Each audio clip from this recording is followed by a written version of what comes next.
days since we said bye to the others in Nasha Town. Still no news about Rarer, though. Where could he have slunk off to? If only he was gone for good. But with all the trouble he stirred up before, there's no way we've seen the last of him. Hello! You must be the traveler in Paimon? Mr. Flint has been looking for you. Unfortunately, there's been a serious wild hunt attack over at the quarry. He thinks it's time to regroup and figure out a plan. The wild hunt? Oh, uh-oh. We better get over there, right away! Come on, let's go!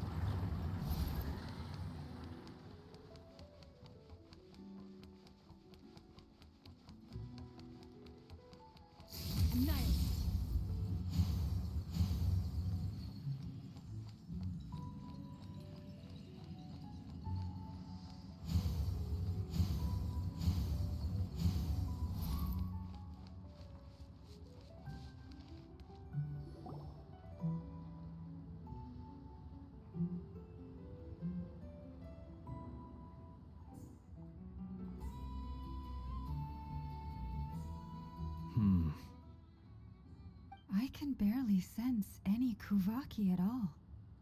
This whole area feels like a soulless husk. Looks like his appetite truly is insatiable. As if the power of that energy cannon wasn't enough. He's not seriously still getting stronger? What's his endgame here? Ah, everyone's here already. Hey, we made it. So, what's going on? We've all been on high alert since we split up a few days back, expecting Rarir to strike again. But it's like he just vanished into thin air. No one has seen him nor found any trace of his presence.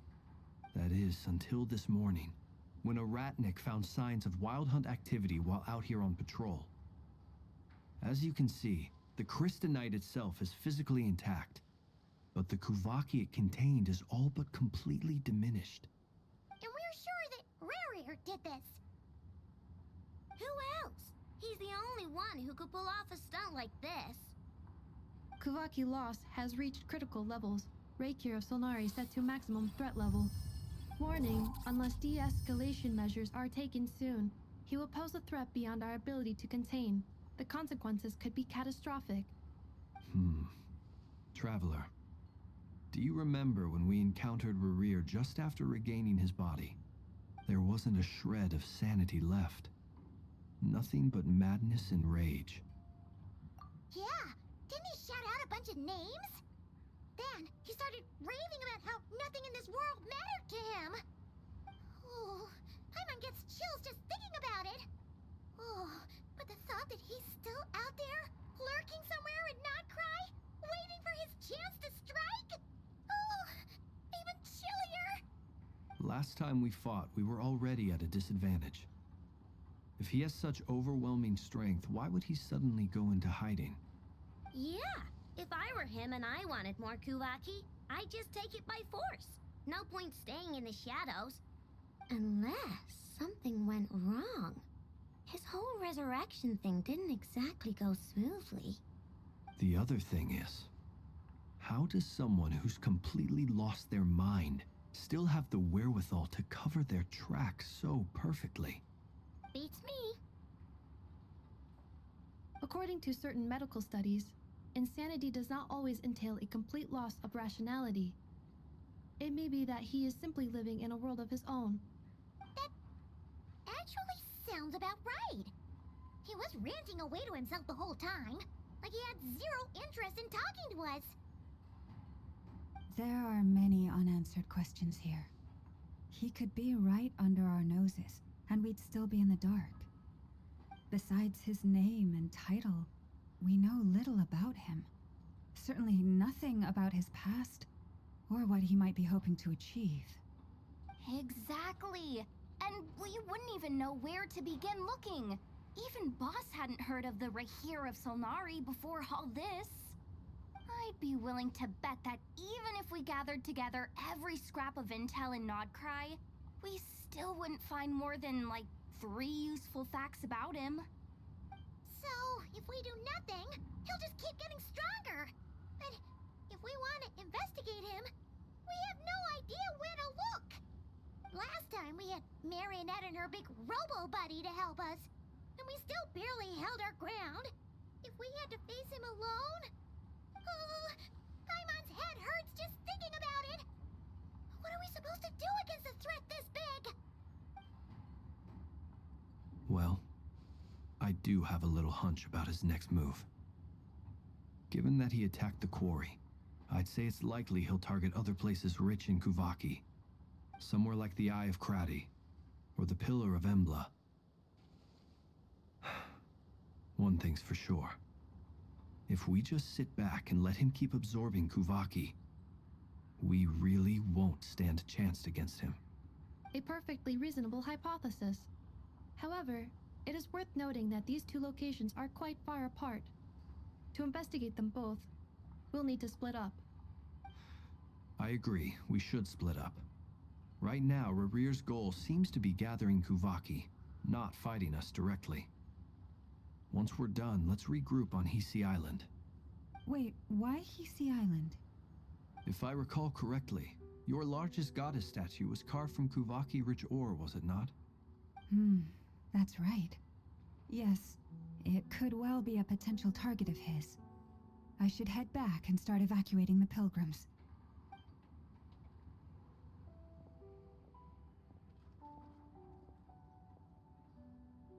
Splitting up's always gonna be risky. But I guess we don't have much choice, right? We're in a race against time here. And if we do run into Ririr, what then? That's when you follow the 3rd rule of treasure hunting. Run like the wind. Didn't you say the 3rd rule was go with the flow? I don't know. Did I? Anyway, whatever. In this situation, go with the flow means go find backup. Agreed. If anyone finds so much as a trace of Rarir, do not pursue him. Get out of the area and alert the rest of us as soon as possible. We need to put safety first. All right, we'd better get moving. Come on, Anefa, let's go.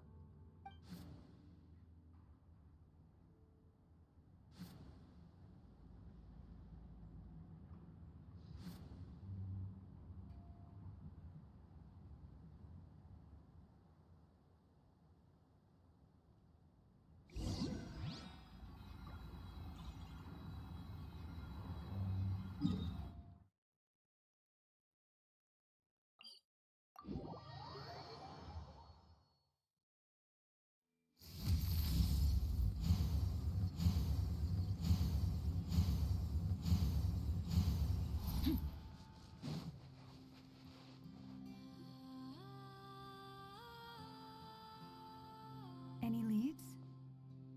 Nope. Diddly squat. No clues to where he might be hiding. It's like he's a ghost. It feels like we're sitting on a powder keg that could go off at any second. Oh, I hate this feeling. I'd rather face him head on than be left hanging like this. So, you guys didn't find anything either? Not loving the word either. How about you, Flintz? I questioned a few Ratniki and eventually narrowed my investigation down to one suspicious individual. But by the time I got to his place, he was already gone. Almost as if he knew someone was on to him. Either that, or he's just extremely cautious and doesn't stay in one place for long. He's been biding his time for a while now.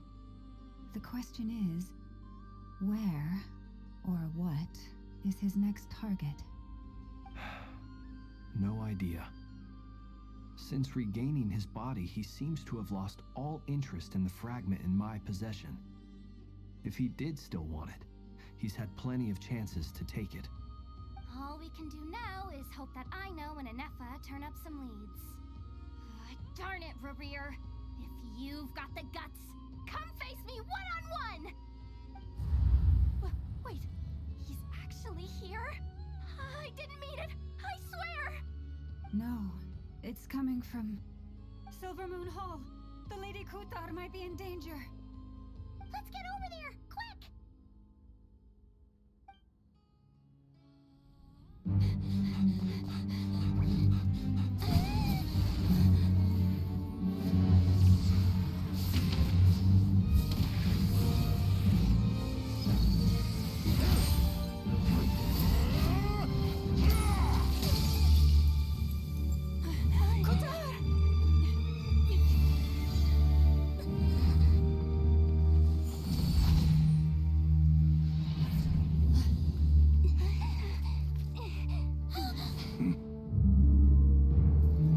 Why is he attacking the damsel elect? What's going on? No time for questions.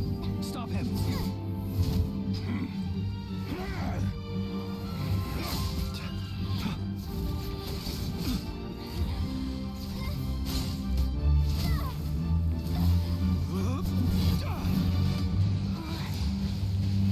This is insane. Yehuda, get Kutar out of here! On it.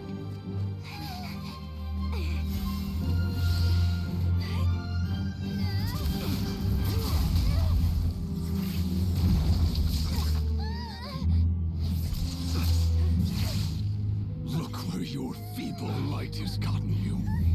Now you shall plunge into darkness. Felindus, soon I will find a way. Watch out!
Find them.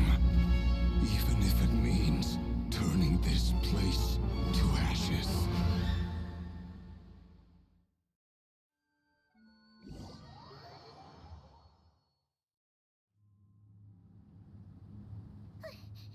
That was too close. We barely made it out of there alive. What's that guy's deal? How'd he get so crazy strong? He's a threat to this entire nation. I doubt his strength could even be measured by conventional standards. I have a question. When me and Anetha showed up, we saw him chasing after this lady like he wanted her dead. What was that all about? We weren't there for the whole thing either. They were already duking it out by the time we arrived.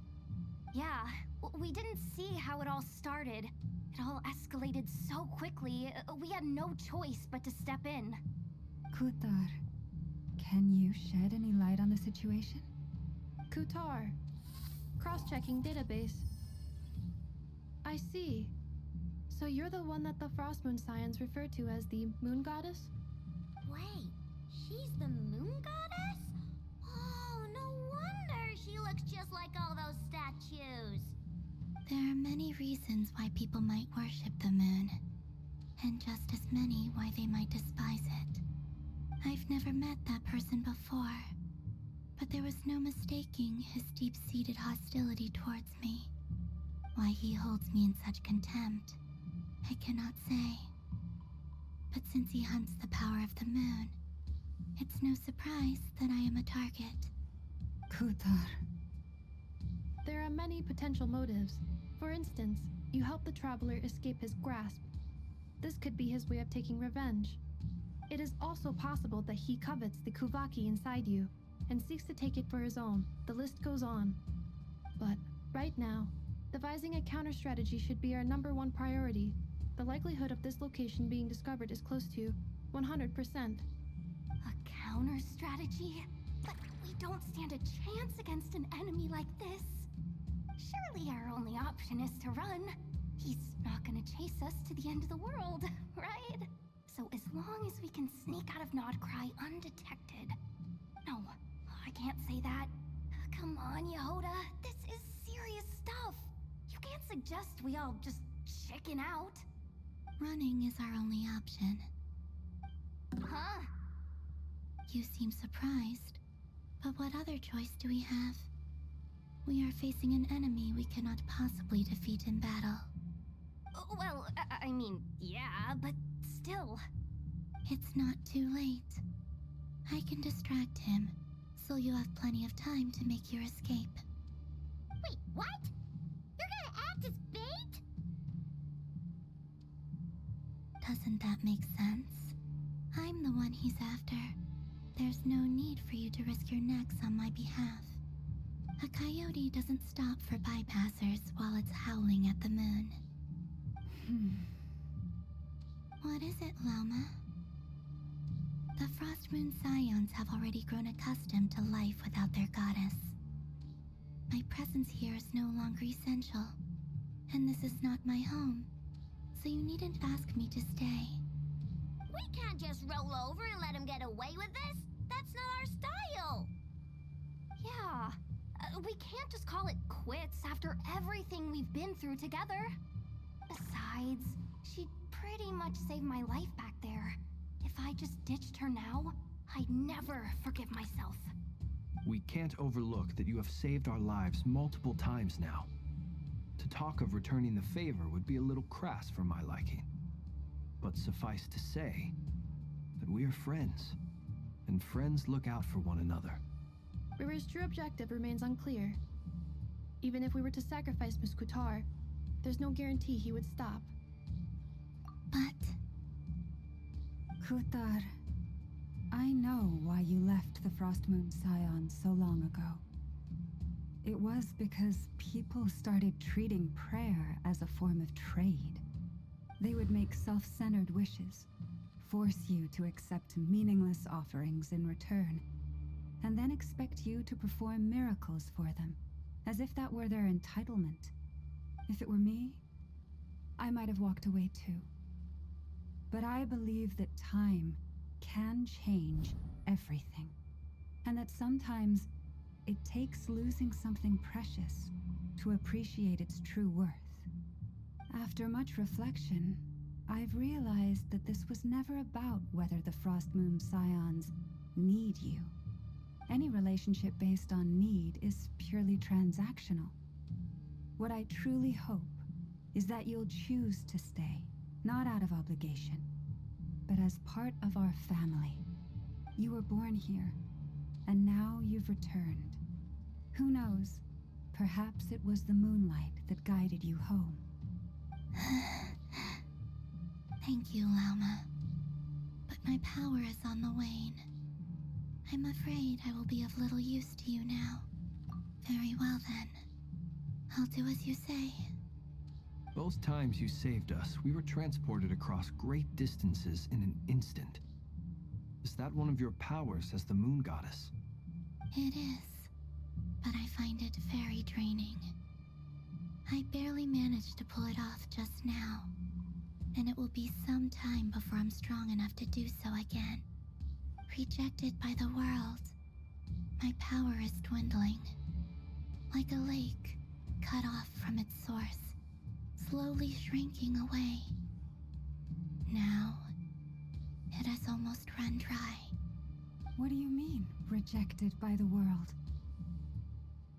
The 3 moons belonged to the ancient bygone era in which they came into being. From the moment I was born, the world itself has been steadily sapping away at my strength. The 3 moons are not one and the same. As the goddess of the Frost Moon, I cannot wield the powers of the other 2. Yet moonlight has a way of blending together, Each can reflect the other's glow. So when our fingers touched, I was able to restore my strength by drawing Kuvaki from the eternal moon's marrow. But this method of recovery is painfully slow. If only we could find the... It's the Wild Hunt! Even faster than we expected. We'll have to finish this conversation later. See how those Wild Hunt creatures are running away from us. They're likely just a scouting party, which means Rerir won't be far behind. Then what are we waiting for? Let's get the heck out of here!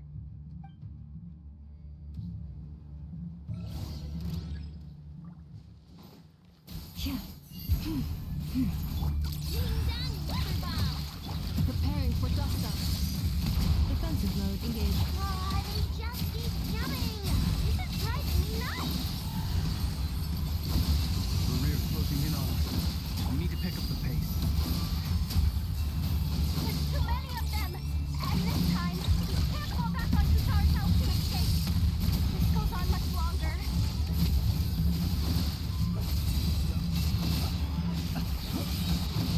Beware the creatures of the night.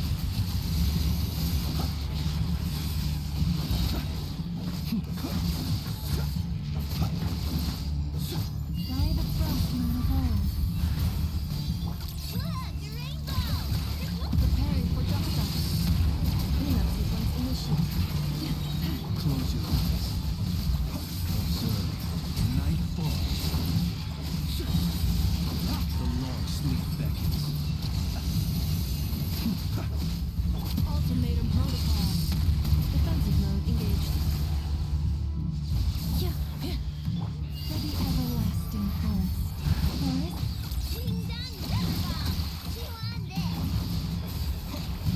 Be silent. Observe. The night cometh.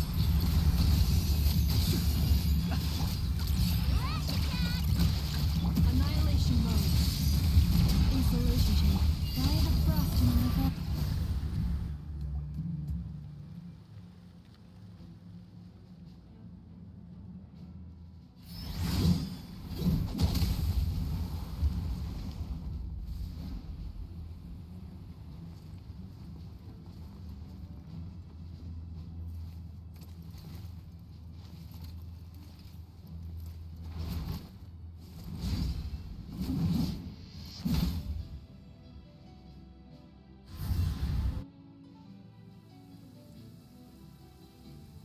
What's the matter? Bit off more than you could chew?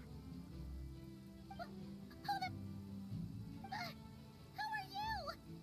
Uncle Varka! You're back from Amspartnir? Whoa! You're Barca? Grand Master of the Knights of Favonius?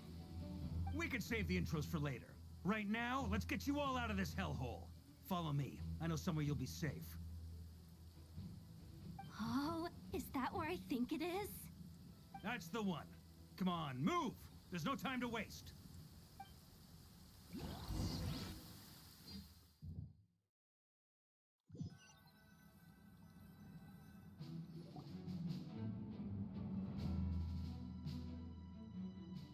Wow!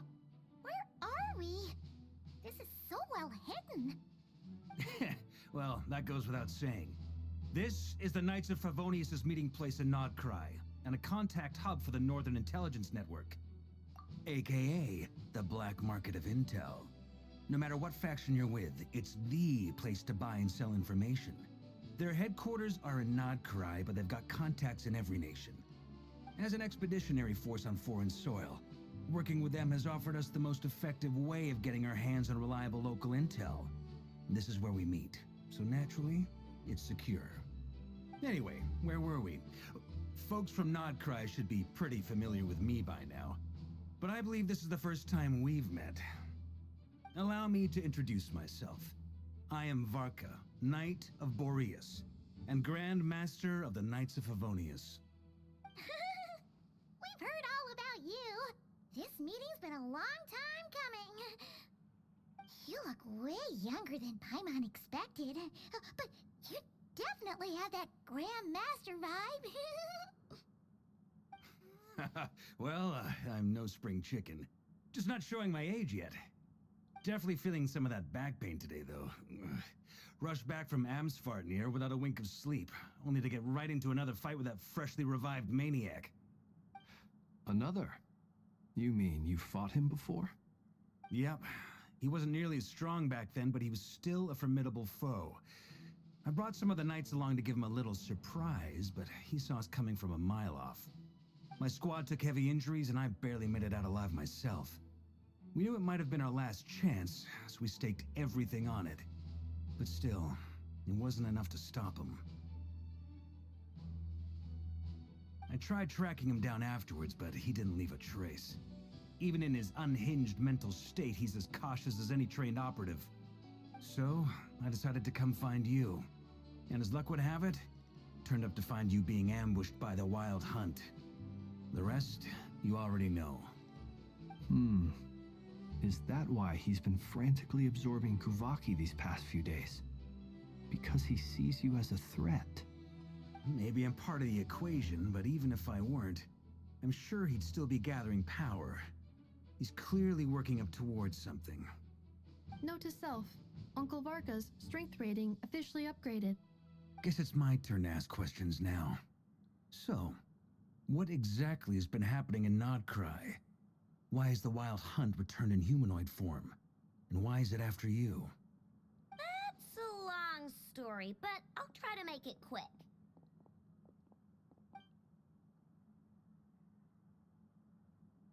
Wow, I had no idea so much had happened. Sounds like you guys have really been through it. So, the Kutar is actually a Fatui Harbinger. And all this Wild Hunt activity in Nodcry is the work of the Raker of Solnari, one of the 5 sinners. That's a lot to take in. Need some time to wrap my head around it all. I'm truly sorry, Mr. Varka. You stood with us against the Wild Hunt, and did everything you could to stop it from escalating into a full-blown catastrophe. And then, the one time you're away, it all comes to a head and all your hard work gets undone. You've got nothing to apologize for, Miss Moonchanter.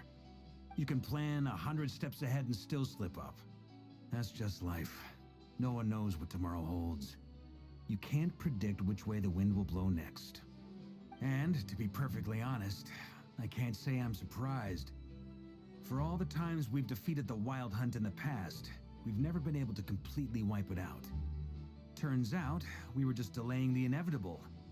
But now that a new variable has come into play, fate may well take a different course. A new variable? You mean us? Who else? And in a strange way, I think his resurgence might not be an entirely bad thing. The Wild Hunt is like an unrelenting force of nature, but Rerir is an individual with an agenda. He's gotta have a weak spot somewhere. That said, while I was explaining everything just now, some of the points that Mr. Flint's added caught my attention. You mean about our mystery ally? That's right. From what you've said, not only did they lead you straight to some key files, they also shielded Hisi Island from a lethal Kuvaki blast. I don't know who or what could pull something like that off. Heck, even Miss Columbina doesn't have a clue. I hadn't heard the story about those files. Would you mind repeating their titles for me? Wild Hunt Phenomena Log, a Nodcryan Ratnik's Field Journal, and Kuvaki Survey Log. Oh. No. Still doesn't ring a bell. Another dead end. Guess all we can do now is hope that our mystery ally keeps showing up when we most need them. Still, it's safest to assume they won't be intervening again. From here on out, we'll have to resolve this crisis by ourselves. Your intel also explains something else I've been wondering about. The reason I led my team to Amsfartnir was because we'd had reports about a possible source of the Wild Hunt showing up there. But once we looked into it, it turned out to be a red herring. I don't know who was behind it, but clearly, it served its purpose. I doubt it's by chance that he happened to make his comeback while my attention was diverted. And from everything you told me, it sounds like his scheming began well before his return. So maybe luring me away was all a part of his plan. But is it even possible that he orchestrated all of this by himself?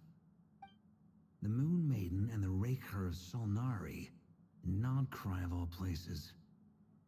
The way everything is unfolding, it can't be a coincidence. So, what do we do now? Got any ideas? Right now, we've got at least 3 things to consider. Let's go through them one by one. First, we need to figure out how to take down Rerir. If we can't beat him in a straight-up fight, the rest won't even matter.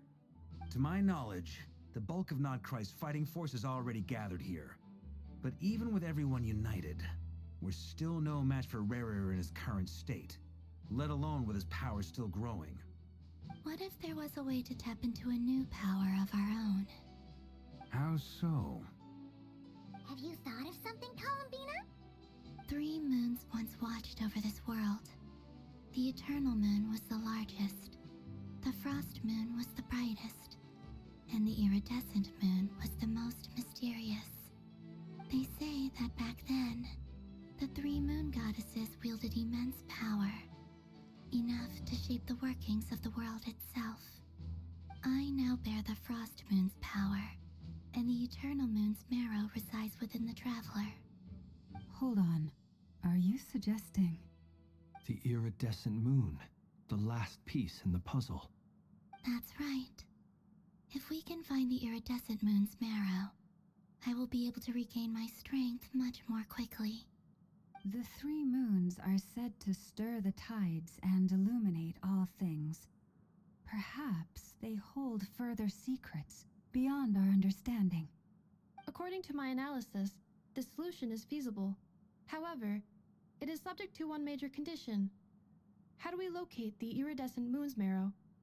I know a way, but we will need to visit the Fatui's Experimental Design Bureau. The Experimental Design Bureau? Are you saying we need to involve Marionette? Yes. I must speak with Sandrone. It's a long way from here to the Experimental Design Bureau. There's a high chance you'll be spotted. You shouldn't go alone. Then that's settled. Next up, our second priority. Somehow, we need to figure out Rerir's end goal. As you saw for yourselves, when he was still in his wild hunt form, everything he did was for the sake of recovering his body and resurrecting himself. His first act since then, after laying low for a while, was to try and assassinate this young lady. People's obsessions often reveal their greatest vulnerabilities. There must be a reason why he despises the moon so deeply. Perhaps it sheds some light on his title, the Raker of Solnari. The Wild Hunt has plagued Nodcry for centuries now. If we want to stop it for good, we have to get to the root cause of what's driving it. It's true. We still know very little about him. If Kuthar hadn't given us that lead, we wouldn't even know his name. But where would we even start? I doubt even the Intel Queen of Nodcry has a clue, and she has info coming out of her ears. Oh? That's a rather hasty conclusion for someone who's so painstakingly meticulous when it comes to dealing with machines. She heard me.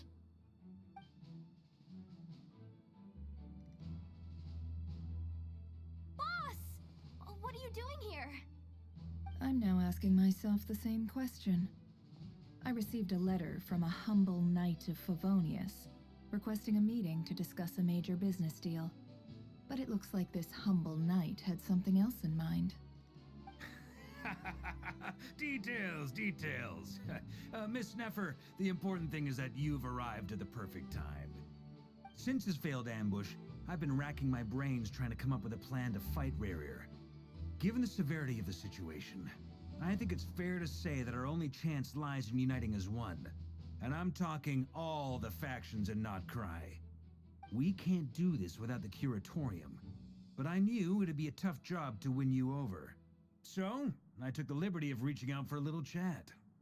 Wait a sec. How did you even hear about this place, Neffer? Didn't you say this is meant to be the Knights of Favonius' meeting spot? And a contact hub for the Northern Intelligence Network? And isn't it supposed to be super hidden? You really think he could have gotten settled in Nodcry without my help? Besides, I'm the one running this gig. Of course I know where the meeting place is.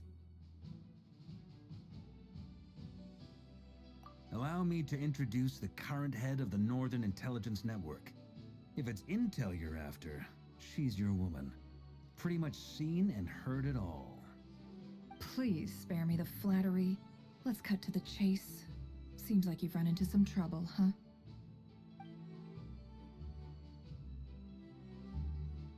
Well, this certainly qualifies as an unforeseen crisis. On behalf of the Curatorium of Secrets, I wish you all the best of luck. So you're just going to sit this one out? Why should I get involved? What could possibly be in it for me? What if we told you we can't do this without you? Oh? Then I'd say, you'd better make it worth my while. I don't work for free. I can't put a price on something like this. It's just not in my nature. But then again, you and I have always been polar opposites in this regard. So I can't exactly say I didn't see this coming. If you insist on compensation, I will pay you. Consider this a formal commission. Sound fair? You just don't give up, do you? Too bad. I know you well enough to know you can't afford my prices. The riskier the job, the more it'll cost. And a Moonchanter's stipend isn't exactly generous. Unless you're planning to start passing the donation box around among the faithful. Boss, just a thought.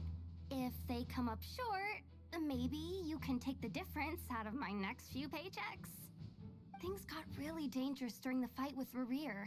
If this girl hadn't saved me, I'd be ley line fodder by now. I'd be gone for good, boss. If there's any way we can make this work, I'd really like to help her. Please? I'm begging you. This is why I'm always telling you never accept favors. They are the hardest debts to repay. You have to be careful who you get involved with, or you invite all kinds of misfortune. Very well, Yehoda, I will help. But just this once. Don't count on this happening again. Flins, that fragment that Rerir was after, do you still have it on you? Of course. Let me borrow it. I need it to follow up on some leads. Wait, you actually have some leads? Shh. This is top secret information. I get it. We all have things we'd rather keep to ourselves.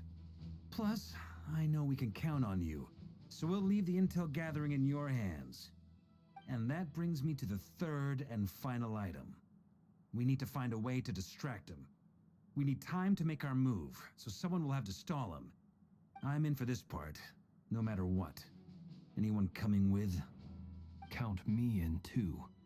Come off it, you two. Quit playing heroes. I'm way ahead of you here. Nefa did a scan of the Moon Goddess's Kuvaki signature, and we're gonna use it to make some decoys over at the Krumkake craft shop. Anyone who's in, follow me. Once they're ready, we'll deploy the decoys across Nodcry.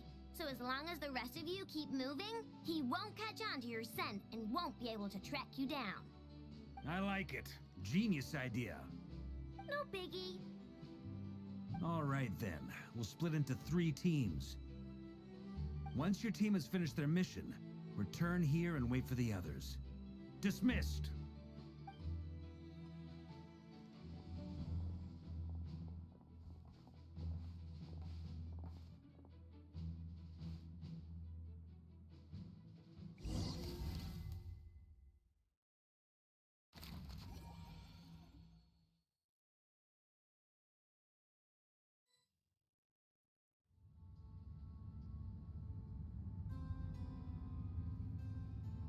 Lady Damselette.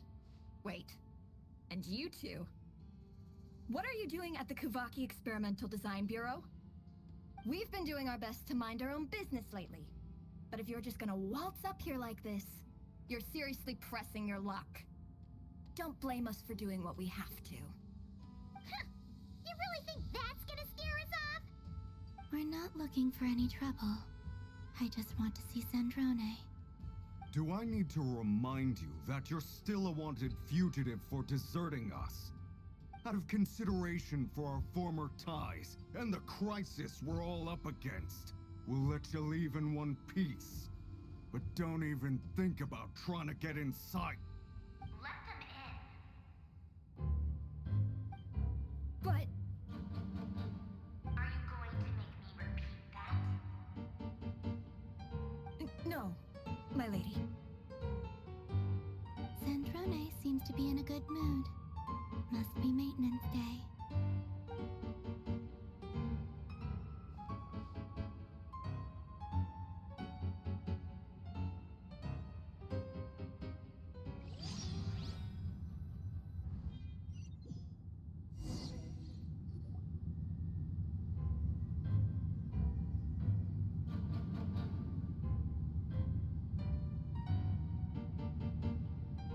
So tell me, to what do I owe the honor this time? Actually, before you answer that, just so we're clear, we're not colleagues anymore, Columbina. I don't owe you anything. I promise it's nothing big. It seems like you've gotten the wrong idea here. The only reason I let you in was because I was bored. It seemed like a way to kill some time and satisfy my own curiosity. Whatever miscalculations I may or may not have made in the past, I haven't lost the plot enough to even consider sticking my neck out for your sakes. I'd like to speak with Arlecchino. What? Huh? You mean the knave? I'd like to speak with Arlecchino. Is she in Nodcry? No, she's not. Once the work on this facility was completed, she went back with the Rooster and Regrator. The only ones in Nodcry are me and... what is it you need to speak to her about anyway? Rerir is hunting me. If I'm going to face him, I must first retrieve the lost moon.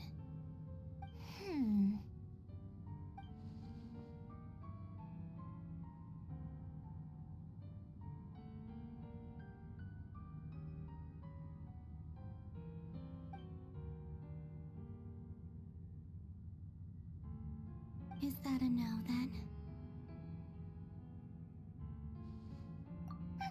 As if I need reminding. I was this close to settling things with him before someone decided to whisk me away to their weird little garden. Have you held any tea parties lately? Tea parties? Yeah, obviously. You don't seriously think we'd pack it all in just because you aren't here. If anything, they've been more eventful than ever. Just me, Arlecchino, and a bunch of insolent, insensitive guests who won't stop asking where you've gone. Oh, they've been a real joy. I bet you served them the worst tea you have. Just like you used to do to me when I upset you. Who cares about how good the tea is when there's no one around to drink it? I keep losing people. First Rosaline, now you. I'm running out of people who can make me laugh. Honestly, what could be more ridiculous than a multi-centenarian goddess who's only ever had the plain herbal tea she received as offerings? You'd always brew a different type of tea for me each time. Was it really just to see how I'd react?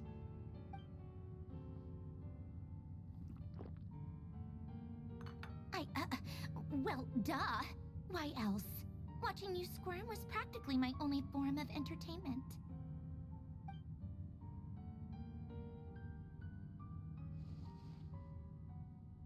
Oh, yeah. And Capitano sometimes used to bring Tartaglia around, too. But I guess we won't be seeing him again. Well, I guess we are overdue for a get-together. Polonia! Have Febronia pass a message to Arlecchino for me. for tea will suffice. Pass along a message for me, too, if you would. My body cannot contain the marrow of 2 moons, so I'll be leaving one of them in her care. Excuse me? Who said you were on the guest list? If my tea meant that much to you, maybe quitting the Fatui wasn't your brightest move. Back when you were under the Tsaritsa's protection, no one would have dared come at you so openly. But that protection didn't come for free. In fact, I paid dearly for it. At the end of the day, it was just another transaction. I just got tired, that's all. I never wanted any part in their grand ambitions, and I've had enough of being treated like a bottomless supply of power. It brings back memories from the old days, when I was still worshipped as the moon goddess. Centuries on, it may be a different group of people, but I see the same greed in their eyes.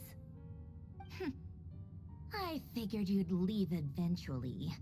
You didn't have as much of a reason to stay as I do. The Tsaritsa gave you shelter and protection, but that was it. Nothing more, nothing less. Meanwhile, the Fatui demanded everything from you in return, until it was more than you could bear. I get why you left. And frankly, I have no interest in dragging you back just because the higher-ups told me to.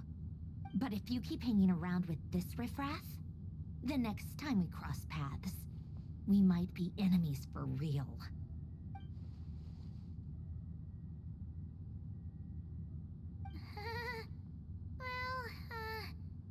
Guess that's our cue to leave? That might be your plan. But it sounds like someone else wants you to stay a little longer. Huh? What do you mean? Listen.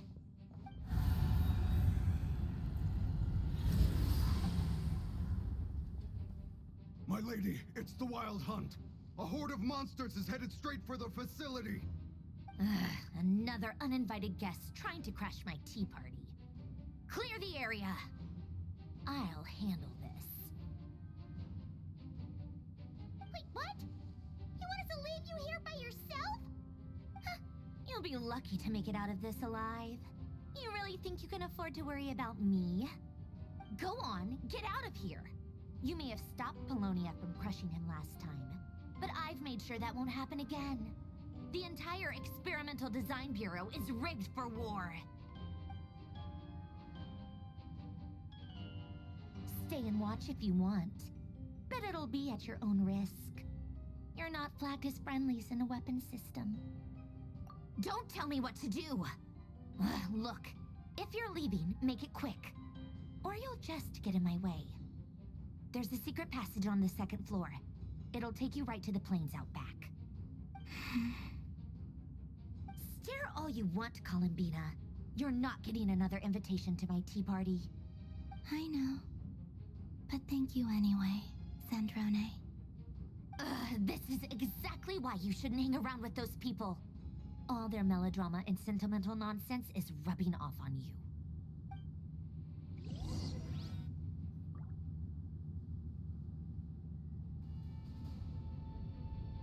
Come on then, Mr. Ray here. Let's pick up where we left off. It's your Wild Hunt monstrosities versus my beautiful creations. Let's see who comes out on top.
She's not here.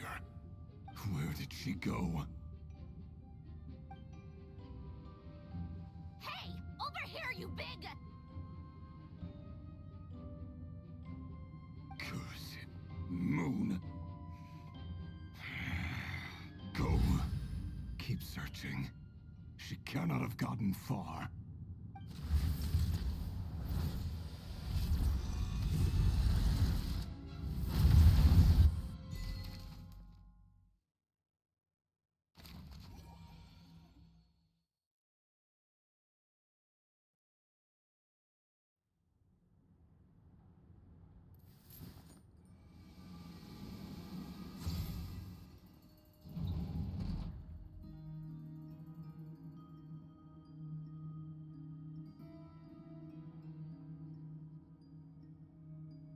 So this is your method for investigating Rarir's past. It almost looks like some kind of ceremony. Good deduction. But it's quite a different affair from what you're used to with the Frostmoon Scions.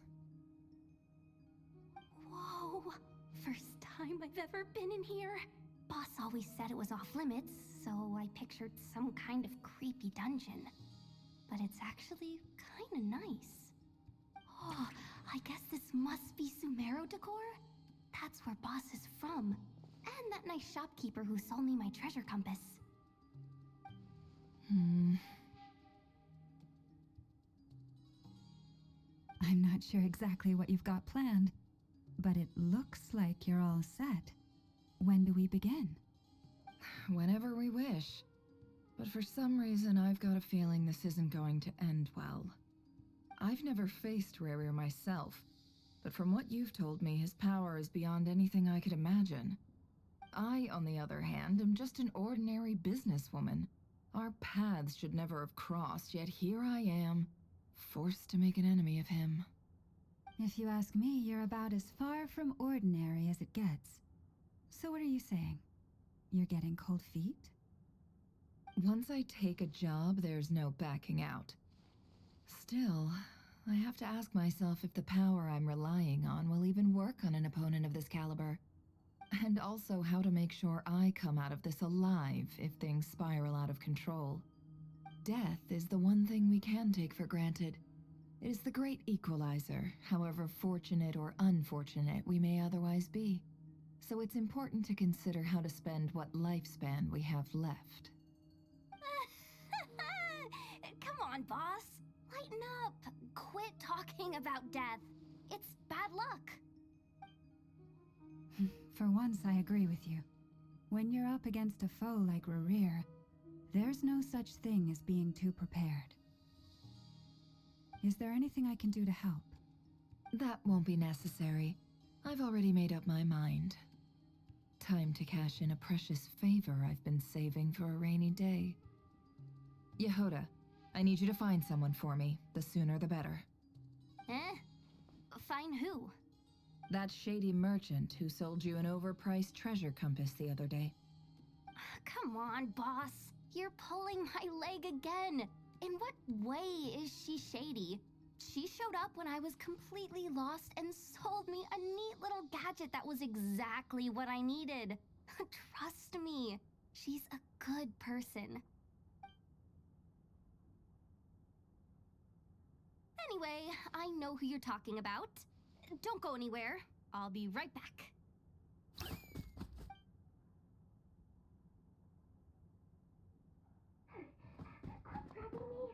genuinely can't run any further.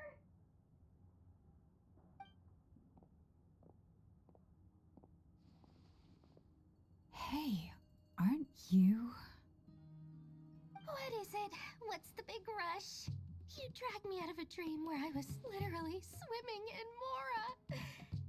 I'm charging double my usual attendance fee. See, look how easygoing she is. After that rude awakening, she could have completely snapped at us. But instead, she kept it together and just asked for an extra fee. Dori Sangama Bay? I never would have pictured you two doing business together. If you want to make it big in Nodcry, it's all about connections. Lady Nefer just so happens to have a lot lot of intel that interests me. And she also did me a big favor in the past. It was back when I first arrived in Notcry. My trusty assistant, the genie in my lamp, had an adverse reaction to the Kuvaki and fainted. And when you know it, that's when I suddenly find myself in a life-or-death situation. Good thing my compatriot was there to swoop in and save the day. I've been giving her a 30% discount off all of my goods ever since. Now, so that no one here feels left out, I'm willing to extend a 20% discount to fellow friends of Boss Nefer. Plus, any other friends you send my way will enjoy 10% off. What can I say? The great Lord Sangamabe is nothing if not generous. So, let me guess. You've run into some trouble? I've got everything you could possibly need, and the more you buy, the more you'll save. You guessed correctly. What have you got in the way of survival gear? The one type of gear I've never been short on. What are you looking for? A jetpack fresh from the Academia's labs? An ancient suit of armor dredged up from the bottom of the sea? At the very least, I need to know what kind of opponent you're dealing with here. If even you're worried about staying alive, it must be pretty serious. What if I told you it's someone with the power to bring a nation to its knees? Is that so? Then we really are talking top-shelf treasures. I don't have anything like that in stock right now. I'll have to ask my supplier. Your supplier? A powerful woman, make no mistake. I can't reveal her identity, but luckily for you, I hear she's planning to visit Notcry in the near future. If you're willing to wait, I can ask her when she's here. Can't say exactly how long that'll be, though. Then, let me put it another way. What would you do if you encountered an enemy like that? Roll over and serve yourself up on a silver platter? Of course not. I have a handy little trinket from one of my generous suppliers, which... Hold on. What exactly are you getting at? No, no! This is for my personal use only! Let's just say I'm borrowing it, all right? Just for insurance purposes. You'll get it back later. Favors are the worst kind of debt to owe, and now you've got a chance to repay one. A win-win situation, don't you think? Fine. You can borrow it for 5 days. No, make that 3. And for every extra hour after that, I'm charging you 1,000,000 mora. Deal? Deal.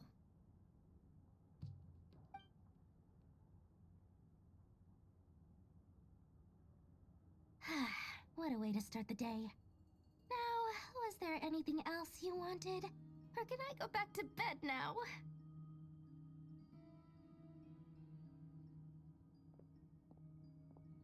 That will be all.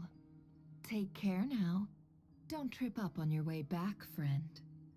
See you later! You're my favorite shopkeeper.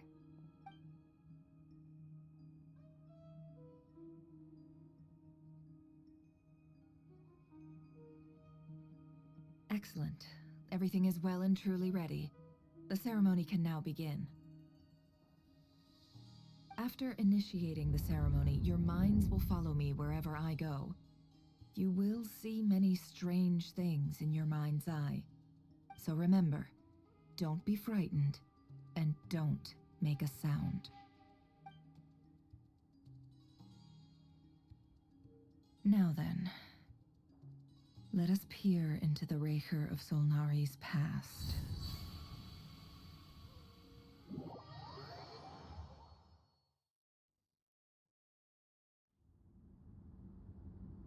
I made it. I don't recognize this style of architecture. Must be Conrian. Simple furnishings, table and chairs. It's a more ordinary house than I might have expected. Looks like the fearsome Raker of Solnari came from surprisingly humble beginnings. Unless this passed for luxury in Conria. Unlikely.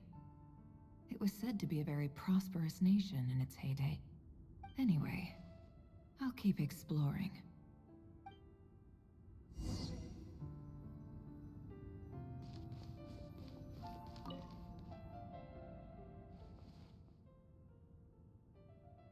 Hi, Rivier.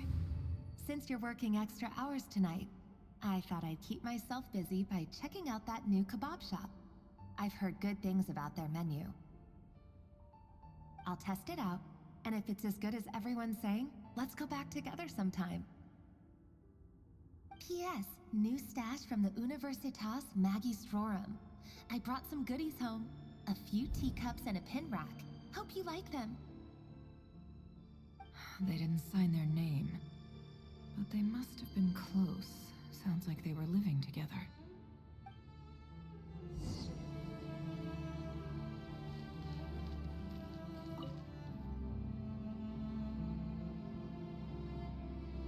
I went over to Joseph's for drinks today. They have a fine collection, but I went alone. Felindis was tied up with something and couldn't make it. Joseph asked why I came alone, but I didn't really have an answer. He then went on to ask about other things. If you ask me, someone who asks that many personal questions is too nosy for their own good. But if he invites me again, chances are I'd still go. Felindis. That's the same name Ririer mentioned. Crane imports keep falling. If things don't pick up, we'll soon be back to meat and mushrooms only. Honestly, I'm not a huge fan of that new type of mushroom everyone's been into lately. Didn't it start out as a lab-grown variety? I heard it's even mildly corrosive. Seriously, why would you even eat something like that? I don't care if it's an impressive feat of alchemy. That just isn't the kind of thing I like to eat. Grain has to be imported, and they're eating a diet of mostly meat and mushrooms. Could it be because Conria is underground, so it doesn't get much sunlight? That would explain why they use so much stone in their buildings. They even use alchemically modified strains for food. Seems like the people of Conria don't have many options when it comes to dining. I've just about saved up enough now. Time to buy it and keep it somewhere safe. Making a big purchase. I wonder what it is.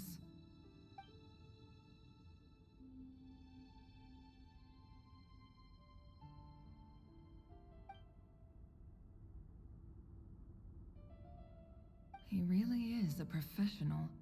No wonder he's so good at covering his tracks. Despite what he's become, it seems like he's retained certain habits, at least in this regard.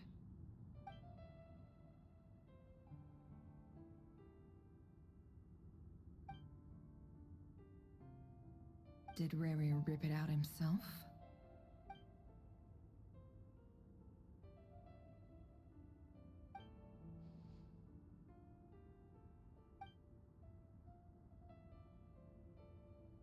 Before I met you, I was convinced that my heart was nothing more than a stagnant pool. The burial place of a fallen moon. A withered, windless grove where the waters rested forever unrippled. It was you who helped me see that my heart hadn't entirely withered away. That it could still beat to the rhythm of love. This is just trivial sentimentality from the looks of it. Why would he go to the trouble of hiding that? The burial place of a fallen moon.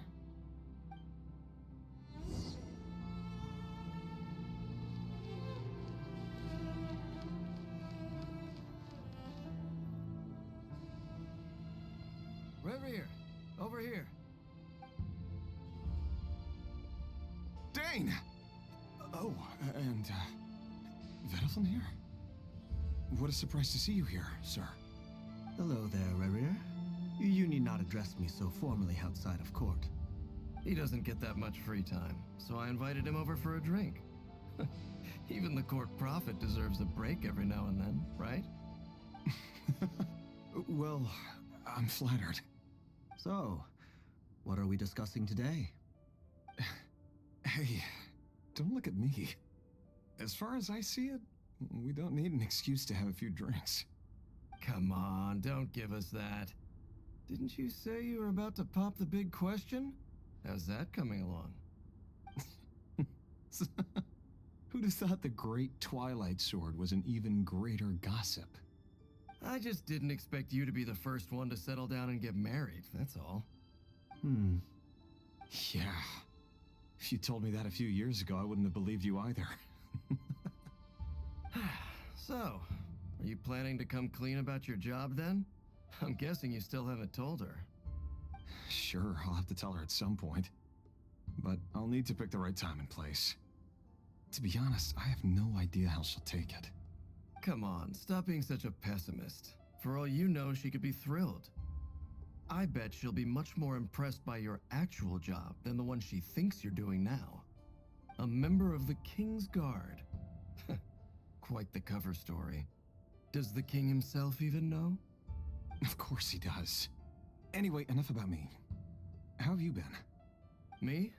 Same old, same old. Nothing much to... Huh? What's up, Ved? It's nothing. Vedifulnir, Daneslif's elder brother. Renowned throughout the court of Conria as the Visionary, and said to possess a wisdom far beyond the reach of any ordinary man.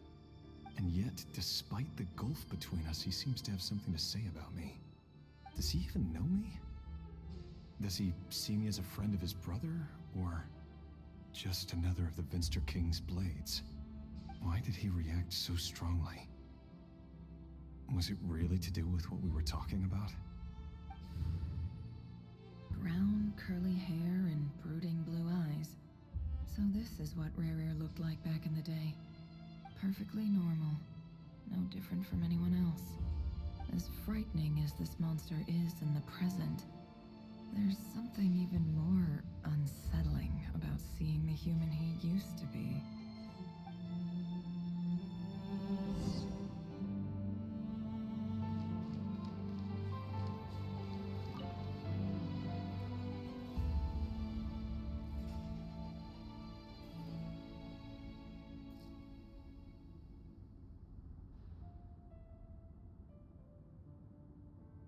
Felindis? You're back early? Our equipment's being serviced today, so I got off earlier than usual. How's your day been? Aw, why the long face? Is something the matter? Has your boss been giving you a hard time again? Went for a drink with Dane and the others after work. Isn't that a good thing?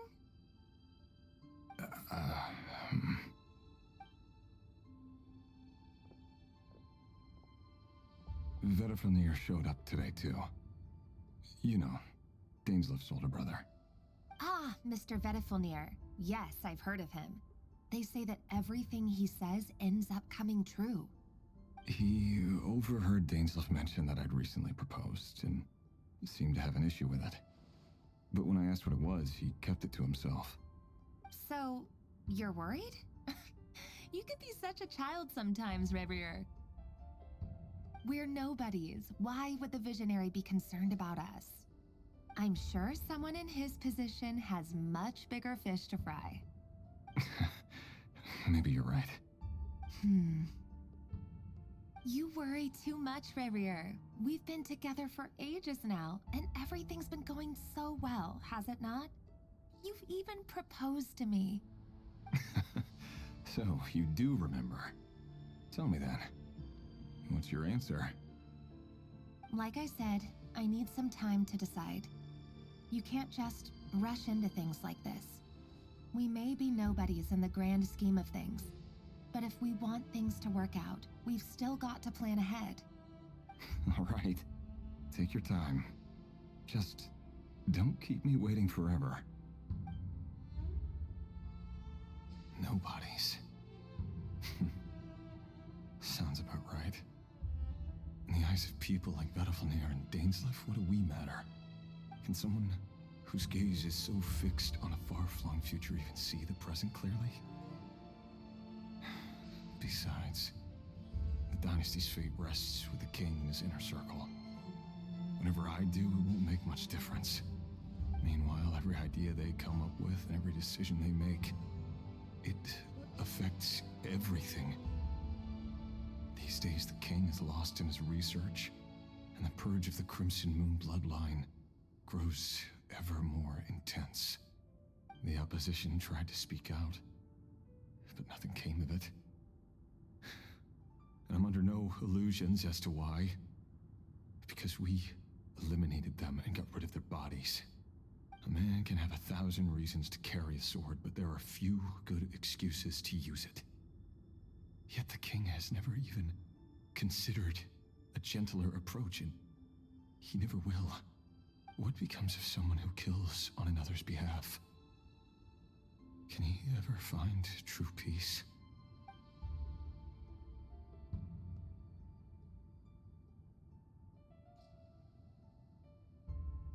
Thelindis?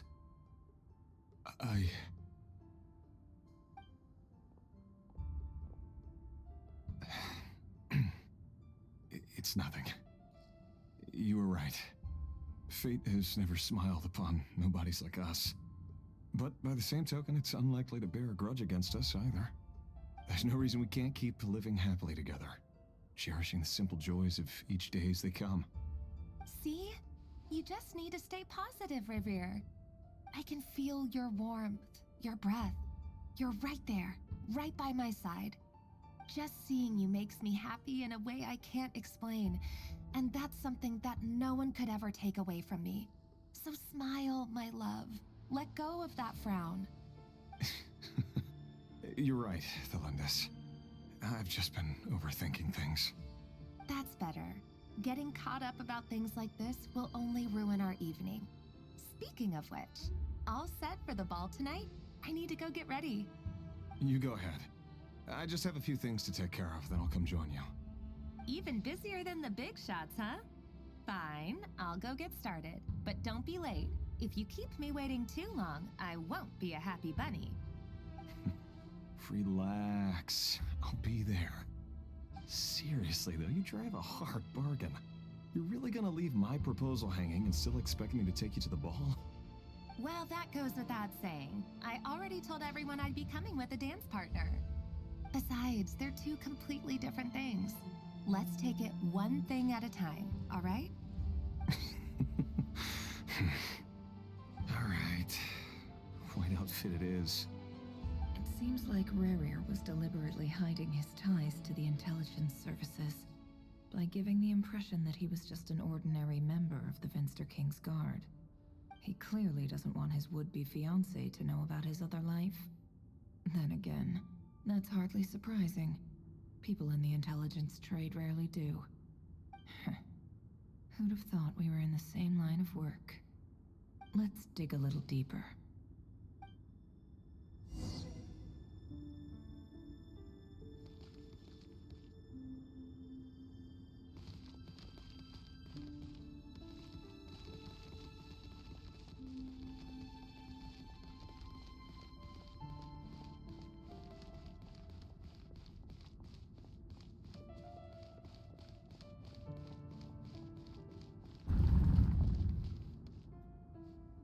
Our last operation was a resounding success, and all thanks to you, Rehir of Solnari. In total, we apprehended 32 dregs of the Crimson Moon, and 67 accomplices. After all these years since the dynasty's fall, so many of them still linger on. Indeed, it cannot be denied. Yet it was destiny that the Crimson Moon should be overcome by the eclipse, and that His Majesty, the all-seeing Vinster King, now guides our nation on the path to prosperity. Conria has no further need for a dead moon. But alas, there will always be those who refuse to see the truth, choosing instead to romanticize the past. That's not entirely true. Much about the Crimson Moon era was worthy of remembrance. And that's exactly why they keep trying to see it restored. Many of its secrets remain unsolved to this day. As it happens, that's precisely the field of study my partner is devoted to. You still haven't told her what you really do for a living. Where would I even start? How do you tell someone that you're one of the king's hand-picked executioners? That your hands are steeped in blood? You didn't choose this life, any more than I did. Orphans like us don't get a say. But I'll sure as heck be the one to pay for it. Speaking of which, we need to be more rigorous in the way we identify direct descendants of the Crimson Moon. Someone, it seems, has strong opinions about my future plans. Most likely my marriage in particular. I have a feeling that we may soon become targets of the Crimson Moon's retribution. Your concerns are not unfounded. They've taken out many of our colleagues these past few years, and for that very reason. These are no helpless lambs we're leading to the slaughter. They're wolves in sheep's clothing. Take care, Rayhir of Solnari. I look forward to toasting you at your wedding. Thanks, Thorkel. You look after yourself, too.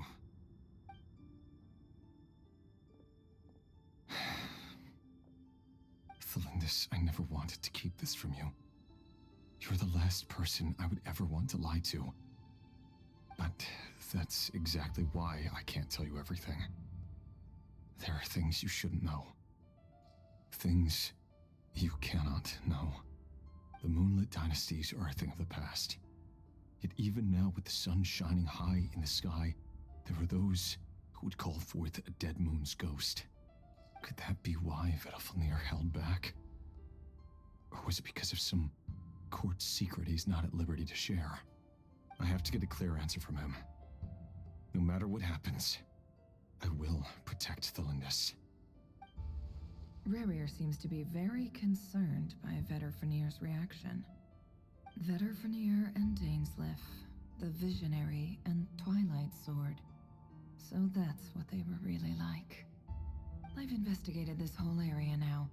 There doesn't seem to be any other memories here. Should I try somewhere else? Wait a second. What's this black smoke?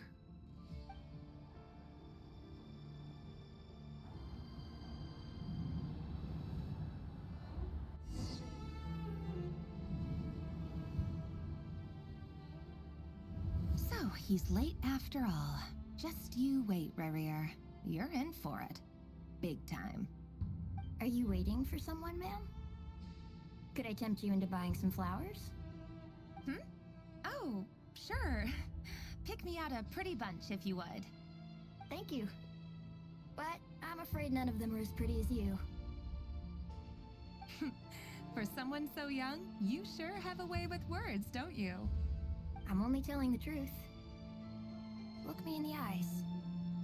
You'll see I'm not lying. May we have a word in private? Who are you? And what do you want? It doesn't matter who I am. Too many of our kind have fallen lately, so I decided to take the risk of reaching out.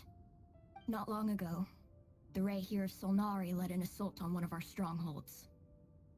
We suffered many casualties, and many who came to our aid lost their lives as well. Sorry, I don't know why you're telling me this. And I don't want to get involved. Wait, hear me out. This time we finally got a clear look at his face and learned his true identity. His name is Rayhir, and he claims to be one of the King's Guards. What did you say? A cruel irony, isn't it? The man you're set to marry leads a double life as a brutal executioner. But surely, you must have caught a whiff of the blood on his hands. Why are you telling me all of this now? Simple. It's because... How strange. Rerir was nowhere to be seen in that memory. It clearly belonged to Thelindis. Rerir couldn't possibly know what happened if he wasn't even there. Why would her memories appear in his fragment? The ceremony won't last much longer. I think it's time to call it a day.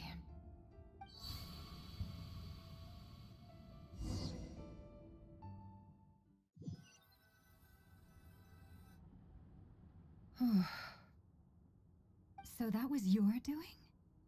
Did you just pull us inside Rurir's fragment to spy directly on his memories? Any more questions, and I'll have to start charging. I had no idea you could do that, boss! Seriously, that was amazing! We're not worthy. We're not worthy! I gotta admit, though, I'm itching to see what happens next. Feels like we barely scratched the surface. I'm just as curious as you are. But the ceremony only allows for limited time inside.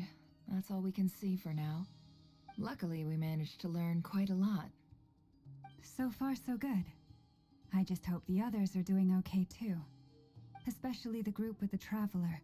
Their mission is a risky one. Let's hope it's all going smoothly. If you're worried about them, go see how they're doing. If I know Boss, she's gonna need some time to write up all the details and make sure it's all coherent. I'll stay behind to lend a hand, but feel free to head back and meet up with the others.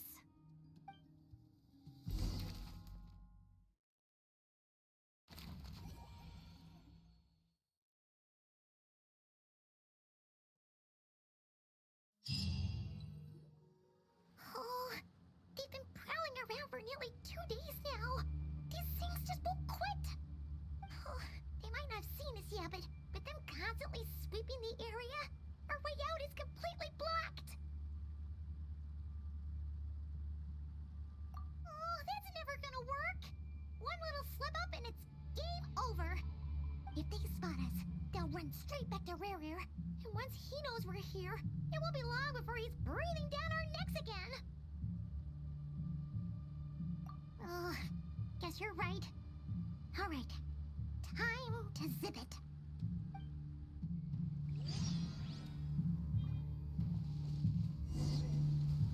Quick, hide! We almost got spotted. Phew, that was a close call.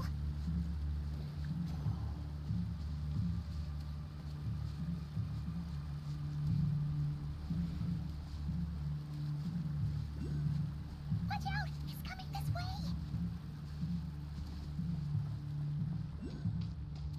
Keep going. We're nearly there. This is the final hurdle.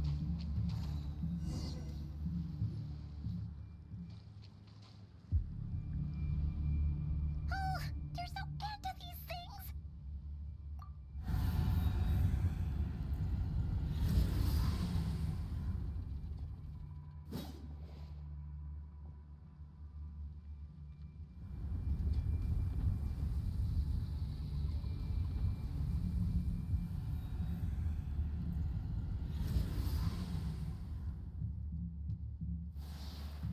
Fire.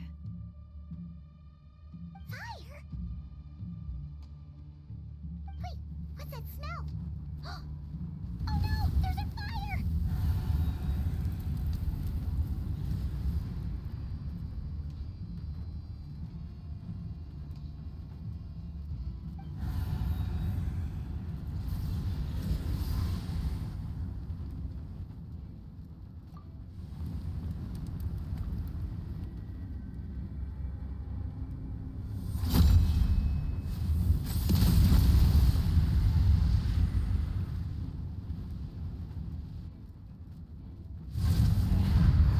Zandrone was right. You look weak, Columbina. The old you would never have let such lowly creatures bar your way. Word has it that you did something for the Tsaritsa, and that's why you've lost most of your power. Freedom comes at a heavy price, doesn't it? It's Arlecchino! You came! Hello again, Columbina. And greetings, guests of the House of the Hearth. It's been a while, Arlecchino.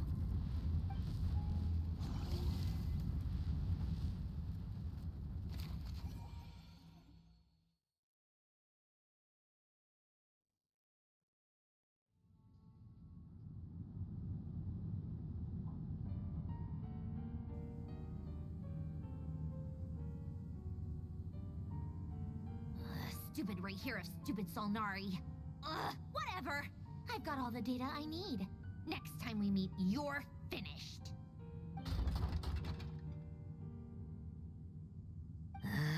He sure doesn't pull his punches. Excuse me, do you need a hand? You can do me a favor by staying out of my way. Can't you see I'm busy? Wait a minute. I recognize that voice. Hello, Miss Sandrone. Father sent us over to help. Huh. How considerate of her. Hey, Fremine, get over here and help me fix this. Lenny, you do your thing. Just keep your sister away from my machines. Nearly every machine that Catgirl touches ends up going haywire. Go put her on cleaning duty or something.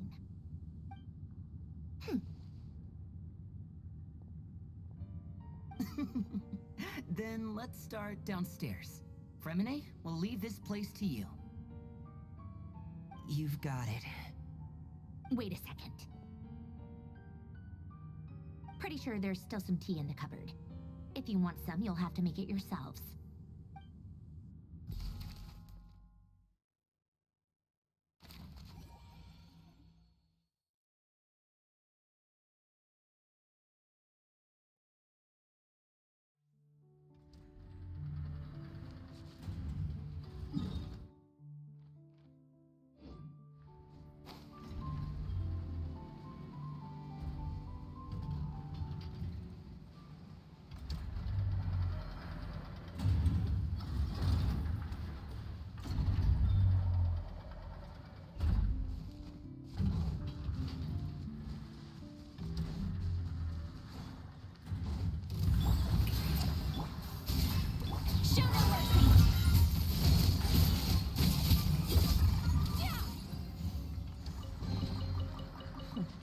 You've earned yourself a reward.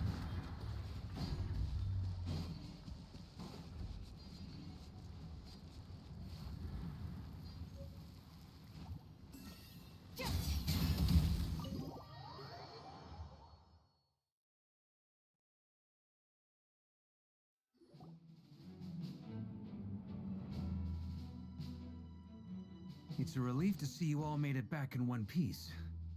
Huh? Feels like there's quite a few people missing. Where's Flint's and the others? And what about Niffer? I returned ahead of them. Flint is helping Ino and Anefa to set up the decoys and buy us some time. As for Miss Neffer... Boss is still wrapping things up on her end. She sent us back to fill you all in on the top secret intel we've been gathering. I see. Then let's get right into it. But first, who do we have here? You brought someone else in to help? Greetings. I was invited here to help as a longtime Tea Party companion of Columbina's. You may call me Arlecchino. Surely it can't be. Those eyes. Oh, where have I seen them before? Wait, of course. In those memories we just saw. The only Arlecchino I know is the fourth of the Fatui Harbingers. So either you share a pretty uncommon name, or you're more than just a Tea Party buddy. You are well informed, Grandmaster. A man from Mondstadt living all the way out here in Nodcry, and yet the people and affairs of Snezhnaya seem to hold a special place in your heart. Oh, the feeling's mutual. Sounds like you know all about who I am, too. A Fatui Harbinger. The atmosphere in here just got really tense. Guess we can't just start trusting Fatui Harbingers, even at a time like this. I must admit, though, I'm a little curious. Seeing as the moon goddess no longer belongs to the Fatui, what makes you so willing to put your neck on the line here? Nor does Nodcry belong to Mondstadt, Mr. Varka. Yet still, you're fighting for it all the same. Things don't always have to have a tangible payoff. Sometimes, stopping things from spiraling out of control is a higher priority than chasing the spoils of victory. Of course, I can't say there's nothing in it for me at all. But that's between Columbina and myself. Forgive me. I don't mean to doubt you. It's just that the Fatui really have been the source of many of our troubles. We have our own way of doing things here in Nodcry. But ever since they arrived, the Fatui have treated us with nothing but hostility. I know there's been a lot of bad blood between us in the past. I've done my utmost to avoid friction whenever I could. But sometimes fundamental conflicts of interest simply can't be settled amicably. That's why I'm here solely in a personal capacity.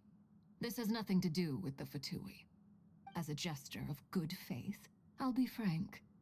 I can help Columbina track down the iridescent moon's marrow, which will help her restore more of her power. Anyway, what else is on the agenda? Let's begin. She says she'll be frank, then completely skips over the details. Looks like she doesn't want to give away too many secrets after all. But she clearly wants to change the subject. It'd be awkward if I tried to bring it up again now. I guess we'll just have to go along with it. She's the fourth of the Fatui Harbingers after all. One look and you can tell she's not someone you'd want to mess with.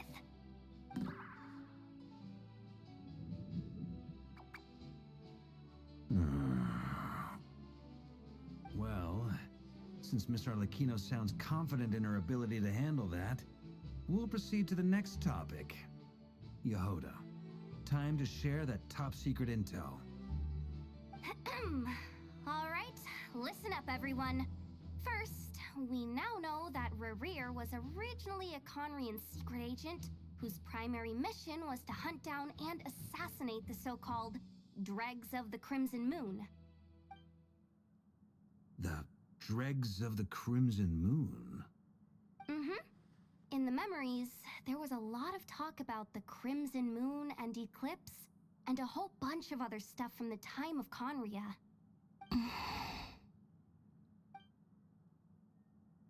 To my knowledge, those were the names of two different Conrian dynasties. Long, long ago, it is said that the people of Conria worshipped the Crimson Moon, drawing a mysterious power from its reflection. But one day, a coup saw the Crimson Moon eclipsed, hence the name of the new dynasty that replaced it, and how it became the new emblem of Conria. Still, long after the Crimson Moon dynasty had fallen, the last ruler of the Eclipse dynasty, the Vinster King, still coveted the secrets it left behind. So, he sent the Rehir of Solnari to secretly hunt down the Crimson Moon's few remaining followers. In those days, Rerir showed no signs of madness. In fact, he was as normal as any other person. Oh, and he had a fiancé, or at least a would-be fiancé, called Tholindis. What's the matter?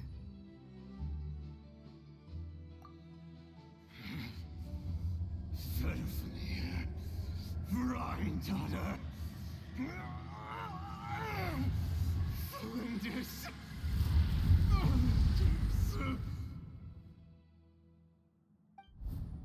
Interesting. Anything else? What about this would-be fiancé of his? Do we know anything about her? Well, she was a researcher at the Universitas Magistrorum, but it felt like she was hiding some kind of secret. Oh, and one more thing. For some reason, Rerir's fragment also contains some of Tholindis' memories, though only a very small portion. Well, no shortage of potential leads, I'll give you that. In any case, it sounds like we can conclude that while Tholindis was still around, Rerir appeared to be lucid and quite normal. Tholindis, it seems, must have been the one thing in this world that he couldn't let go of. Tell me, though, were these pure-blood Conrians we're talking about here? Why do you need to know that? Hold on. If she was a pure-blood Conrian... Oh yeah! Just like how it was with the captain. If we could somehow find her, do you think there's any chance Rerir might regain some of his sanity? It's possible, but it would take a miracle. We can't pin all our hopes on that. That merchant who Nefer knows, Dori Sangama Bay. Maybe we could hire her to look into it. All right, then. Let's keep working in our separate teams. Traveler, Paimon, Kutar, and Miss Arlecchino will go look for the iridescent moon's marrow. As for the others, On the way over here, I noticed that the Wild Hunt monsters had grown even more frenzied in their search for Kutar. At this rate, the people living here will be in grave danger too. So I'm thinking of gathering together some of our followers to go wipe them out. I'll head back to the curatorium and meet up with the boss. feels good knowing we've all got something to be getting on with. Given that the Wild Hunt has been a lot more active lately, the Lightkeepers have likely begun their own operations too. If that is the case, someone will need to pass the news on to Flint's. I'll hold the fort for now, then discuss our next move with Flint's, Aino, and Anefa when they get back. All right then. Well, the clock's ticking. If that's everything, we'll be on our way. We'd better get moving too. We'll try to buy you as much time as we can. Relax. Just do your thing. Now, I decided to call in some backup since things are getting so hairy. Our reinforcements should be here any minute now. Stay safe, everyone. Dismissed.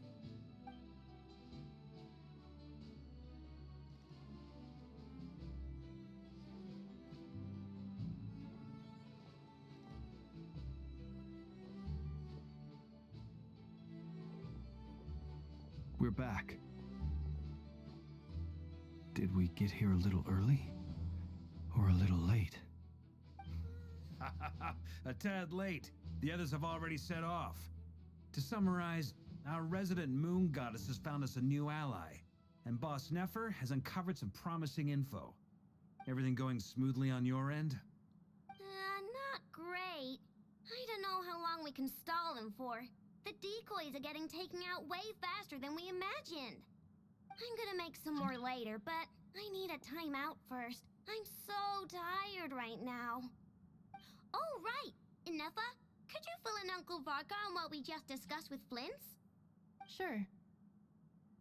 Uncle Varka, you previously told us about how when you went to investigate a source of the Wild Hunt in Amsvartnir, you discovered that it was just a diversion. But according to Flint's intel, several outbreaks of the Wild Hunt had already occurred in Nodcry in the period leading up to that. That was before Rerir had regained his body, when he was far from regaining his full strength. In other words, in theory at least, he still lacked the means to act in two places at once. Flint's, with everything that's been happening, the Lightkeepers across Nodcry are rallying to fight back against the Wild Hunt. They're gonna need your help. I know, I'm sure you're capable of coming up with something far more effective than decoys. But for now, you should stay here and get some rest. Anefa and I will head back over to Amsvartnir to see if there's anything I missed. I told you Uncle Varka would say that, didn't I? A deal's a deal. Not a word about my snack intake for the next week. Database updated. Reliability of Aino's predictions increased. What does that mean? They were betting on how you'd respond after hearing their intel. It's the obvious choice, isn't it? That's hardly worth betting on. We already decided that Anefa should go investigate the situation over at Amsvartnir on her own. You might as well stay here and keep watch. Someone needs to hang back and oversee our strategy meetings. And besides, you still haven't fully recovered from ambushing Rerir. So I've ended up with the easiest assignment. Well, I appreciate it, everyone. See you when you get back.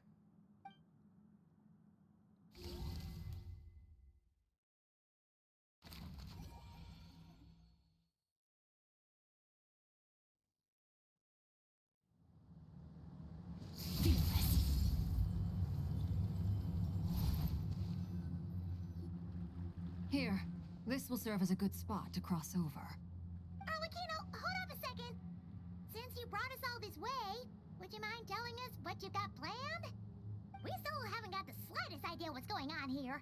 And if even Columbina doesn't know where the iridescent moon's marrow is, how do you? Simple. Because I am an inheritor of the royal bloodline of the Crimson Moon.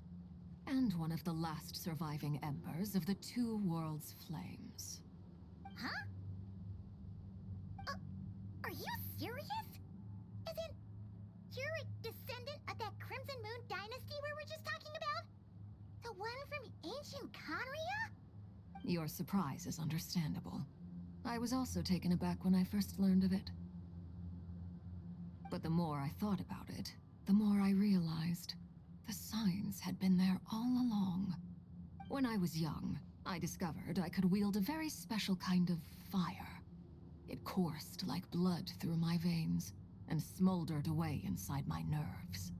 What's more, whenever I experienced strong bursts of emotion or drew too deeply on this power, it was like some kind of presence within the fire would begin to gnaw away at me, consuming me from the inside out.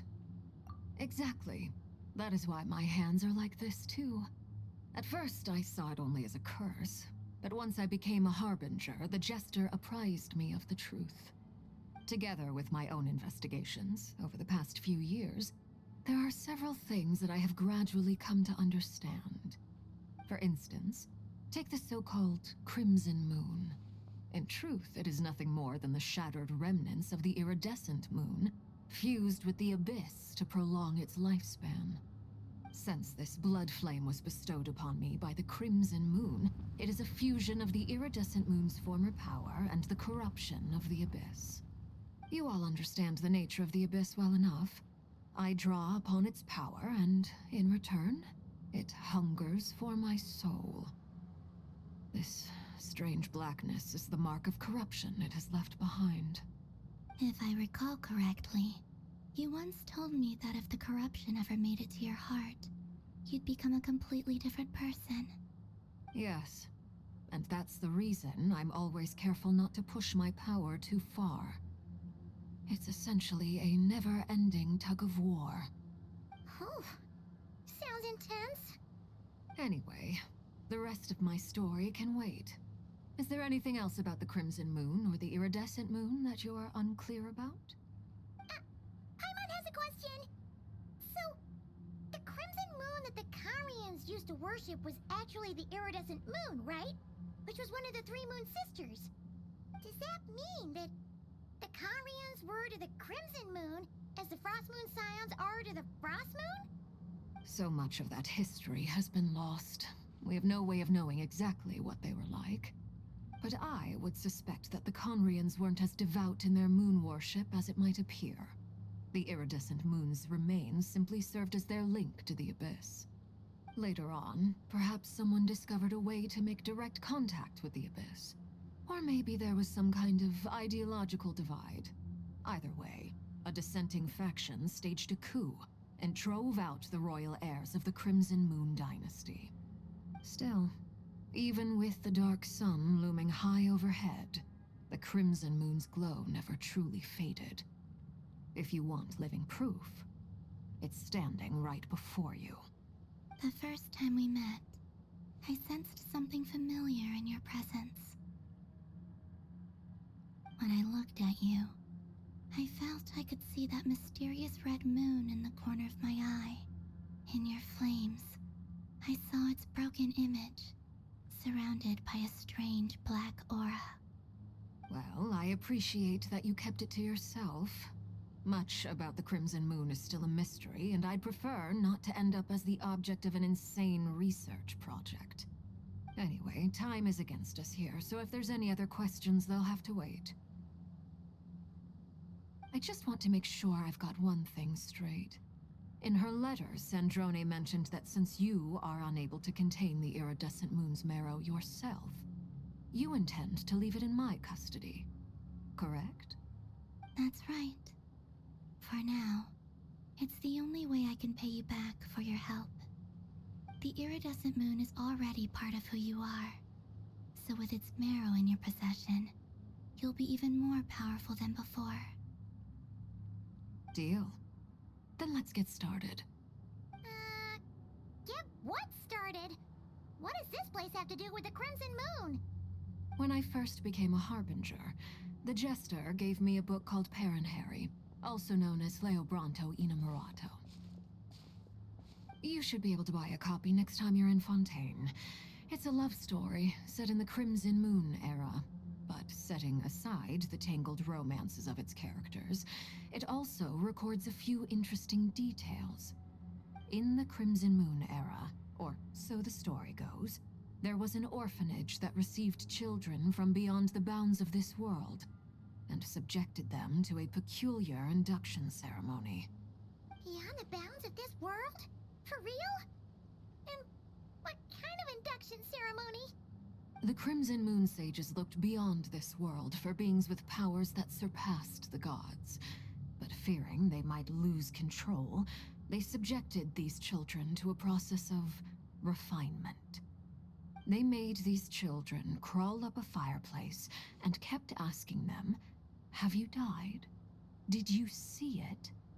Until they finally admitted to having died and seen a crimson moon. The adults embraced the children who passed the ritual, telling them, "Within the fireplace, you have traversed the flames between two worlds. Here and now, you are born anew." The book leaves much unsaid, but I suspect that this was their way of branding the children they had enrolled, leaving an indelible mark upon them so that they would forever live in the Crimson Moon's light. That explains why I can't sense the Crimson Moon's marrow in this world. It makes sense that it would be sealed in a special space that can only be accessed temporarily through some kind of ritual. But there's no fireplace here. Do you see a chimney anywhere? Oh, are we supposed to build it ourselves? Okay, fine. Paimon will go find some bricks. That won't be necessary. The fireplace is purely symbolic. The key to the ritual is crossing the flames between two worlds. In other words, the flames that burn within me.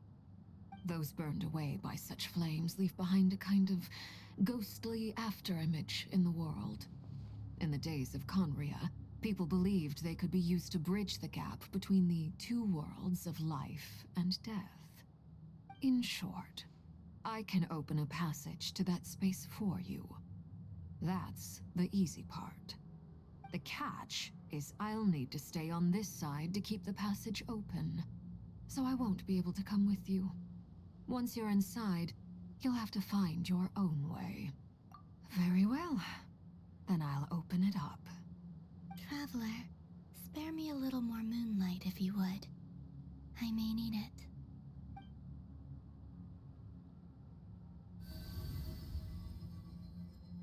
Thank you. I feel like I've recovered some of my strength now. It should be enough to move us across short distances and confront whatever dangers might await.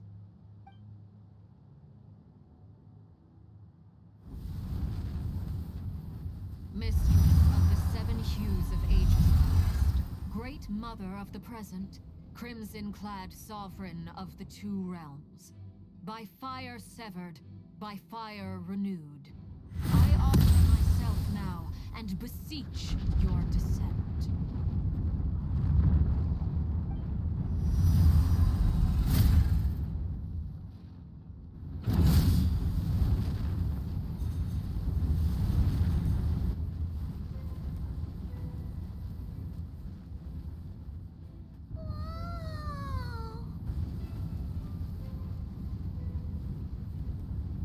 One word of advice. As you're crossing over, no matter what voices you hear, do not answer. Got it. I sense a sinister gloom inside, but also the familiar light of the moon. I feel that I am about to meet an old friend who has changed beyond all recognition. All right, let's go.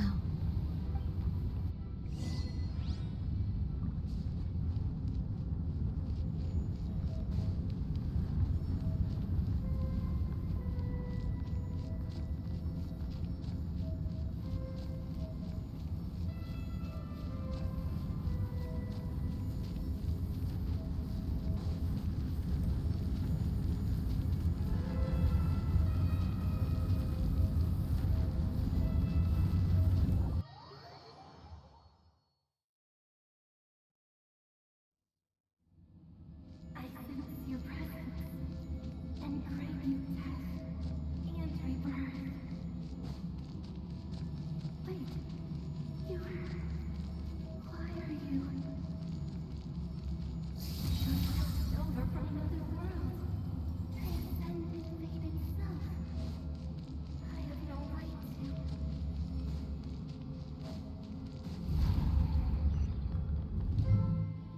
Hey!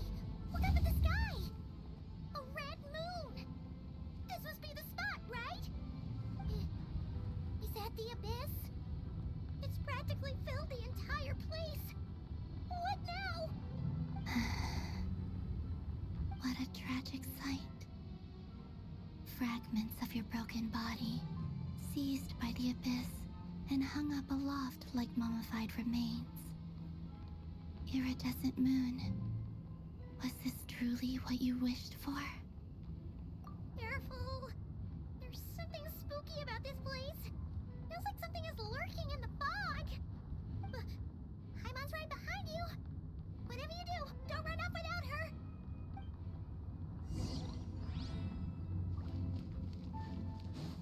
By the way, Columbina, didn't you tell us that the iridescent moon had shattered into pieces? The moon up there looks pretty whole to Paimon.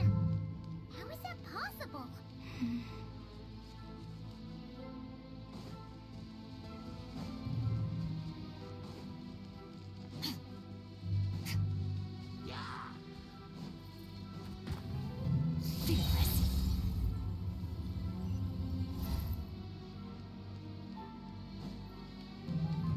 Just like I thought.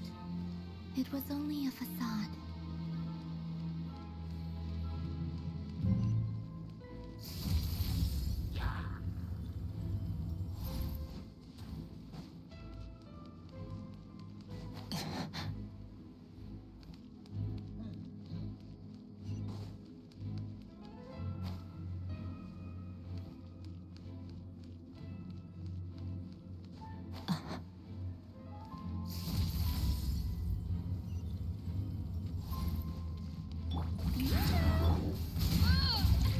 Fierce on the loose! Fulfill our pact!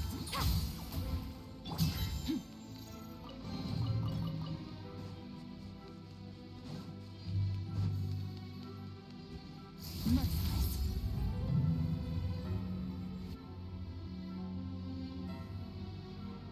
Huh? Huh? For real? That's way too high! There's no way we'll be able to reach it! No. I'm not sensing anything up there. It's coming from under the mountain. Let's see. Ah! There's some kind of weird shadow over the water. Wait, see that? Looks like a mechanism of some sort. Let's check it out.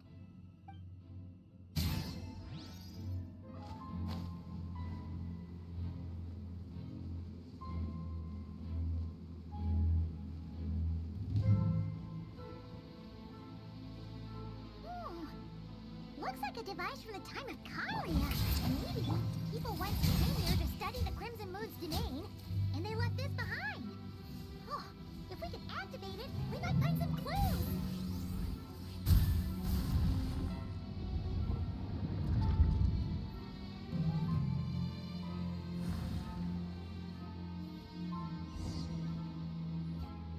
Hey, look at that! Now that the mechanism's running, the shadow in the water looks different. Do you think these mechanisms might be the key to unlocking the secret? Let's try to find more of them! Felindis, we'll leave the rest of the research in your hands. We'll be heading back now. I hope this isn't ruining date night. Ugh. Mind your own business. Just leave me some snacks on the table. Felindis? Is that Rearrear's girlfriend? How come we're hearing her voice here? Oh yeah! So, do you think she was studying this strange space all along? The Abyss has made this space extremely unstable. Maybe that's why some of the things she said and did were preserved here. Like echoes. Or after images. Whenever I see this view, It takes me back to a poem from my childhood.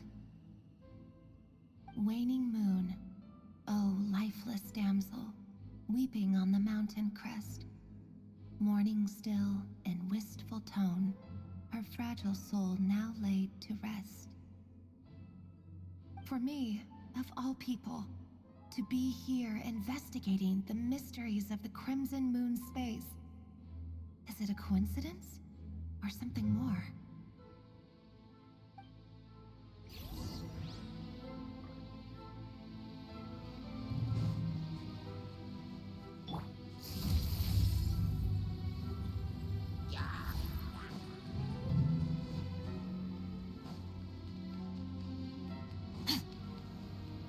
Oh, looks like the Abyss has messed up this mechanism. We need to find a way to get it working again. Let's see if there are any other devices nearby.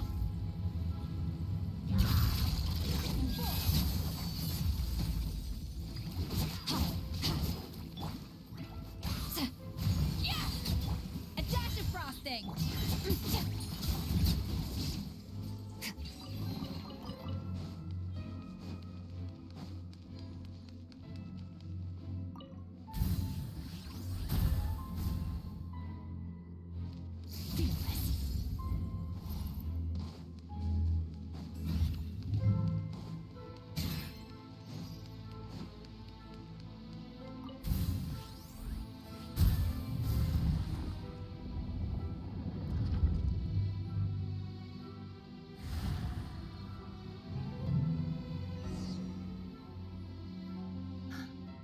I see. So the moon marrow, or rather the power of the three moons, is the key to unlocking. If it really does exist, then maybe this madness can finally be put to an end.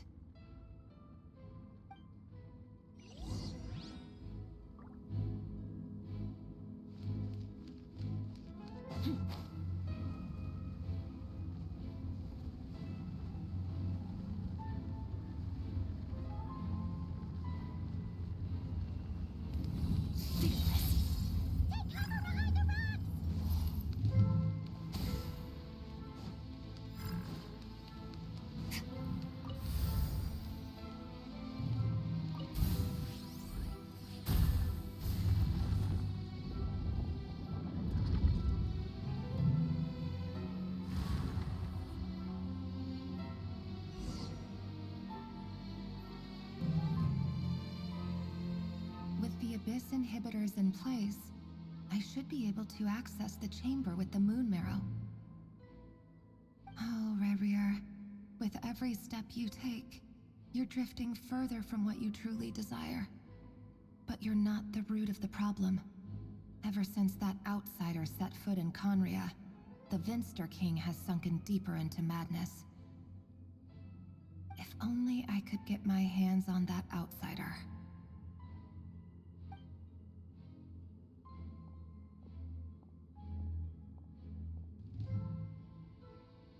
Hey, look! The moon's reflection is back to normal. Olympus's voice mentioned a chamber with the moon marrow. Do you think maybe it's hidden in the moon's reflection? It must be. For within it, I sense the fragile aura of a dying soul. Then there's no time to lose! Let's go!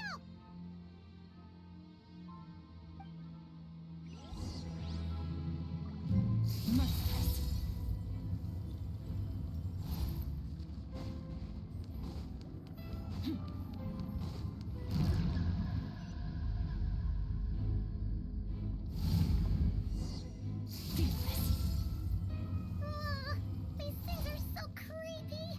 Ugh. Looks like we'll have to destroy them if we want to get to the iridescent moon's marrow.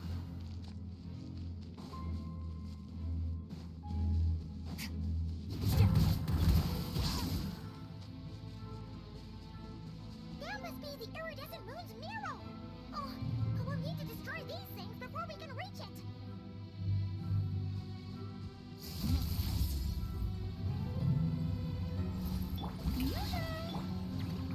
Off to the freezer! Another star goes out!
iridescent moon's marrow, still burning away like an undying flame, yet now contaminated by the abyss.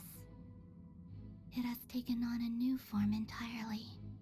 If we can purify the abyssal power within, we should be able to obtain its untainted essence.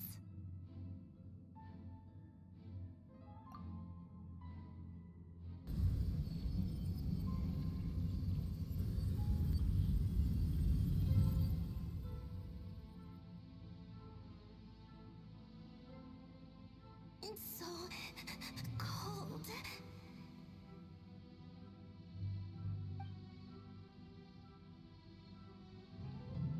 Is it you? Are you here? Huh? Are you talking to us? At long last, I can see you once more. Our fates have crossed, and I am finally free. I'm sorry, I lied to you. Even knowing what was to come, I still couldn't let go of the fear in my heart as death drew near.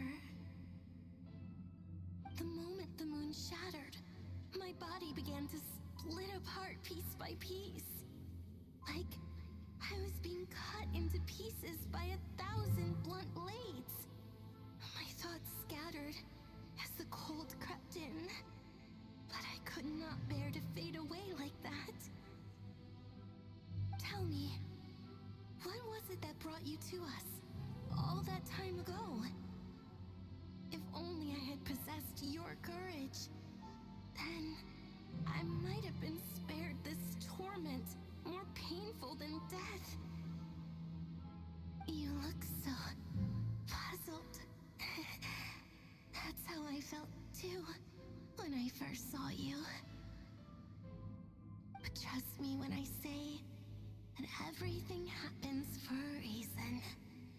Farewell, Hypo.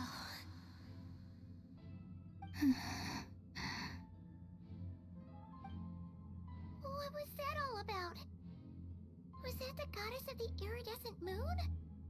Oh, it sounded like she was speaking to a long-lost friend. But none of us have ever met her before, right? Perhaps. She took me for the goddess of the frost moon she once knew. For a fading soul like hers, our auras must be too similar to tell apart. But anyway, we've got the iridescent moon's marrow now. That should help you regain your strength, right? Alright, time to leave this place and meet back up with Arlecchino. Let's go!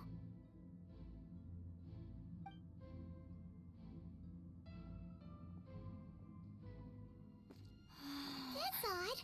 This place looks different than when we came in. Waning moon, Huh? oh lifeless damsel. Oh.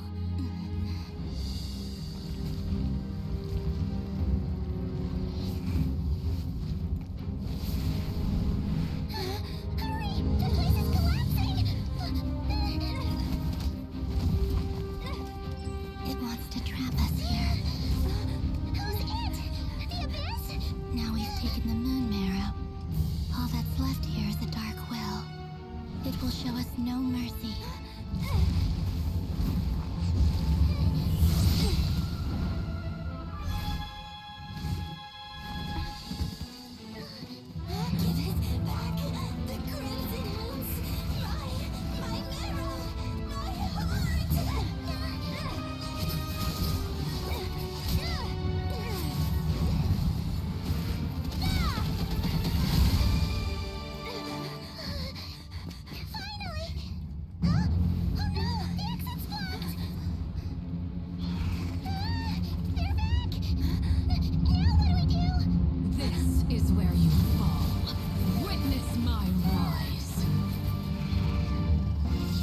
this? Don't worry, it's a small price to pay. The Abyss wanted to trap you inside, and I defied its will by bringing you out. No wonder it's a little angry. No. I have paid the price, albeit a small one, and it cannot be undone. My hands have already fused with the Abyss. Purification would simply destroy whatever's left of them. But surely... Oh, we're so sorry, Arlecchino. Paimon can't believe you'd make a sacrifice like this for us. As much as I'd like to call it a favor, the truth is I was simply holding up my end of the deal. Well, Columbina. Yes, you did your part.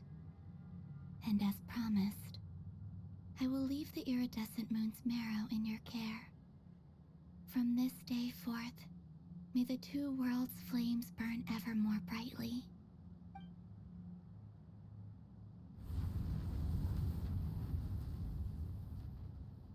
I'll take that as a blessing. Now, Columbina, give me your hand. Accept this moonlight I offer in return.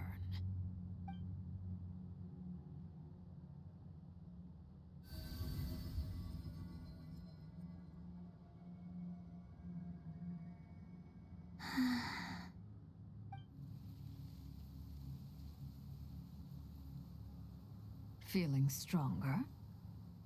Hey, Columbina, are you okay? I'm fine. Our powers are a little at odds, that's all. By the Frost Moon's authority alone, wielding the power of the other moons was always going to be a stretch. Still, I think it's fair to say that your strength has returned, at least to the level it was at as Third Harbinger. It's still not enough. There's no way I can hope to challenge Rayrier like this. Just one more ray of moonlight, if you would. It's okay. I can take it.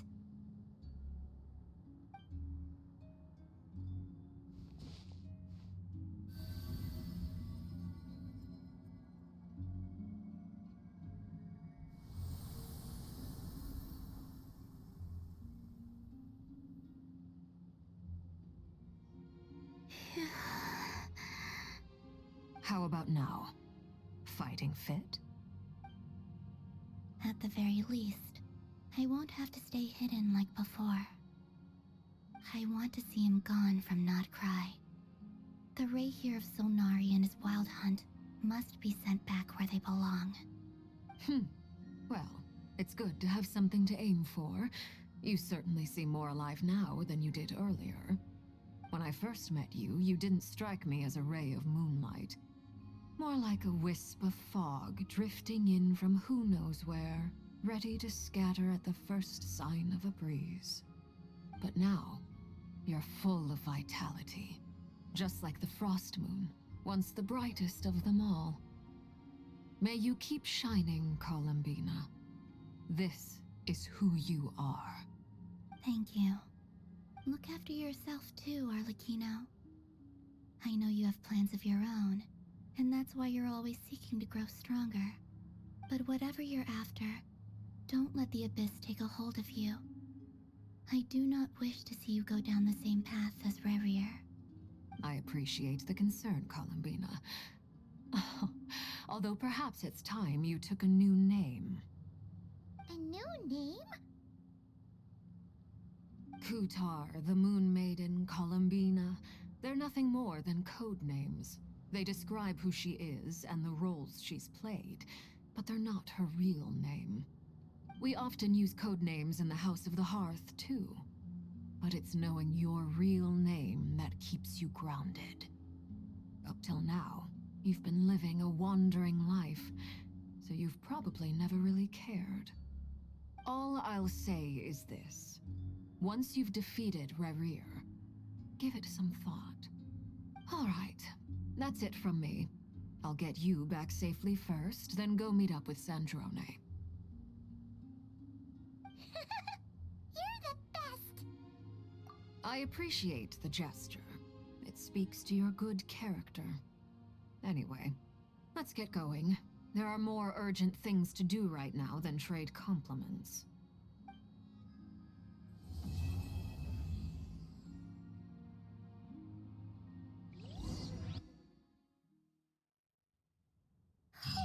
It was a close call, but we got the iridescent moon's marrow and restored Columbina's strength, and that's all that matters.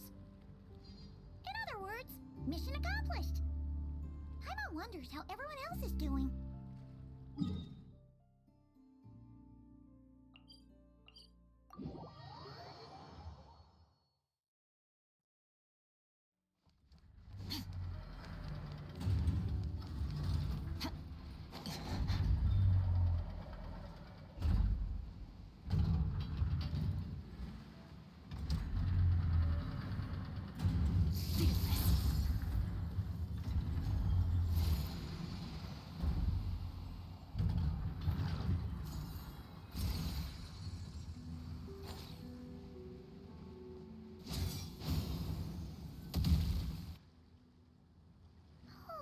Do you think the others are making good progress?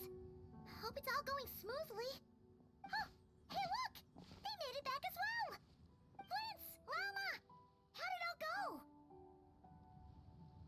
All is well, thank you. Nefer and Yehoda had to stay at the curatorium to wrap things up, so they won't be joining us for now. I ran into Miss Nefa and Miss Aino on the way back. Their work is still in progress, so I suspect they won't be back for a while either. You seem rather cheerful today, Mr. Flintz. I certainly am. I achieved what I set out to do and came away with more than I bargained for. Fighting alone can get quite tedious, but I had the good fortune to run into a pair of brave young warriors. We meet again. How have you been? Albedo! What are you doing here? Thankfully, tracking you down turned out to be a lot simpler than we envisaged. These two courageously lent me a hand while I was fighting the Wild Hunt. When they told me they were Servarka's colleagues, it all made sense. And given how people of outstanding talent tend to cross paths, it's no wonder you're already acquainted. So, who's your travel buddy, Albedo? Why don't you come and introduce yourself?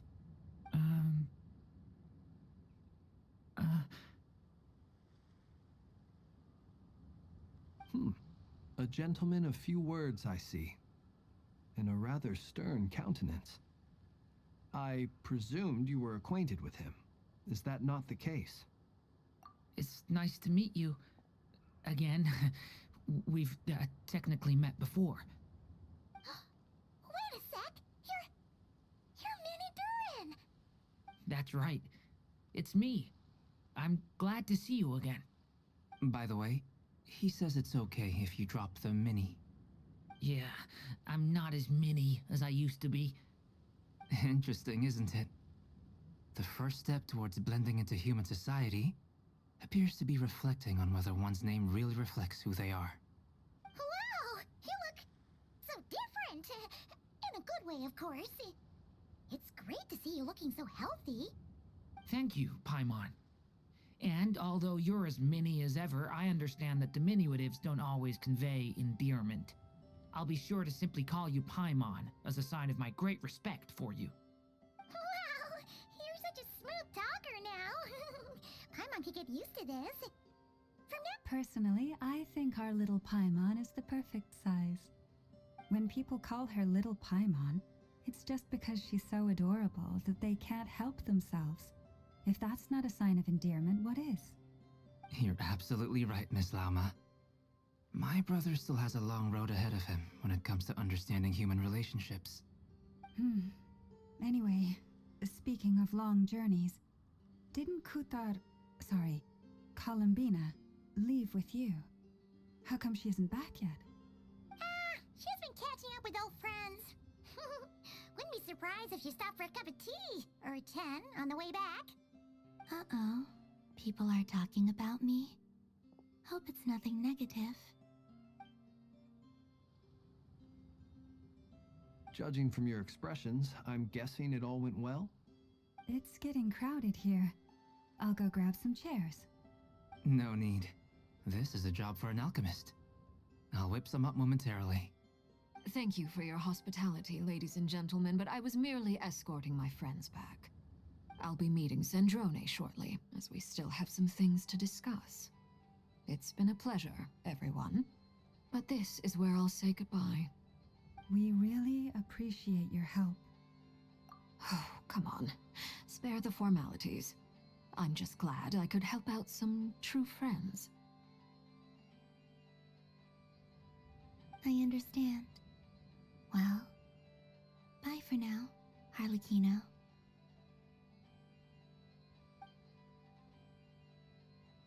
Oh, this place is hopping. It's probably a good thing one of us left. Otherwise, we might not fit all these people in. Are you saying we're about to run out of chairs? As a matter of fact, I am. Come on in and see for yourself.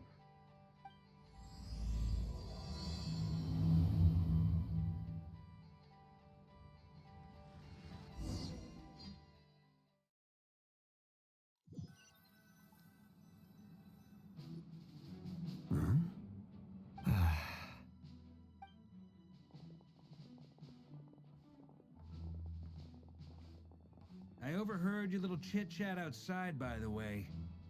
With Miss Columbina's colleague gone, we should be back to the original crew plus the other colleagues I brought in. Though, it looks like we have another new face. Someone else managed to rope in a colleague too? Frankly, you and Paimon are the only people I know here. This here is Deansliff, colleague of Tibet's greatest guide, Paimon, and greatest adventurer, the Traveler. Well, not exactly colleagues, more sort of friends. When someone else jumps in to do the announcing, you know you're speaking to someone important.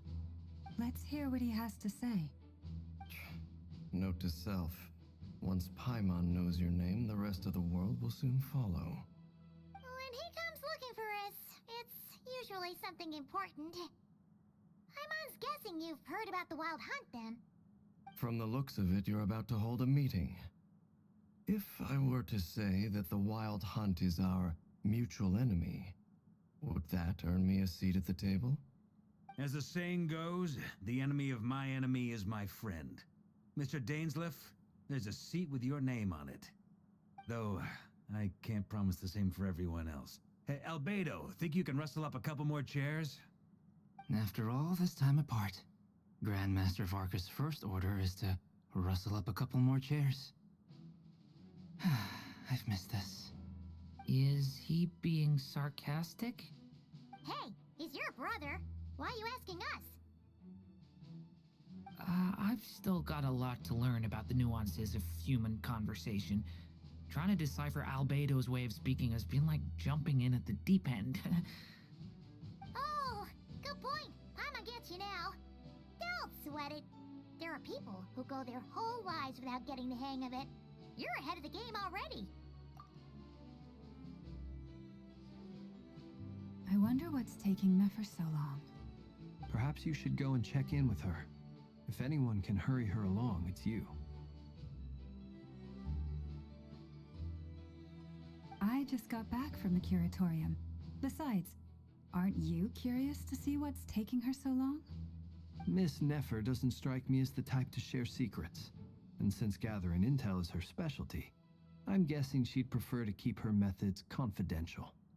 Under such circumstances, would it not be tactless for me to impose? Oh, but it's fine for me to impose. What can I say? You have an unrivaled ability to garner people's affection, Miss Moonchanter. Besides, you have far more in common with her than I do. All right, then. Impressive. She barely fought back at all. I admire your powers of persuasion, my friend. As I'm sure Miss Lauma will realize soon enough, the trick in life is to always pitch in with other people's responsibilities so that you can be selective with your own. Another trick is to simply hide in the background. Spoken like a true sage. Anyway, looks like we've got some time to kill before the meeting. Let's take a little breather, folks. And feel free to chat amongst yourselves. We'll get down to business once the other two arrive.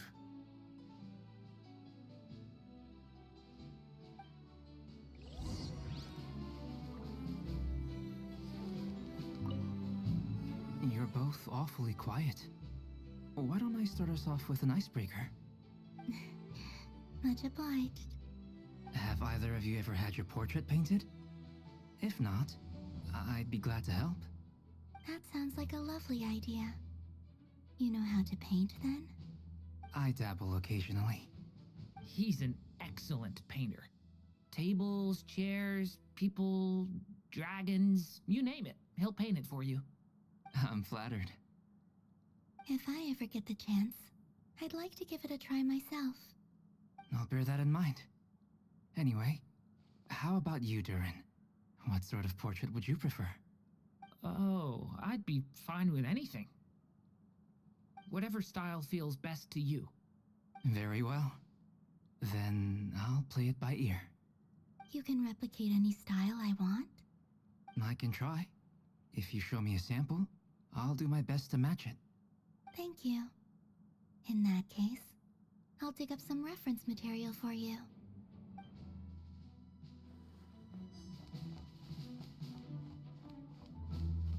Is there something you'd like to say to me? Yeah! For starters, why'd you just show up here without even giving us a heads up? If you think back to our previous interactions, you may recall that that's hardly out of character for me. You do have a point there. Oh yeah! You'll need to find somewhere to stay the night too, right? Wanna tag along with us? You never know. We might get a group discount. Sure, let's do that. Great! Paimon will handle it! And in return, we can get Dainslift to be our very own personal bodyguard. If that's what you had in mind, you should have said so sooner. I'd be happy to help. Oh, okay then. Paimon was only kidding, but good to know. Anyway, since we're all here together, we might as well watch each other's backs. That's just what friends do, right? Indeed. Thank you.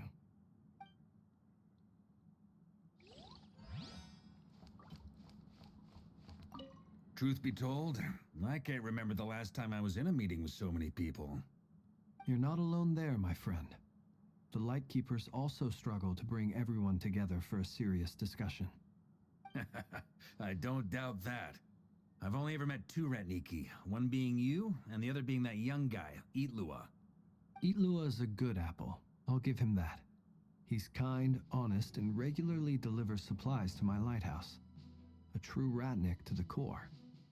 In that sense, he puts me to shame. So you're what? A fake Ratnik?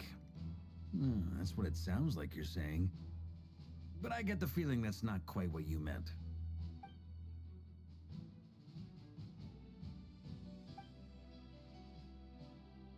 Come on, why the awkward silence? Sorry. I'm not even gonna bother trying to hide it. You've known all along, haven't you, my friend?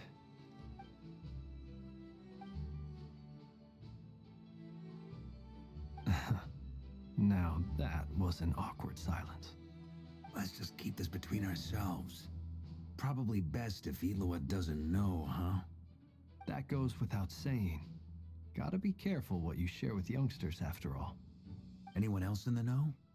Let me guess. The Traveler and Paimon?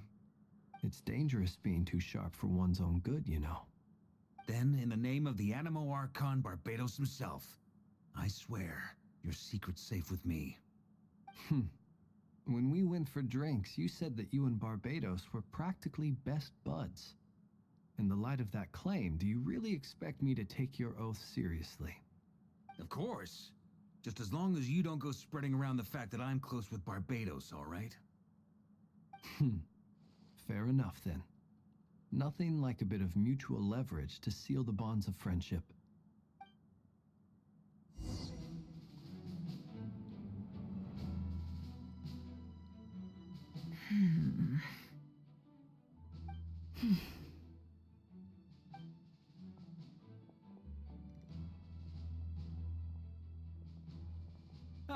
Miss Nefer, you made it after all.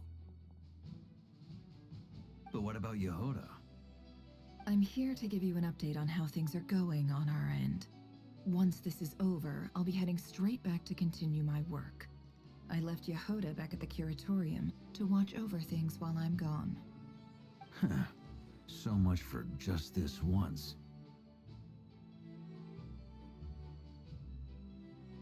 Shh! Not so loud! We're on a roll here! What if she remembers and suddenly decides to back out? Did you say something, Mr. Varka? Huh? I didn't say anything. Right, Flints? Must have been a frog. They get so noisy around here at nighttime. It's like they're putting on a concert in the background. Anyway, before we begin, there's a few introductions to make.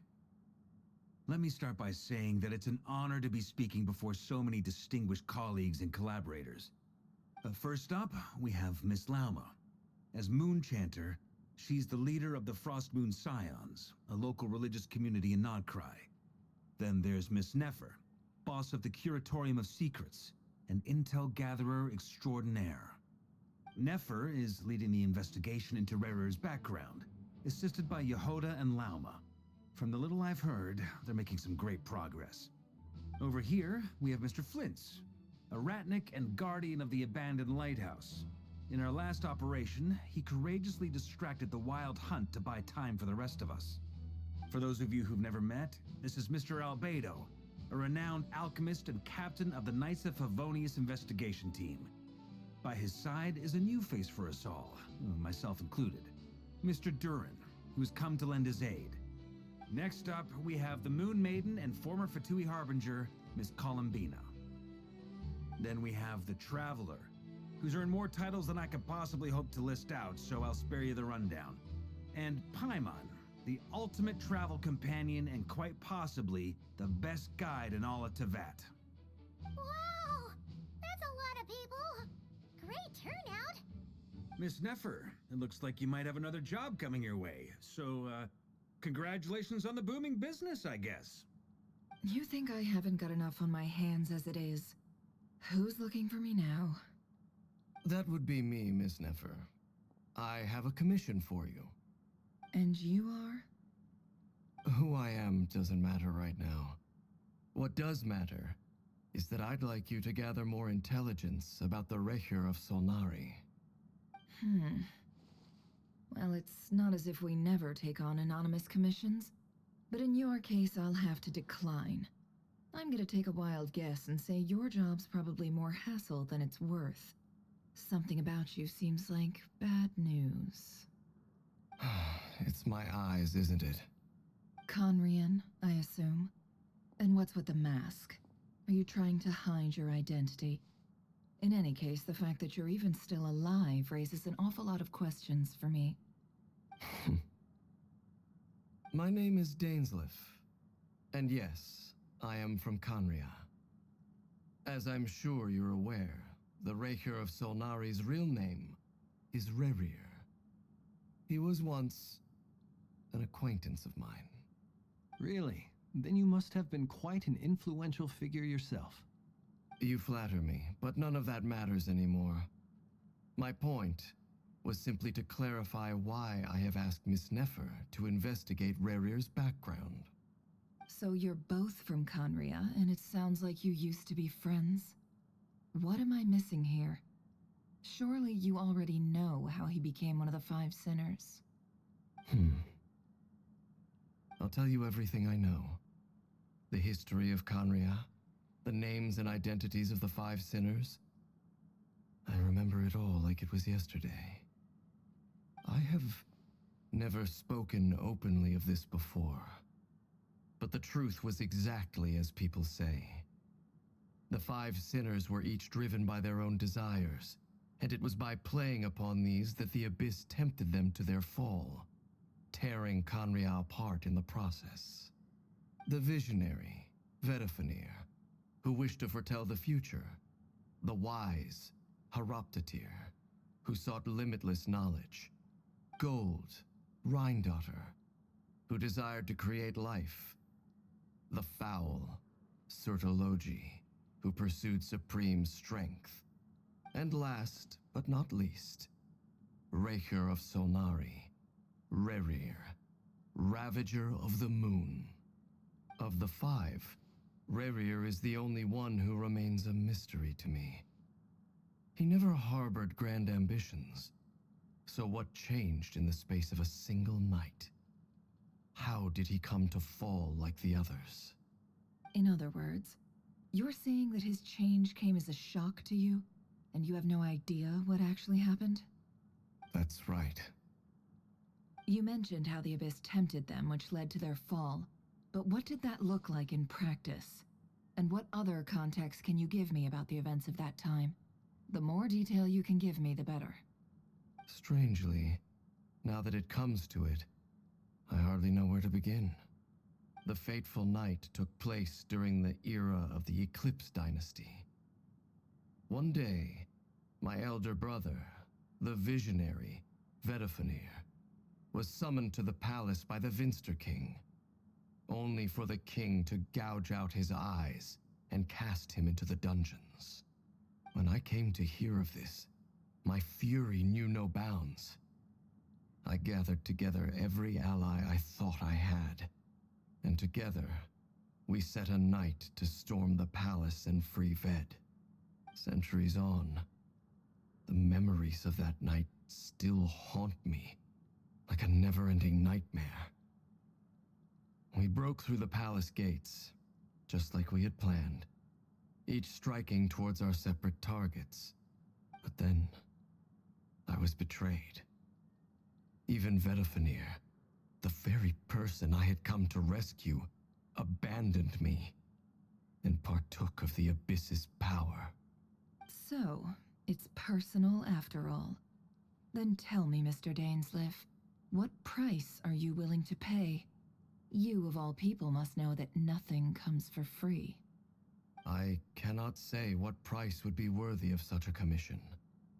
But know this. Rerir was not always a madman. Believe it or not, there was a time when he was just an ordinary man, working for the Conrian Intelligence Service. Uncovering the truth of Rerir's past is the only way to unravel this mystery. But before you decide if you will accept my commission, I will tell you more about him. Enough, I hope, to help you plan your next move. Sounds pretty good to me. Feels like we just flagged down a random passerby, only to discover he's actually a master strategist who has a score to settle with our enemy. Can I borrow your halo? It could be useful in the lighthouse. Hey, enough with the wisecracks! Besides, isn't that lamp of yours bright enough already? Relax. It was meant to be a compliment. If that was a little over the top for your liking, I'll make sure to tone it down next time. I'll give your proposal some serious thought, Mr. Dainsleif. Let's speak in private once the meeting is over.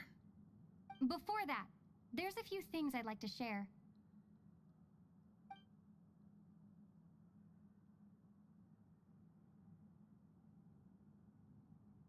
Now that we've united the hearts of the three moons, your power should be greatly enhanced. But it seems like that hasn't happened yet. I believe it will take a little longer. You've done so much for me, so I want to be completely honest with you all. Even though I'm doing a lot better now, the truth is, my recovery will likely be an ongoing process. From the moment I was born, my power has been slowly ebbing away. And that is because Tevat has never accepted me. Even with the moons united as one, it seems my rejection cannot be undone. So far, I have yet to find a solution. It may turn out to be a problem that will plague me until the day I finally leave this place behind.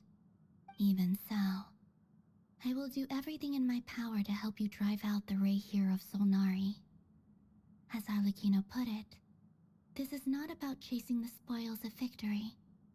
It's just a gesture of heartfelt gratitude. Kutar.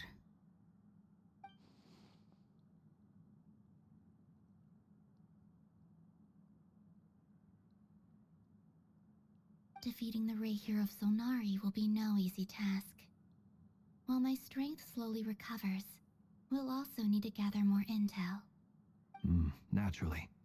We should take all the help we can get if we hope to defeat him. We've considered several viable plans now, but our choice hinges on the answers to a few key questions. Is it even possible to kill Rerir? What experiences shaped the person or monster he became? And what's he really after? Given Albedo's expertise in alchemy, I think we should leave him to try and answer the first of these questions. Understood. As for the other two, I'm afraid we'll have to count on you again, Miss Nefer. Believe me when I say it's not my wish to burden you. But right now, relying on your skills is our only option. So you're placing all your hopes on me, huh? We can't thank you enough for agreeing to help us. Honestly, I can hardly believe how lucky we are. You sure have a talent for changing your tune, Miss Moonchanter. Timid like Yehoda one moment, then flinches insincere flattery the next. Ladies, please. I must object to your portrayal of me. That's all. Feel free to keep bickering. Just pretend I'm not here. I almost don't want to leave this room. I'm curious to see how this plays out. I have faith in you, Miss Nefer. Something tells me you'll stand by us until the very end. Oh? And what makes you so sure of that? What if I suddenly decide that my compensation is insufficient? This isn't about the money. I can sense that you've got a deep-seated distaste for Rerir. And knowing you, that alone is motive enough. Look at them getting along so well. Like two peas in a pod. And I'm the one they accuse of insincere flattery. There is no justice. Miss Lauma, you have to understand something. Unlike you, I don't actually enjoy having everyone's hopes on my shoulders. Is that right? Well, maybe the fact that I'm willing to put my hopes in other people says more about me than you. But the fact is, I also trust you. And that's because I know that you're someone we can count on. Anyway, we've got our plan, so let's get moving. Mr. Dainsliff, let's talk. And Traveler, once we're finished, if you've nothing else planned, I'd like you to come with me. This whole experience is teaching me a lot. For instance, I now know that when other issues come up in the future, I'll have far more luck getting Lauma to convince Miss Nefer than trying to do it myself. Hate to say it, friend, but that's one of the funniest things I've heard in a while. Why? You think I've got it wrong? Quite the opposite. But what makes it so hilarious is how long it's taken you to realize.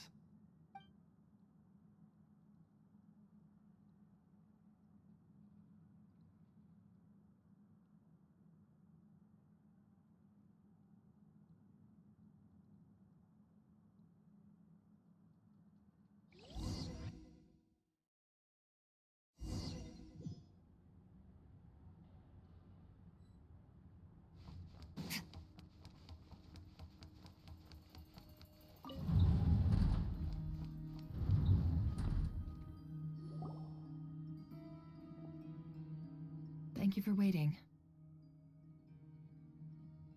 It's okay. We actually used the time to help Dainsliff get a room at the hotel. That's very considerate of you. Now, I trust you share my curiosity about Rerir's past, and you seem fairly familiar with Mr. Dainsliff already. We spoke at some length after the meeting. He was the one who suggested I should invite you to join this operation. He feels confident that these secrets will be safe with you. Dane has a lot of faith in us, that's for sure. Likewise. I appreciate that you got right on board without interrogating me about why I invited you. It shows that you trust me to explain everything in due course. That's because we know what you're capable of. We appreciate you too, Nefer. You might have been forced to help in the beginning, but this time, it was your choice. That's one way to put it. Another is this, that once a decision's been made, it's set in stone. After that, my only goal is to see it through. Alright, so here's how it is. I'm going to access Rarier's thoughts again using my confidential method. Now, I'm sure you've seen things like this before on your travels, so you're surely well aware of how dangerous it can be. The reason I've gathered you all here is to ensure my safety during the proceedings. I plan for us to enter the fragment of his consciousness together, and once inside, I will focus on searching for information. Think of this as a diving expedition into someone's brain. If I'm the diver, you are my safety equipment, tasked with keeping me alive while I'm under the surface. Once the ceremony begins, we will all be spying on privileged information. But in the interests of safety, you must remain absolutely silent at all times. We will discuss our observations after the ceremony has concluded. Lastly, any individuals of a weaker constitution are advised not to partake in the ceremony. In any case, Paimon has her own job to do, which requires staying in the room but not joining the ceremony.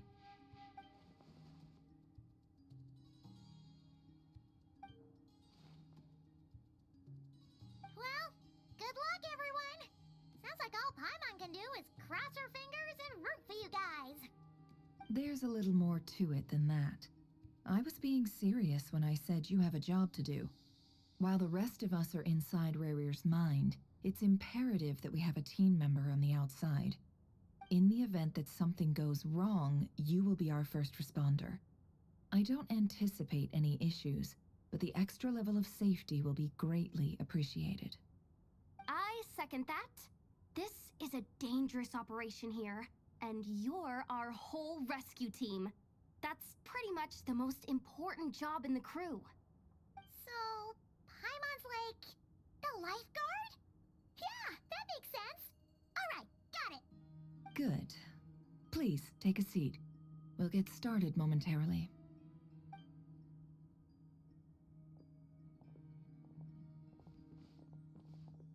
So, did Mr. Dainsliff tell you anything else? He told me that he believes Rarier kept some big secrets in his life. He's not sure that they were the cause of his eventual downfall, but he's asked me to uncover what those secrets were all the same. But surely you're not planning to go through with this, no matter the cost. If you think that, you'd be overestimating me. I'm a businesswoman, not a mercenary. But I do have my own professional reasons for taking this job. You think I'd turn down the opportunity to get a first-hand glimpse into Conrian history? No chance. Well, as long as you don't let morbid curiosity get in the way of safety concerns, we're good. We'll do whatever we can to help you. You're such a killjoy.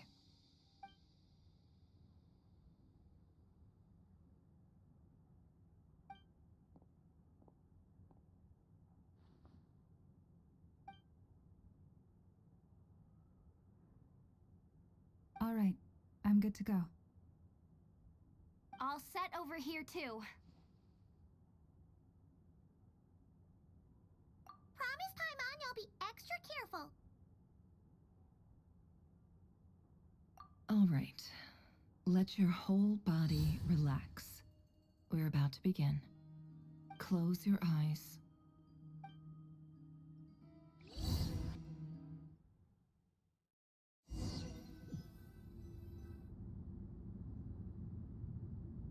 Phew. Could this be his office? Pretty standard setup. Bookshelves, paperwork, files. According to Dainsliff, Rarier used to be an intelligence operative. Chances are there's plenty of top secret intel stashed away in this room. Is this where you keep your secrets, Rarier? Can't say I'm not looking forward to this.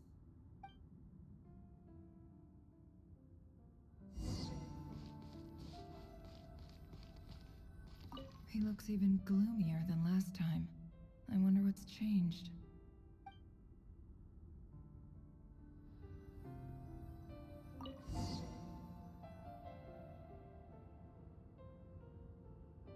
Today's files are in. Time to wade through them, just like usual.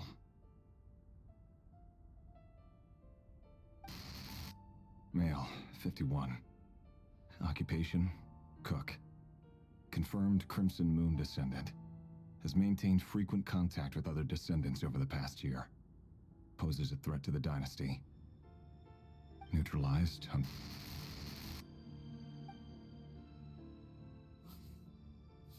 This one should be archived under purged targets.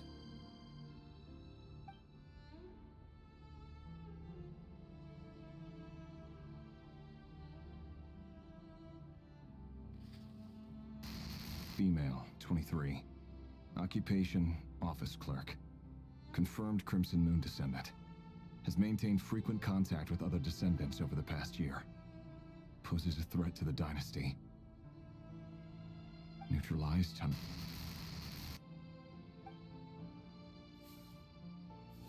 Another one for purged targets. Sounds like she was that other man's daughter. Never mind. What's it got to do with me?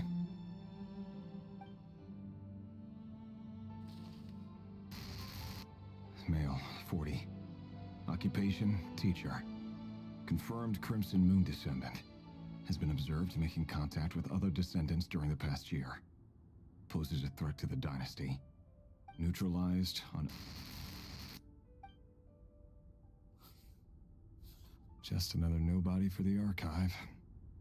Come to think of it, I remember surveilling this man. A case like his never would have been considered a priority in the past. Huh. He barely even interacted with other Crimson Moon descendants.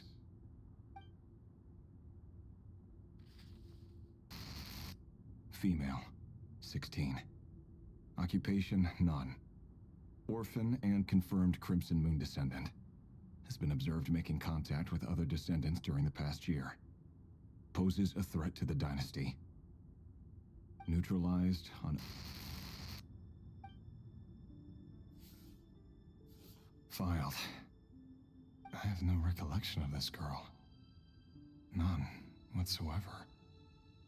She doesn't seem to be anyone important, but then again, how many of them really are?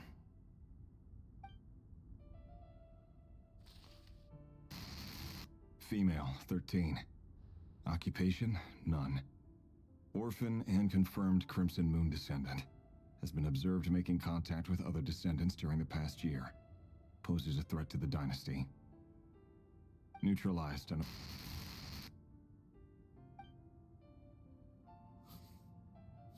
Filed.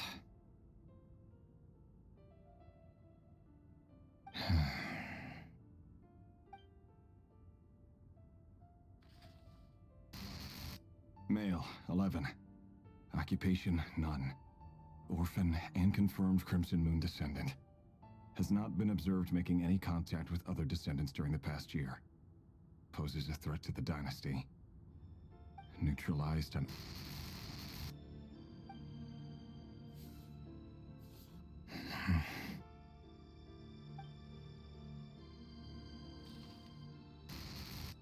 Male, 6.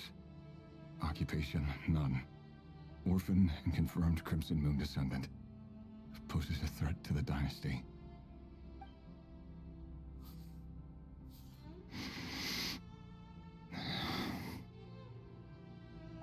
It's funny, isn't it? Your job is becoming both harder and easier at the same time, depending on how you look at it. Sooner or later, the Crimson Moon descendants will be completely wiped out. But as their numbers dwindle, they become harder and harder to track down. That's not how it is. Fortunately, however, most of the able-bodied adults have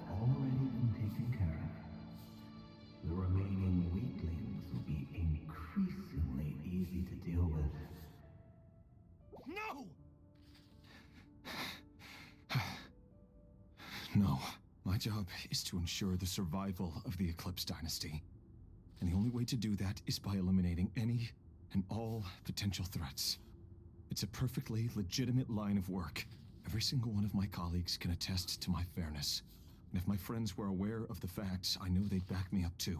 Assuming, of course, that they were aware of all the facts.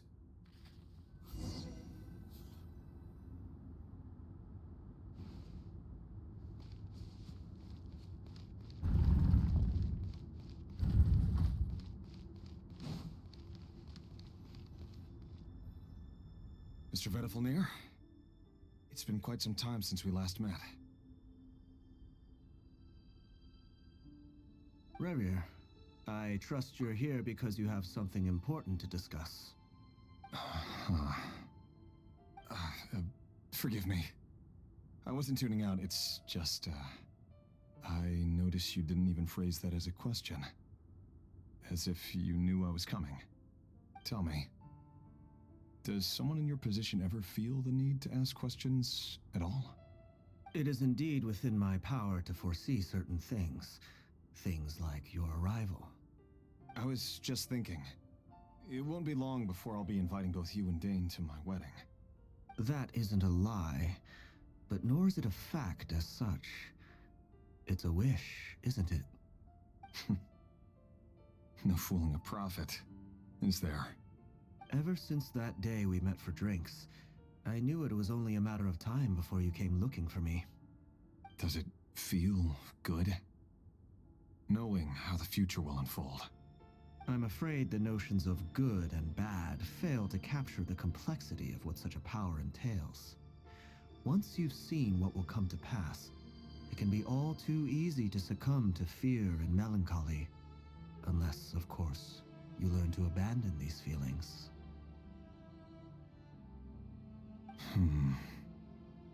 You fear my silence, and long to hear the words I left unspoken that day. That's right. You must have noticed my reluctance to broach the subject, and the reason is simple. Because the truth could never have lived up to your hopes. For both our sakes, such words are better left unsaid. The burden of prophecy was never meant for your shoulders. So who exactly do you deem worthy to hear your prophecies? None but our exalted king? Or rather, our king as he once was. You're closer to his majesty than I am. You must know better than anyone how much he's changed. You say that as though it is to my benefit. Yet precisely because of that, I dare not speak rashly.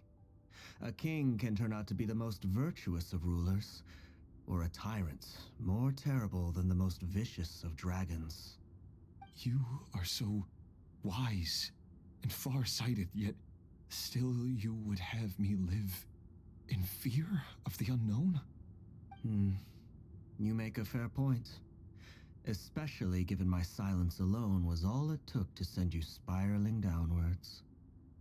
Very well then. Let me offer you some advice. And I say this not as a prophet or a visionary, but simply as the brother of your friend. For many reasons, there is very little chance of your marriage ending in happiness. If happiness is what you seek, you should find another fiancé.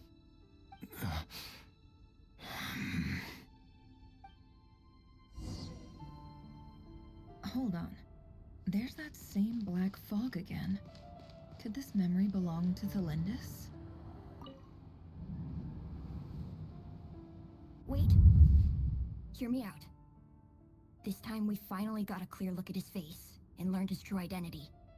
His name is Rerir, and he claims to be one of the king's guards. What did you say? A cruel irony, isn't it? The man you're set to marry leads a double life as a brutal executioner. Why are you telling me all of this now? Simple. It's because I want you to kill him. You are the only person he would never suspect. No, absolutely not. I would never dream of doing such a despicable thing. So you'll just stand by and watch him slaughter us to the last? Do not forget that the blood of the Crimson Moon flows in your veins too. The blood of the Crimson Moon? What does that matter now? The dynasty has long been dead and gone. You think that alone is reason enough for me to throw away everything I have? Why wouldn't it be? You too were once a child of the Crimson Moon, just like me. Don't tell me you've never felt so much as a flicker of fury for the way we were trampled into the dust. As long as you promise to abandon this pipe dream of restoring your dynasty, I can try to persuade him. Or have him persuade the Vinster King. Persuade the Vinster King? Do you even know why he's so obsessed with hunting us down? Why he keeps trying to force us to hand over our secrets over and over again? Or why we refuse to give up on restoring the dynasty? The Vinster King. A blind fool. His eyes clouded by powers from beyond this world. A petty little man with a miser's heart. And he dares to sit upon the throne? Mark my words. Sooner or later, Conria will fall. And it will be his doing. If you can't bring yourself to do it, so be it. Just you watch. It won't be long before calamity descends upon us all. The Reikir of Solnari. That really is quite a secret you've been keeping from me, Rerir. But who am I to talk? Am I really any better? I've kept my own past a secret this whole time, too. Love should be built on honesty. But ours was born from lies. And yet, is it really so wrong to hide things that would only make life harder? If we don't cover up the parts that no one else should see, how can we go on pretending to be normal? Vedifulnir must have known all this. And that's why he made his prophecy. In the end, nothing stays hidden forever. But I won't just sit by and watch this disaster unfold. I'll do everything in my power to protect what I cannot afford to lose, no matter who I have to face.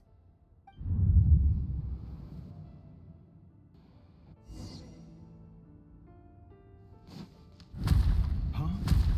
Was that Rerir who just walked past the window? Doesn't it give you the chills that he still takes the same road to work every day, as if nothing ever happened? Those people at the deli. Enough already. They're clearly pretty taken by their own disguises. Just smile and play along. Pull the rug from under beasts like that, and you'll risk having your throat torn out. Deli. Oh. They're talking about those people from the opposition. Right. I'd almost forgotten they used to run a deli. But surely you can see he's not the man he pretends to be. So many have died already, and they say that the king's madness grows with each passing day. We're not going to survive this, are we? But why does it have to be this way? Do we really deserve to die just because of the blood that runs through our veins? Felindis, are you even listening?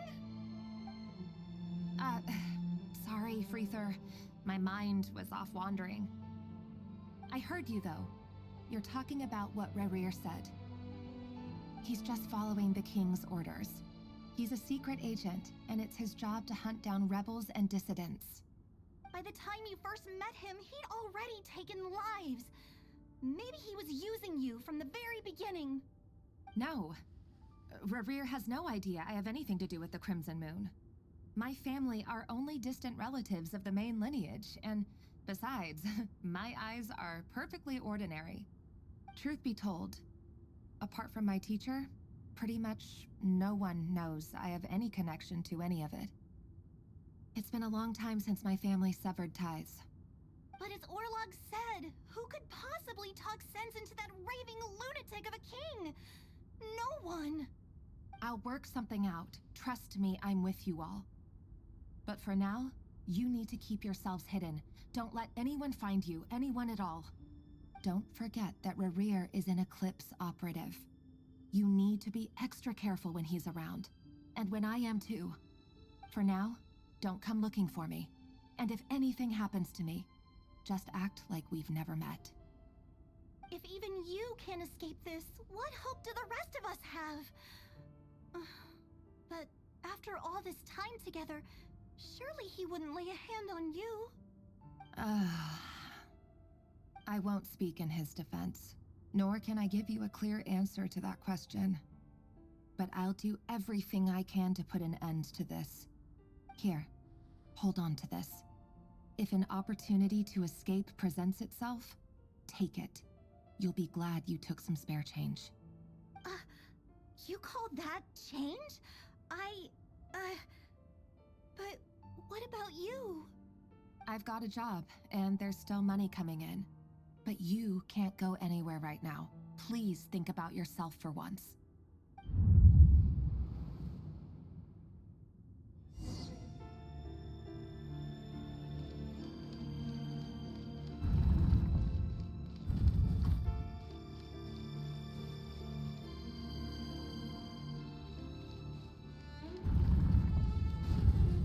Another day, another round of assassination training.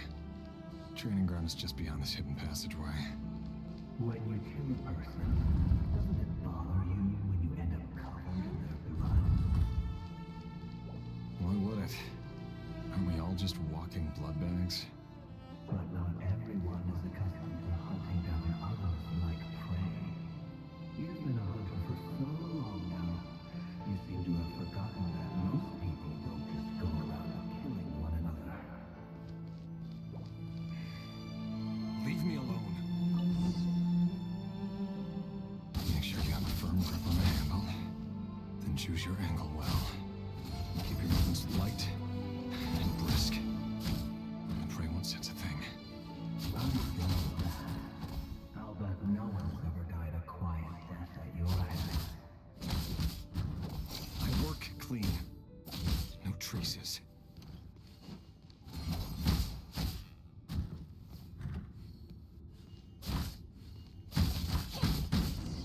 That doesn't make it open above board, though. The king happens to take you right now. What if someday he doesn't? That won't happen.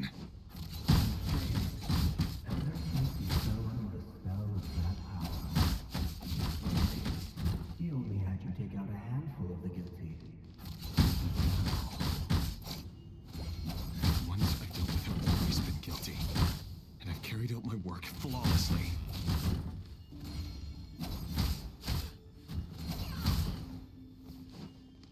Can't hide the truth.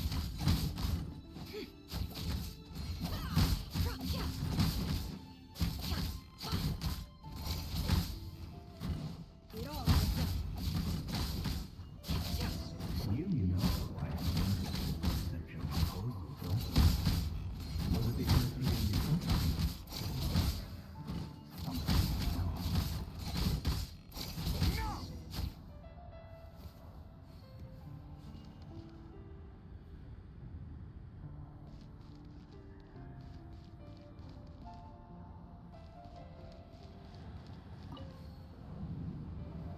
Delindis, do you still remember Orlog? Orlog. The boy who was pretending to sell flowers. You spoke for quite a while, didn't you? Yes, we did. What about him? He was arrested 2 days ago. Chances are he's already dead. He... I just don't get it! After everything he's done, why do you still stand by him? Or does it mean nothing to you that people keep dying? No, that's not... Just hear me out. I need to go now, Thelindis. They're looking for us. You take care too. If you ever need a place to hide, come find us.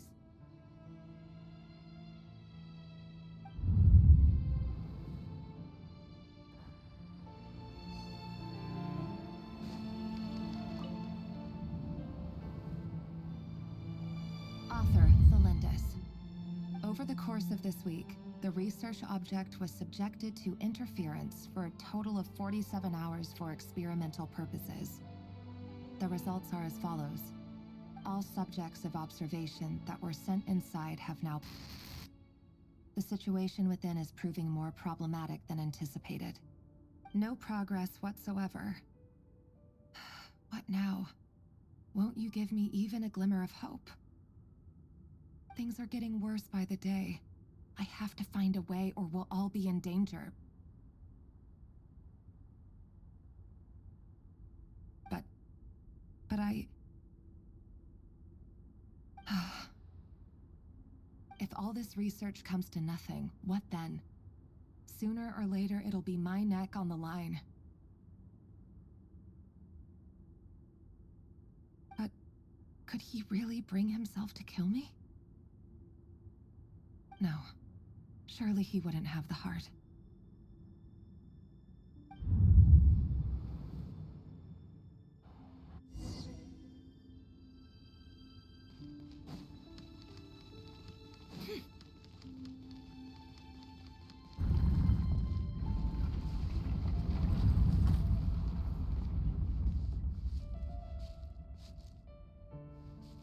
Why won't you just let us go? We don't even know each other. All we want is to live ordinary, peaceful lives. You want to live?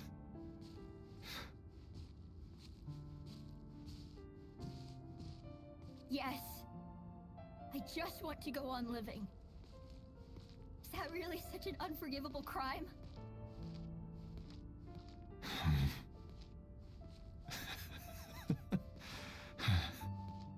You want to go on living. I want to keep living too. To keep living forever. That's why I have no choice but to continue on the path I'm on. If only some savior would suddenly swoop down and change the way the world is. Too bad that's not going to happen. Imagine that. If there really were such a person, you and I wouldn't be standing here like this, would we?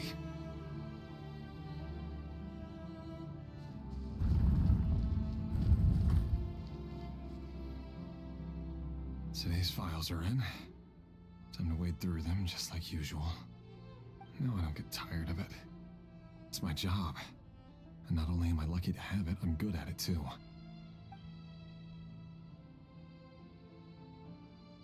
Huh. Wait. That's... Thelindis?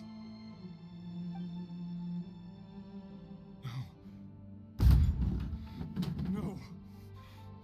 No! Why? But you bear no mark of the Crimson Moon. How could you possibly have anything to do with them? It cannot be.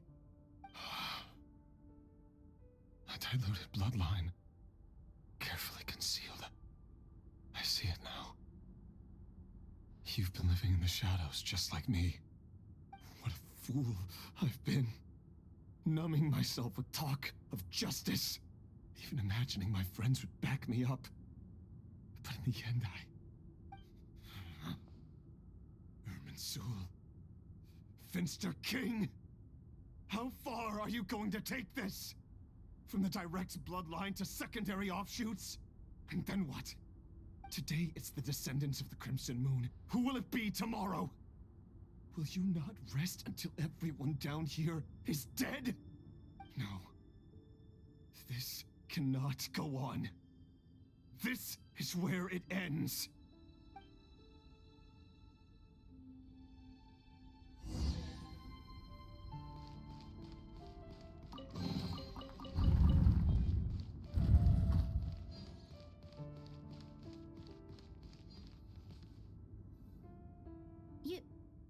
You're really letting me go? I am. As long as you can guarantee that no one will find you.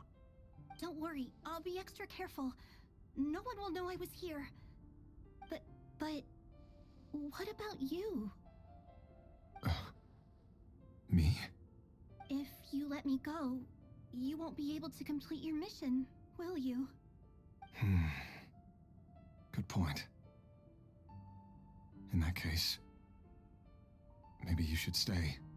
No, please! I just want to see the outside world again. Go on living? Yes. I know you're a man of your word. So please, just let me go. If I let you leave, what will become of me? Just kidding. Go, now. But remember, don't let anyone know you were caught. We'll be seeing each other again very soon if you do.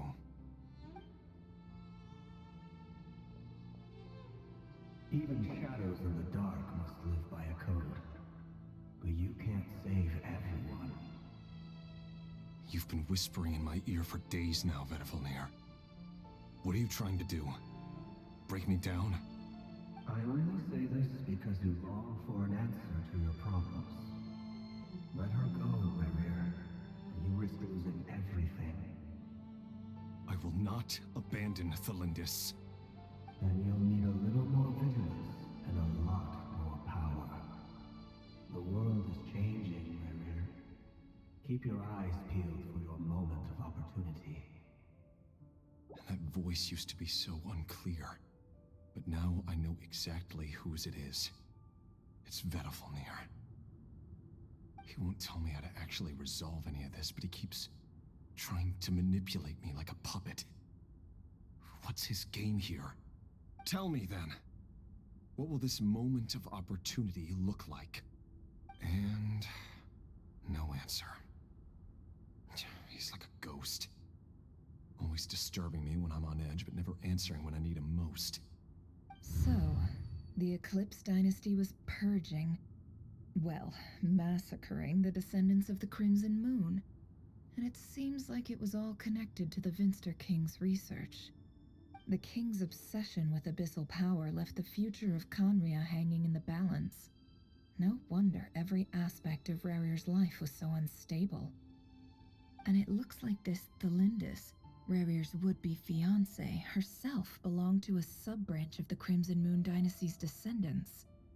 It almost defies belief that a couple like them could hide the truth from each other for so long. If the Vinster King hadn't intervened in such a drastic way, they might have gone on deceiving each other for the rest of their lives. And why does Vedifalnir, Daneslif's older brother, keep talking in Rerir's head? This guy kept more secrets than I ever imagined. The human mind is like a vast desert of shifting sands. When you follow the flow of someone's memories, you only ever see the parts they're willing to let surface. Time for something a bit more creative.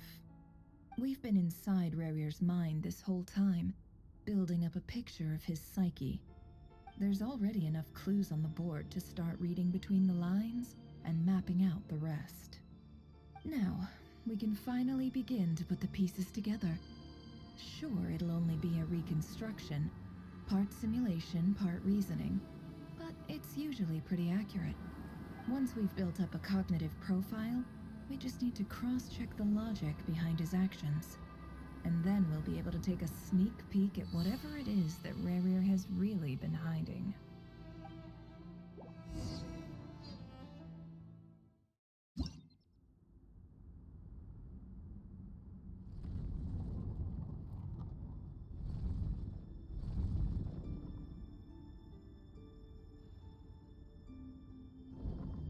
Rerir, are you there?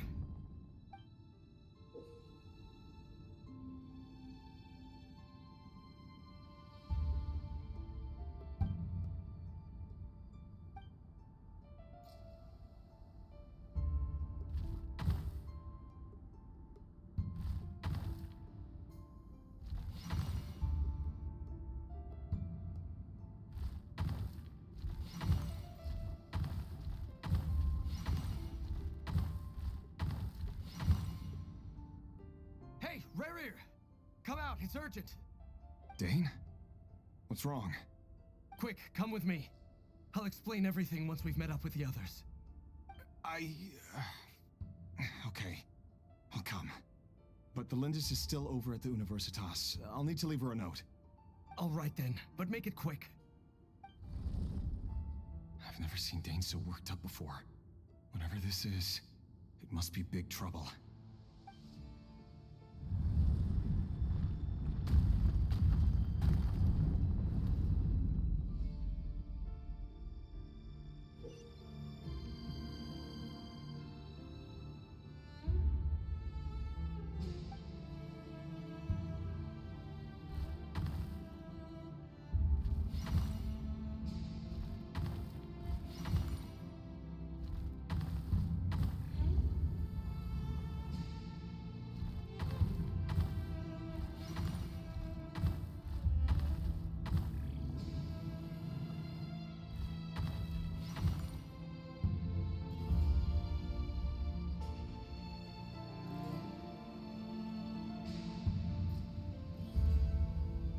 Well, this is a nice change, meeting you all at this hour.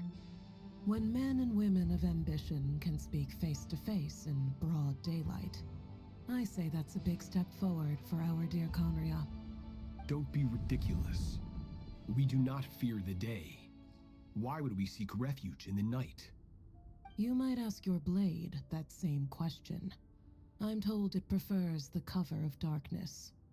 The word on the street is that Sertologi only strikes when he has an unfair advantage. But that is patently false. I see you're missing an arm and a leg. Surely only a fair fight could explain that. If this is your way of offering me replacement limbs, believe me, I'll take them. Oh, we can certainly discuss that. With bioalchemy, anything is possible. Assuming I have your full support in my research. Lunatic. Robtatir, what brings you here? Why, Dainsleif, of course. He invited me. Please, cast aside your apprehensions, Miss Rhindaughter.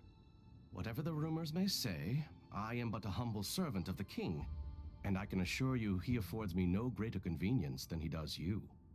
Well, the Universitas Magistrorum won't stop fawning over you, so at least some of the rumors must be true. You're clearly doing well for yourself, so drop the humble servant act. It endears you to no one. You're president of the Universitas Magistrorum, the chief royal mage known as the Wise by royal appointment, and by far the most favored among the 4 pillars of Conria. Vice President Veet doesn't even try to hide his envy when he sees you. My success is the product of hard work and good luck. It's as simple as that.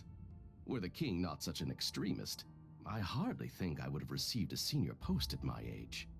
Of course, no job is without its gripes. Serving a king like ours can be a challenging task, as I'm sure you can imagine. And as for Efterveet, in missing out on the presidency, he's dodged a mountain of stress. Like everything else in life, it comes with pros and cons. You're all here. I apologize for the short notice, but it was an emergency.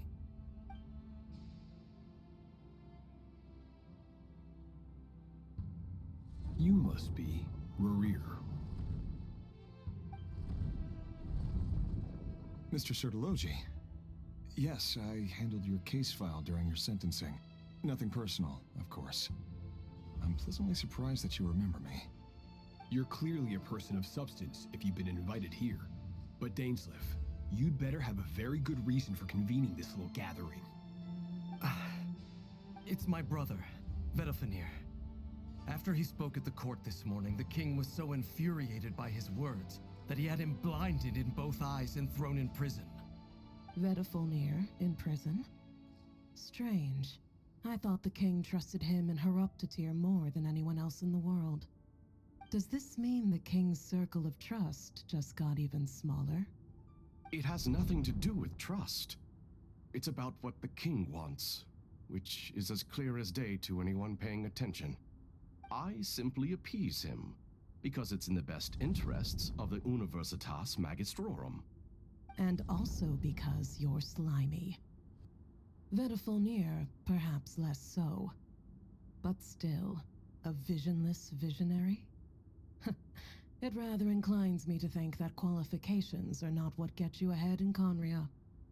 Do you honestly think this is an important discussion to be having right now? Dane, what are you planning to do? Rescue Vedafilnir, I assume. Correct.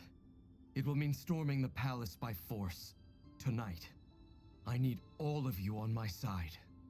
That's far too dangerous.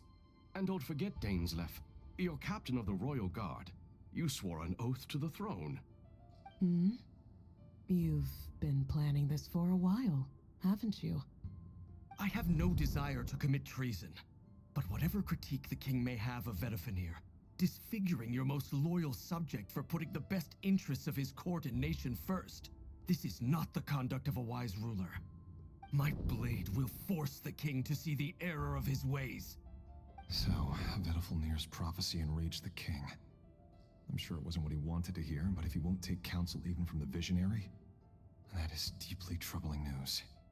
The extent of His Majesty's madness is now all too clear. The question is, how does a man like me get out of this situation unscathed? You have noble ambitions, Dane, but I'm afraid they don't do much for a guy like me. I'm not interested in saving the world. All I want is a letter of pardon. A letter of pardon? For whom? Thelindis? The chances of the Vinster King issuing a pardon for anyone connected to the Crimson Moon seem vanishingly slim.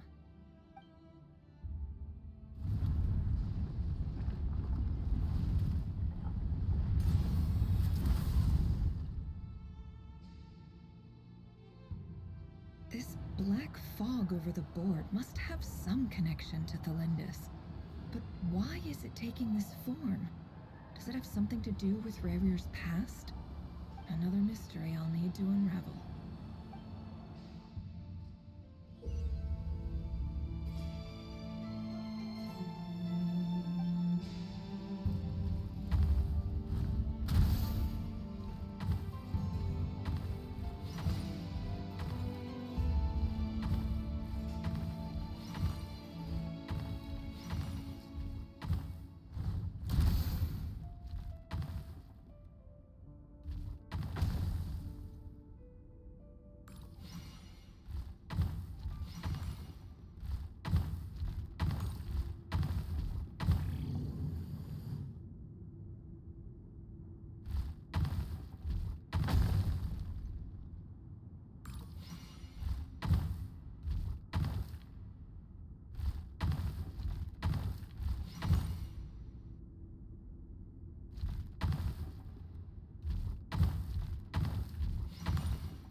Author Thelindis. Over the course of this week, the research object was subjected to interference for a total of 60 hours for experimental purposes. The results are as follows. Research dating back to the Crimson Moon Dynasty has established 2 points regarding moon marrow. Firstly, its origins have something to do with a god's power. Secondly, it serves as a portal to an as-yet indeterminate location. Moon marrow can thus be defined as a spatial gateway. However, there are a number of hurdles to overcome before we can answer the question of where it leads to. To start with, opening the gateway requires a specific power source, which the relevant literature indicates. An enormous amount of power is then required to keep the gate open. Currently, the total power output of our instruments remains in the single digits. To make matters worse, I am now the only staff member remaining in the Moon Marrow lab. The Universitas Magistrorum recently decided to move most of its personnel into abyssal energy research, which has stymied all Crimson Moon-related projects. This is not a wise move. I have always maintained that placing all our hopes in a single source of power is risky. especially one as poorly understood as this. As well as making ourselves overly reliant on a single resource, we are neglecting other promising technologies. I apologize if this comes across as disrespectful. But as a Moon Marrow researcher, I desperately want to see the world beyond the gateway. If we really made it there one day, what would we find? And how would we go about taming the unknown? My imagination is endlessly fueled by questions such as these.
This is for you.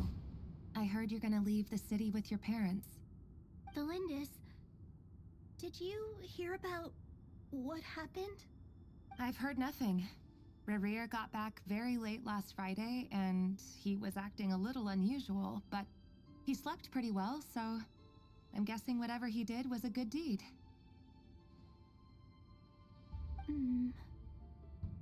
You never saw him, and I don't know what he did. And this conversation never happened. You understand? What if he finds out that you pried into his secrets? Don't be silly. I don't know what secrets he does or doesn't have. All I know is he's just a normal guy who happens to run some errands for the king. Are you scared of him? I don't know. The Rerir I know doesn't match the person you all describe. Logically, I should be scared of him.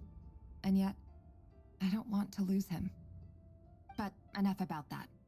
You should get going, and be careful with the package I gave you. Keep it secret. Keep it safe. What's in it? A piece of the moon. All you need to know is that as long as you keep it safe, then in the future, everyone will be able to see a red moon. A red moon? You mean our moon? That's right. Our moon. Promise me you'll look after it. I promise, the Lindis. The Crimson Moon bloodline will never die out. Its light, the color of blood, will become like a fire that flows in our veins, no matter how long it takes.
Hurry, everyone, and stick to the plan.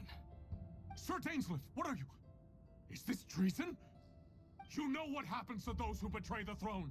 Please, don't do this! It is the king himself who has betrayed the throne. He has betrayed all of Conria. If you have any love left for justice in your heart, you should join me. It's showtime. Dane and his group will handle the troops in the palace. Then Hraptatir and Rheindotter will disarm the security measures. My job is to enter the prison and rescue Vedifalnir. Stay safe. Wish me luck. Look after my brother. Draw your blade. It is time for justice to prevail.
This place is filthy.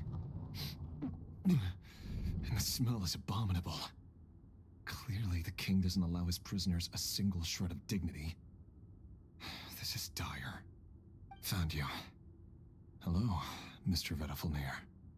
Ah, it's you. Surprised? Oh, wait. I guess surprise isn't an emotion that prophets feel very often. I certainly felt some surprise in the moment when I was blinded. Surprise at the king's sheer ignorance. Surprise at just how unfairly this world responds to words of earnest remonstration. I'm curious. What did you prophesize this time? It wasn't a prophecy. It was a word of warning. Someone had to say it. The king has forsaken all reason in pursuit of his obsessions. I simply told him that if he continues on this path, Conria will surely fall. But he didn't listen. Worse still, he stabbed you in both eyes and locked you away. Dane asked for my help. The court is in complete chaos now, but I'm sure you predicted that. Everything is transpiring as I foresaw, yet I am powerless to change it. Fate is an immutable force. I can but lament as the inevitable unfolds. I do wonder whether giving a man the power to see the future is nothing more for him than slowly crush his spirit. Forgive my curtness, Vedifalnir, but the king did not suddenly turn on you today. His suspicions have been brewing for a long time. You can't have wisdom beyond the reach of your fellow man without attracting his fear and suspicion. There are things the king does not want to see. So, he doesn't want you having visions of them either. He blinded you because he thought this would make the visions stop. He wasn't entirely wrong. I did indeed lose my power to see the future. Right up until... Until what? Just now. I believe I saw something new. Well, tonight could go a lot of different ways. 5 of us banded together to storm the palace, also we could rescue you. This will go down as the most tumultuous day in Conrian history. I sense hatred in you, but also hope. A desperate hope that with the tyrant deposed, that will be the end of the story. But this is not the end. It is the beginning of a new chapter in a whole new story. There are many men of honor and courage in this world, Rerir. But you are not one of them. You're not here for justice, are you? You're here for yourself. Is that a dagger? Interesting. Why not the polearm? It was always your weapon of choice. With your abilities, I don't doubt that you were able to recover some of your sight. But I also doubt that you want to make an enemy of me right now. Of course not. We're on the same side, aren't we? We could be. But I need you to be honest with me, Vitafilnir. At this point, you're my only hope for the future. You mean your future? With your beloved, Felindis? Yes. And I know there are bigger things at stake here. A dynasty, a nation, maybe the entire world. But forgive me, I care first and foremost about myself. I can't abandon the one I love to save myself. I just can't do it. But you see a broader picture of the future than I. You see the solutions to the biggest problems of our age. So tell me, what is my solution? What's the answer? In matters of fate, answers are either right or wrong. What will be and what will not. Maybe you are willing to pay a certain price in the pursuit of happiness, but unfortunately, fate does not negotiate. That is the cruelest thing about fate. It is unmoved by your sacrifices. That can't be true. I know it's your voice that I keep hearing in my head, urging me to see how the world is changing, to seek more power, so I can protect the things I love. You show me disaster, but you won't show me how to avoid it? Why? Why are you doing all this? My voice. In your head.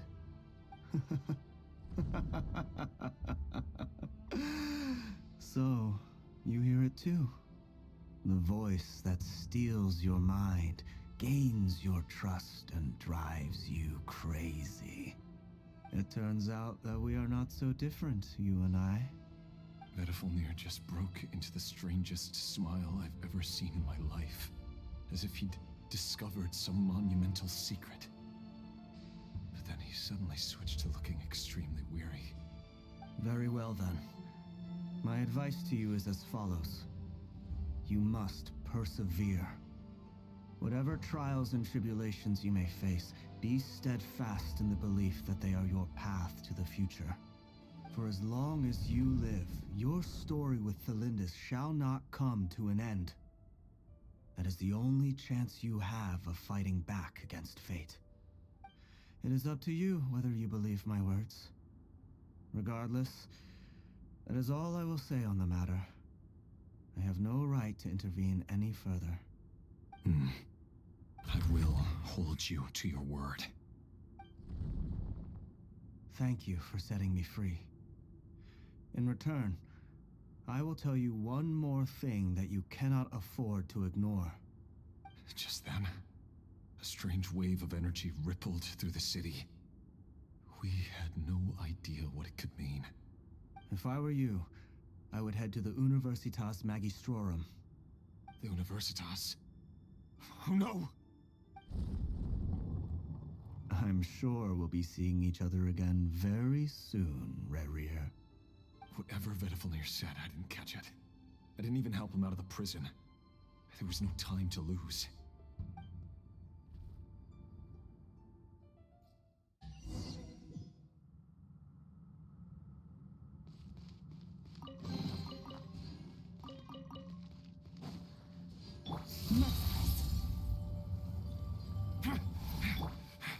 Monsters? Is this right daughter's doing? By the Universitas Magistrorum. Out of my way!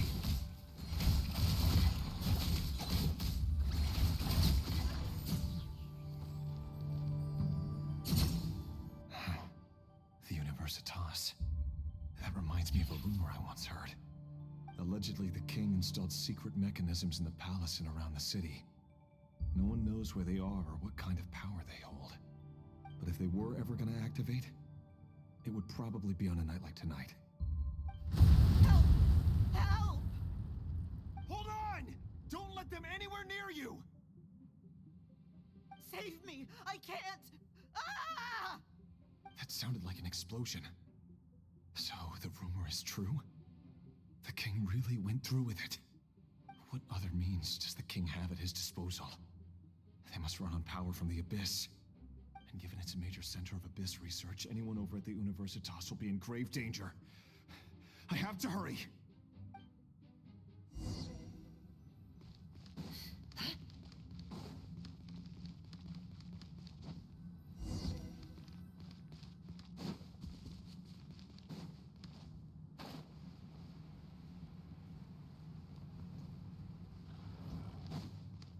A dash of frosting!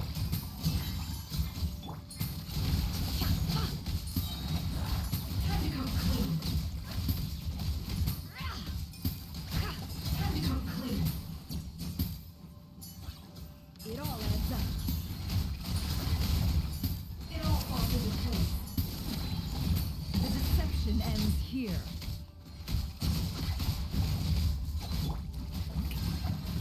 Up to the freezer! The pinnacle of excellence! And never jar goes out!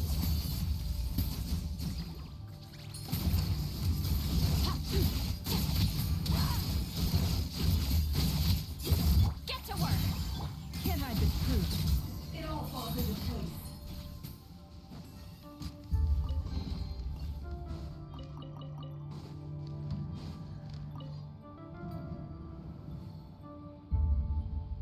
Monsters! At the Universitas Magistrorum? Why now? Oh no! They're coming! It's no use. The table won't hold out much longer. The weapons. Where are the weapons? Of course. All the lab equipment was upgraded after the inspection last week, but the new weapons haven't been allocated yet. I'm done for. Is anyone there? I need help!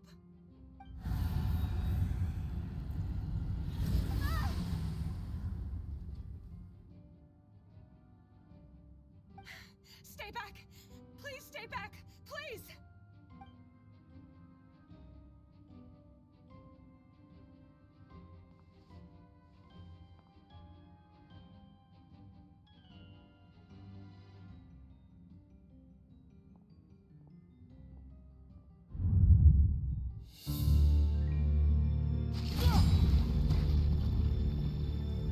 What's that? Red Rear! So the rumors about your work are true. What? No! Listen, something happened at the palace tonight. We have to leave! You don't need to lie to me anymore. What do you mean? I know why you're worried, and I will respect the decision you've made. But it's okay, because I found a solution. I know how to end all this. You can have it back. The normal life you so desire. But until then, I'm afraid our wedding will have to wait. Cylindus? No, don't do it! Cylindus! Cylindus!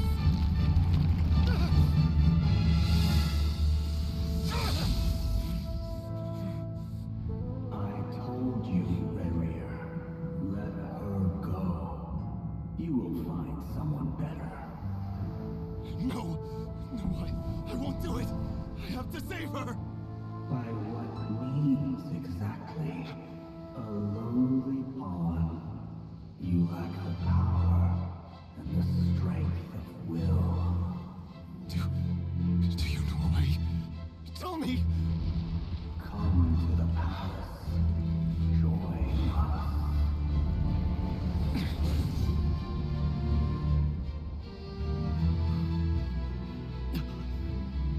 Rerir, thank goodness we... Step forth and take your share. You made it.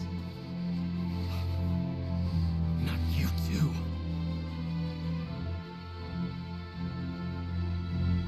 Hatred or grief, despair, desire. We all have our own.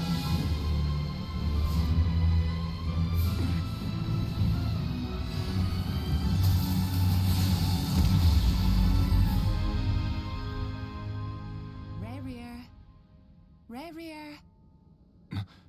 Lindis? Were you daydreaming?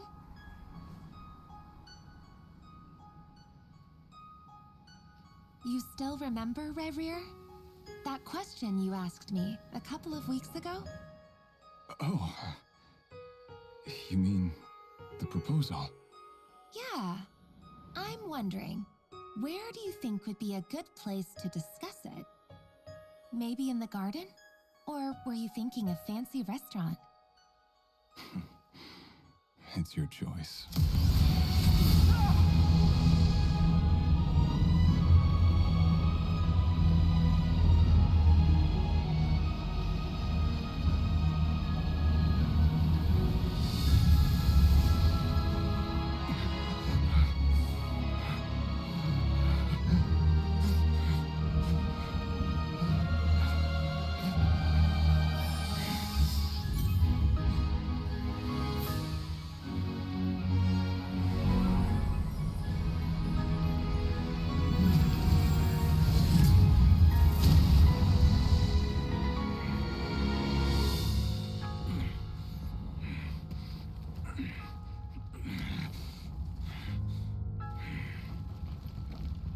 I will find you. And then, you can give me your answer.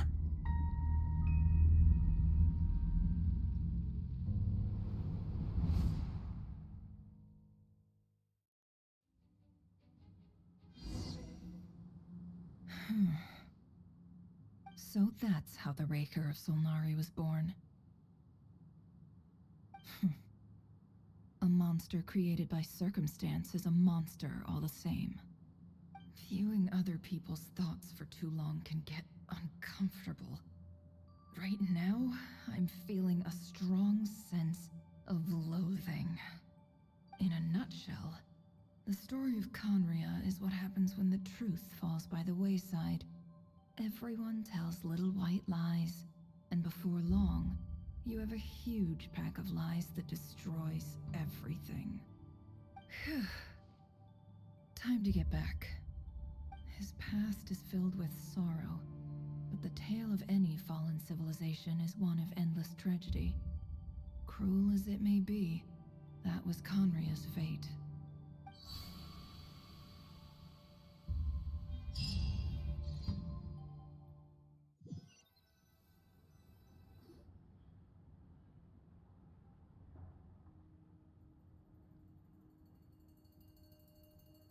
Everyone, I'm back. Can I get a standing ovation? Never! How are you holding up? Feeling okay? She's fine. Boss is a pro. Yes, I'm fine. You will have seen the events of Rerir's life through my thoughts. It's now clear that he is just a regular nobody, driven by personal tragedy, as he said himself.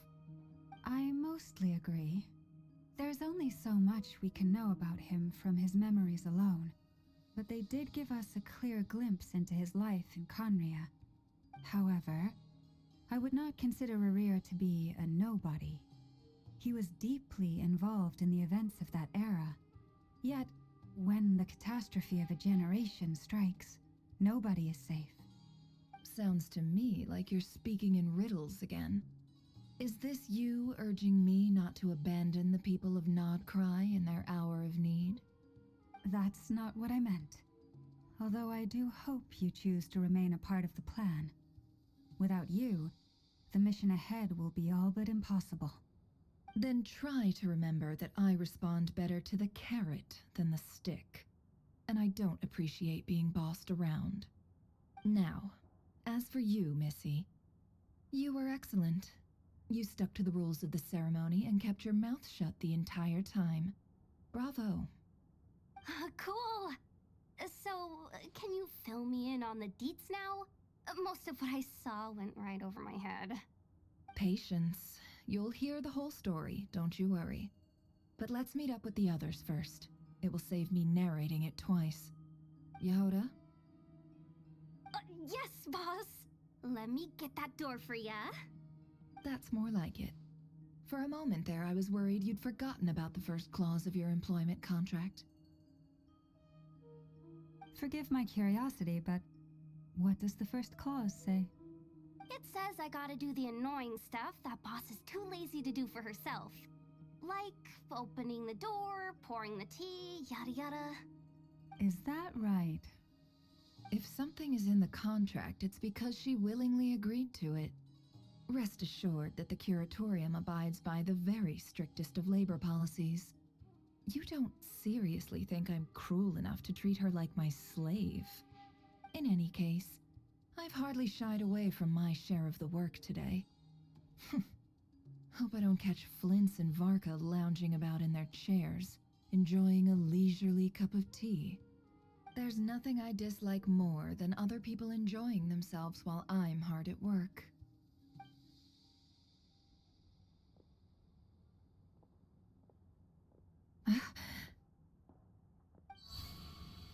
Oh no.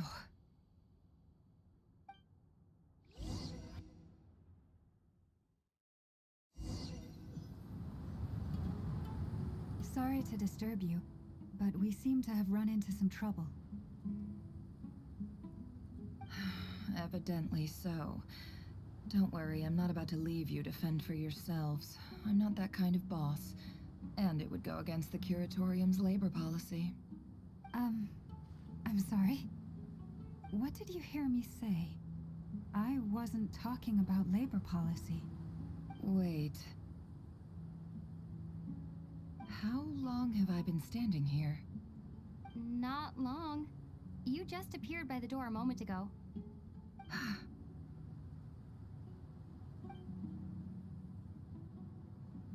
Boss, what's wrong? You look like you've seen a ghost. We've been tricked. We never left at all. Somehow I hallucinated that whole scene back inside the office. Hallucinated? But how? How indeed. This place should heed my will alone. All thoughts and actions that occur in here are just a result of pawns moving across the chessboard in a carefully calculated manner. And nobody has access to this chess set but me. So you control everything in here? More or less. But yes, it's a special technique of mine. Has anything like this ever happened before? Only once. It was the first time I used the chess set. Is there any similarity between what happened then and what's happening now? I suppose my thoughts are a little turbulent, which was also the case my first time. Is there anything I can do to help? The first clause of your contract clearly states that I only need your help with things that I'm too lazy to do myself. Meaning, you're not feeling lazy right now? Meaning, this is not something Yehoda can help with. The chess set is a personal treasure that I alone understand. I must be the one to find our way out of here. Boss, it's fine. Really. Let me do something useful. Oh, listen to you. Whatever would I do without you, Yehoda? What? Really? Yes, really. Where would I ever find another employee as obedient and servile as you? God forbid anything ever happens to you. Oh, okay. Well, anyway, I was thinking of fetching some water. There's gotta be a source around here somewhere. I suggest everyone finds someplace comfortable to take a rest. We gotta conserve our energy. Even though all this chess malarkey doesn't exist in a physical sense, mentally speaking, it's all real. And so is our tiredness and fatigue. You don't want to dismiss mental fatigue. Just because it isn't physical doesn't mean it's any less serious.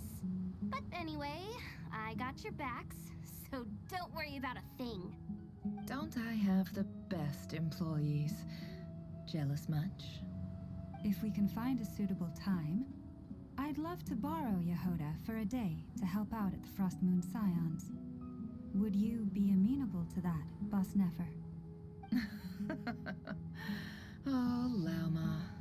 Have I ever told you just how pretty you are? Beauty runs from the tips of your antlers, to the depths of your imagination.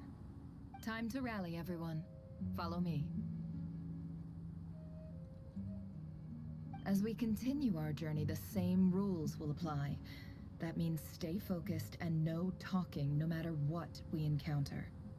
And don't disturb the chess pieces. You have my word that I will get us all out of here.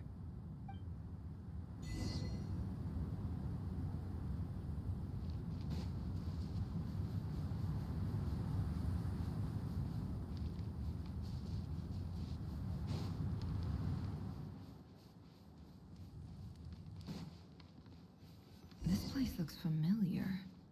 That's not a good sign. There's some... I wasn't expecting visitors at this hour. Wait, is that? Oh, it's him. There you are! Sinue's been looking for you all day. I think he has some news for you. Oh yeah?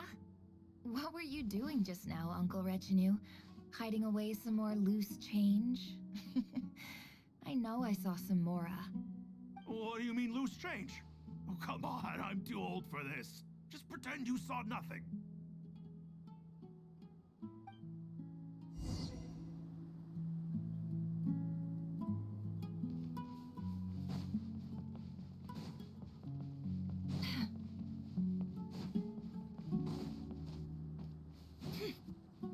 Hey, kid. Mind telling me what Sinuhe's been up to recently? I'm trying to get in his good books and I need a way in. Get in his good books? Why? What do you want with my dad, Uncle Apepi? I've written a new song. I was hoping to showcase it at the next festival, but I'll need his approval. A new song, huh? I'd love to stay and listen, but unfortunately, Uncle Retinue says my dad's looking for me. Well, there's plenty of time and I'm not going anywhere. See that pile of stones? I'll be sitting there warming up my vocal cords. Come find me when you're done. Pile of stones. Got it.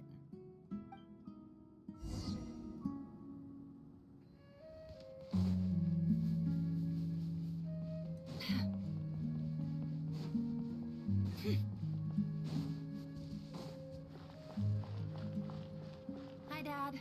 Uncle Retinue said you were looking for me. Ah, there's my little princess. If you'd gotten back just a little sooner, you could have shared the spoils of war with me. Spoils of war? Who were you fighting against, Dad? It was just a figure of speech. The aftermath of a sandstorm is no time to be waging war. I was talking about our war against thirst. I went out to fix our water supply problem, and now I'm back. Which means... We have a well again. That's right. I found a new one and brought back as much water as I could carry. It should last us for a good while. If it wasn't for these blasted sandstorms, our wells wouldn't be caving in. You wouldn't be spending all your time out searching for new water sources. As the chief of our tribe, I'm supposed to be leading us out of hardship and poverty, onto better things. You know how prosperous our ancestors were. I've told you all the stories. And look at us now, squeezed into these hovels. No one would choose this, if it wasn't for the endless wars over the years. But things are looking up. I started working with some folks from the academia a few months back. They gave me some contacts in return for my assistance in the desert. So you're the academia's helper now? Special ambassador, they call it. Think of it as a partnership. It's nothing bad, okay? We've been isolated here in the desert for too long. Seeking opportunities elsewhere is the best thing for us, and the fastest way to progress. So, do you get anything good out of being a special ambassador? Of course. My luck's improving all the time. One day, I swear I'm gonna lead us out of this place. We'll find somewhere new. Somewhere better.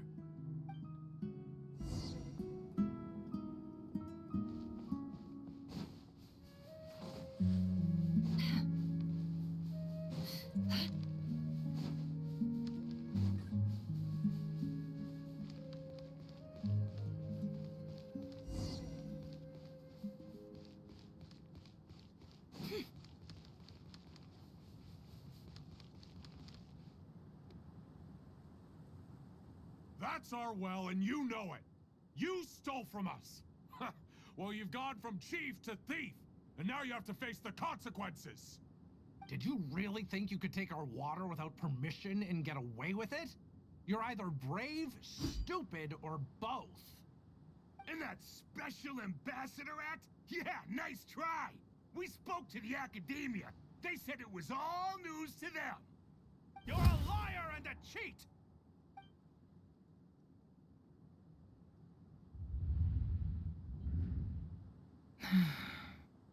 I heard Yehuda gasp, but I don't blame her.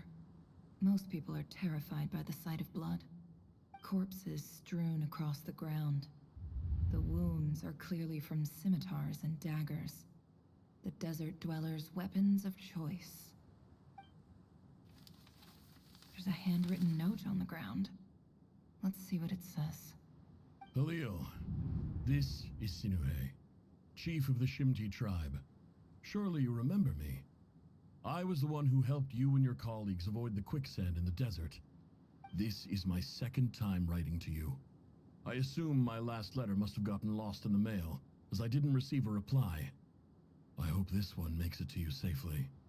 I'm writing to you because I need some help.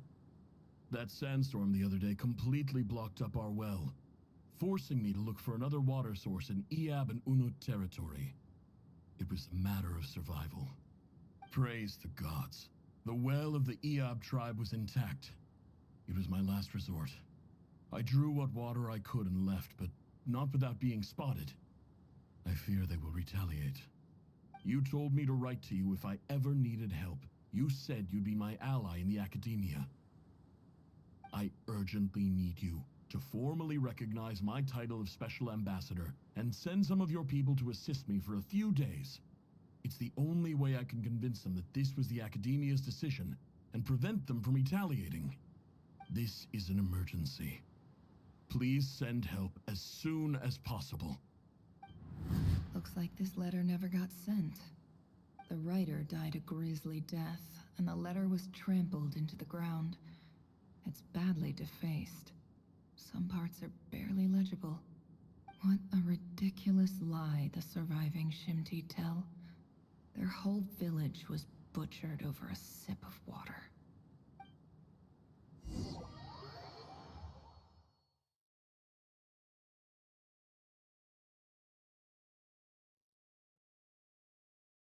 Ah, officer.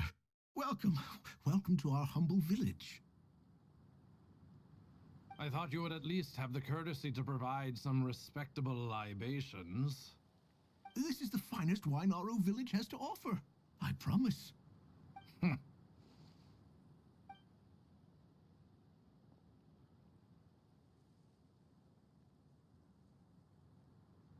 The Academia has agreed to reserve a single space for a candidate from your village. But I remain skeptical of this entire endeavor. I highly doubt anyone in this desert possesses serious academic potential. Please, have faith. If not in us, then in our god. The child we found shows great promise. I beg you, take her away from this place. Give her a chance. Don't let her talent go to waste. I don't recognize her. New arrival? She showed up here a few days ago and we took her in. She's a really bright kid. Please help. I'm begging you. So, where are you from? Nowhere special. Just a sand dune. What about the rest of your family? How many of you are there? Just the one. It's only you? Correct. So, no brothers, no sisters, no mother or father? Any who have slept on a bed of sand, I call my brothers and my sisters. Apart from that, I have no family. All right. Get over here. Sign your name on the form.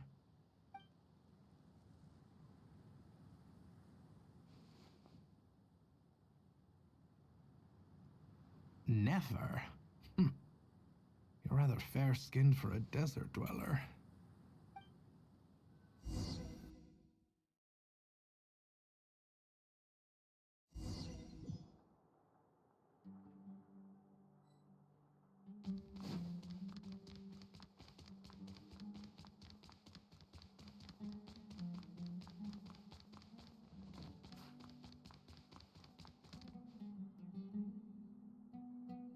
Nefer, this term's assignments have been issued already. Please read through the materials thoroughly, conduct your own additional research, and then write an essay on the topic. Yes, Professor, I'm aware. I just had a couple more questions I wanted to get your perspective on. Oh? Please ask away. Well, I saw the other students' problem sheets, and I couldn't help but notice that my assignment is much easier than theirs. Do you really think I'm a weak student? A weak student? Goodness, no. Quite the opposite. You have a sharp mind, almost too sharp. I think what you're saying is, a weak student wouldn't have noticed the discrepancy. And if they did, they certainly wouldn't complain about the lighter workload. You see, sharp as they come. You see things the way they are, and I'm sure you know why they're like that. Because of where I come from. Because I'm different. I'm sorry, Nefer. I don't like it any more than you do. It's just... Anyway, you said you had a couple of questions. What's the other one? I wanted to check. If someone sent me a letter to the academia, where do I go to collect it? Ah, your family wrote to you. Well, as long as they put your name on the envelope, someone should hand it right to you. Not exactly. It's not even a recent letter. I was just curious where the mail would end up if no one collects it. The House of Dana, I expect. I know there's a box for unclaimed mail somewhere in there, probably sitting on a shelf. Whatever you're looking for, that'd be the place to start. Okay, got it. Thank you, Professor. Oh, don't mention it. Honestly, I feel like I failed you. I'm supposed to be your teacher, but I haven't taught you anything. Hey, don't say that. You're a great teacher, and you do your best for all your students. But the rules are the rules. You're not allowed to teach students like me. It's not just the academia either.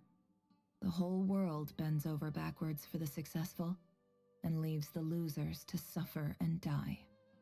Oh, my dear child. Don't tell me you've given up on life already. I haven't. I just think that if you want to make it in this world, you have to find a way to become successful.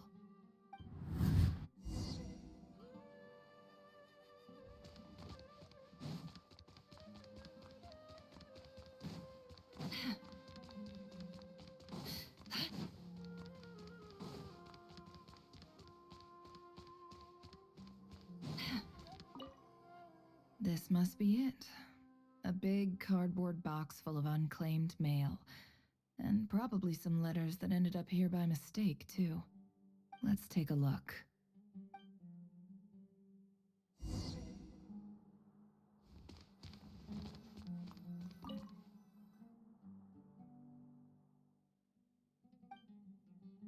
A dilapidation survey from Port Ormos.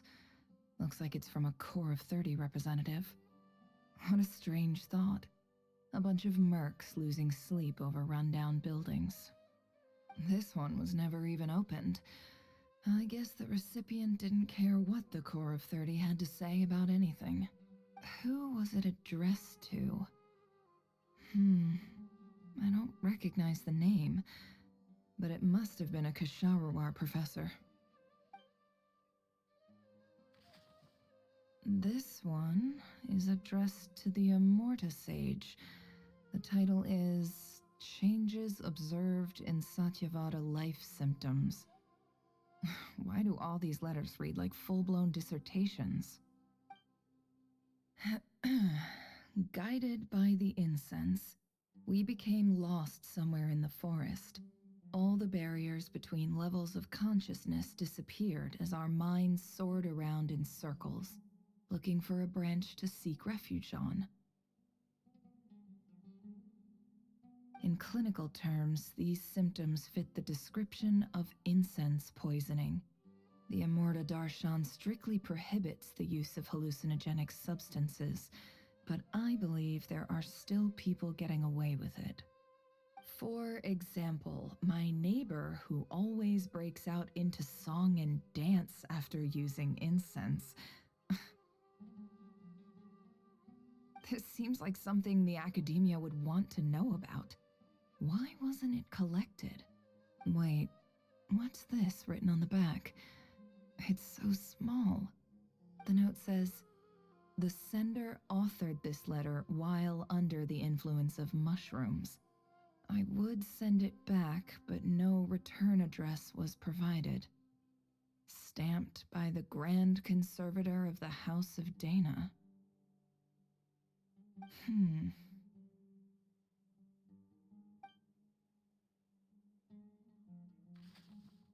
This next one is addressed to Grand Sage Azar.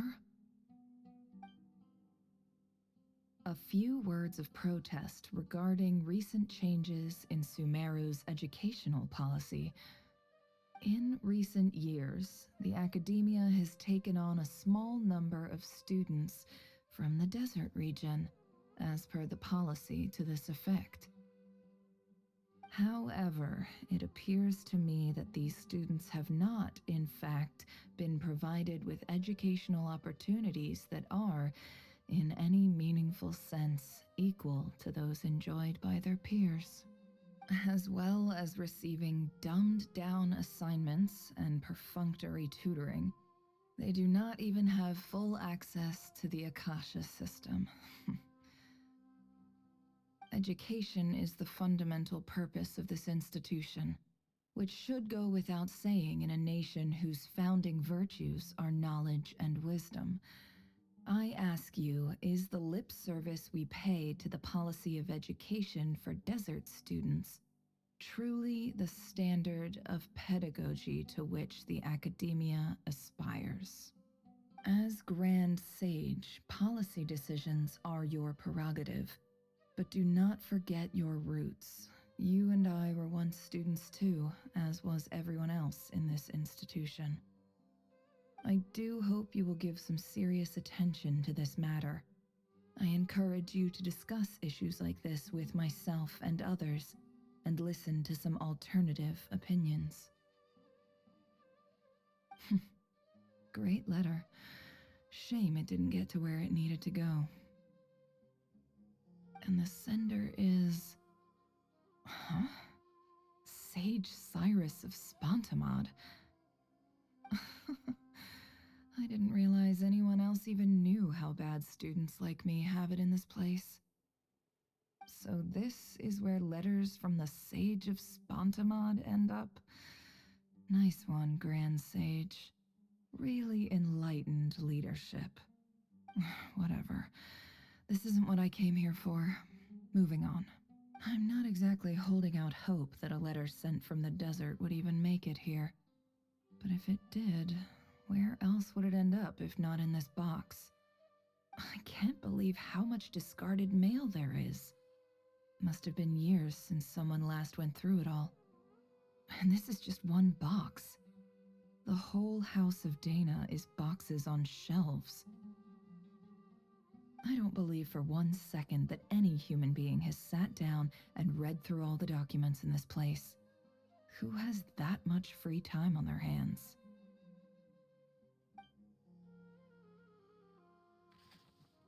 Wait, could this be it?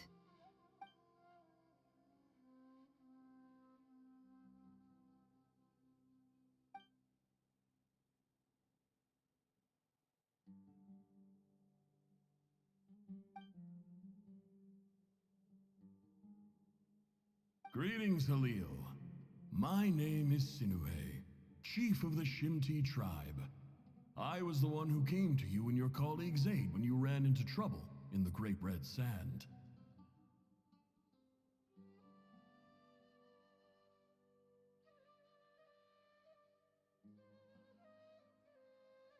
I don't know how well you remember it now, but I brought you to safety and gave you some water and other supplies. You seemed very pleased and told me your name. In my tribe, learning a person's true name is serious business, and I therefore see you all as friends. You were kind enough to leave your contact details, so we could stay in touch. The Shimti tribe lives a harsh, nomadic existence in the desert. You were sympathetic towards my plight, promising to make me a special ambassador of the Academia and help us find a way to make a better living. This brings me to my reason for writing. Our tribe has fallen on particularly hard times, and I would like to ask for your assistance. There was a terrible sandstorm a few days ago, which blocked up the well in our land. To ensure my people's survival, I had no choice but to venture into Eob and Unut territory in search of an alternate water source. The Eob and Unut are descended from the Thamudians, while we trace our ancestry to Tulatala. We worship the Lord of Flowers and have had relatively good relations with our fellow tribes up until now.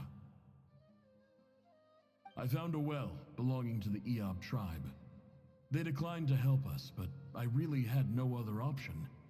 So I took some water to keep me and my tribe alive. My actions are certain to incur their wrath. When we met, you assured me that you would be my ally in the Academia. I would like to take you up on that offer, because I really need your help. I wonder if you could send an Academia representative to meet with me. That aside, the last time you were here, you mentioned that the Academia had started accepting students from the desert, and I told you a little about my daughter, Nefer. We have next to no resources here in the desert, and my power and influence are limited. Would you consider enrolling my daughter at the Academia? She is a smart girl. I know she won't disappoint you. From the outset, the Academia never took you seriously. Those things they promised were just empty words. I doubt they even remember the name Sinue. And you were so emphatic that your luck had finally changed for the better. You swore you'd lead us to a better place one day. You spoke with such conviction, like you were the most powerful chief in the whole desert. You liar. You lied about everything. You promised the world and delivered on none of it. And who fell for it? Just me, by the looks of it. Despite your best efforts. Which makes you a pathetic liar. You weren't even any good at it. I think I'll take over from here. Let me show you how it's done.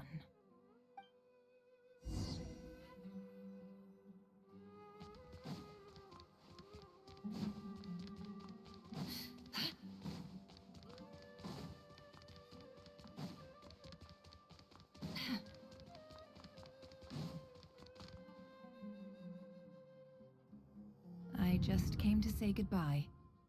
Thanks for everything you've done for me in my time here. Nefer? You packed your bags. Where are you going? I'm quitting. Something's come up in my hometown. Gonna head back and deal with it. Huh? But this was a hard-won opportunity for you.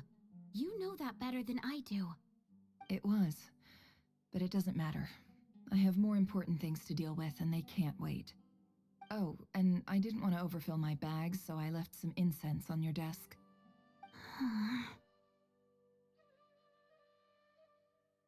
What's wrong?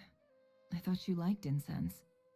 Although, I did read somewhere in the House of Dana that it has hallucinogenic effects. Don't use it all at once, alright? Isn't this the stuff you brought from your hometown? You're just letting me have it? But you said it's a rare and valuable commodity. Yeah, about that. I lied. It's not rare at all. There's this bunch of ruins near my hometown that are practically overgrown with this plant. It's not worth much. Keep it, it's fine. But Nefer... Alright, that's all from me.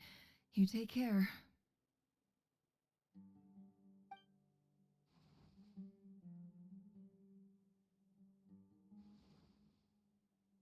Don't forget me, okay?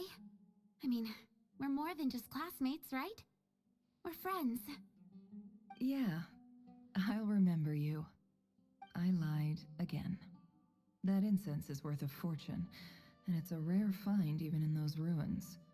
And as for remembering her, I have far too much to do when I get back. No time to reminisce. I'll be lucky if I even make it through this alive. But either way, I expect I'll forget you pretty quickly.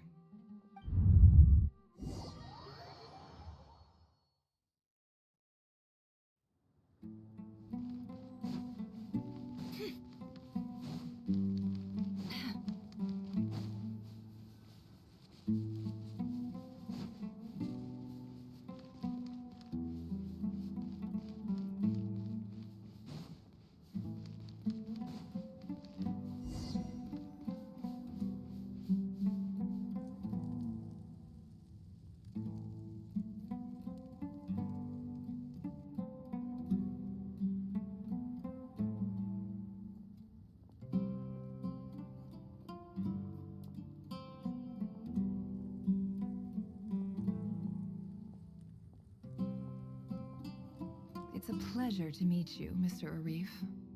So, what does the Academia want? Since they've sent their special ambassador, I assume there's a big business deal to be made. If not, I'd be very disappointed. Please, sir, lower your blade. You're lucky I'm the one they sent.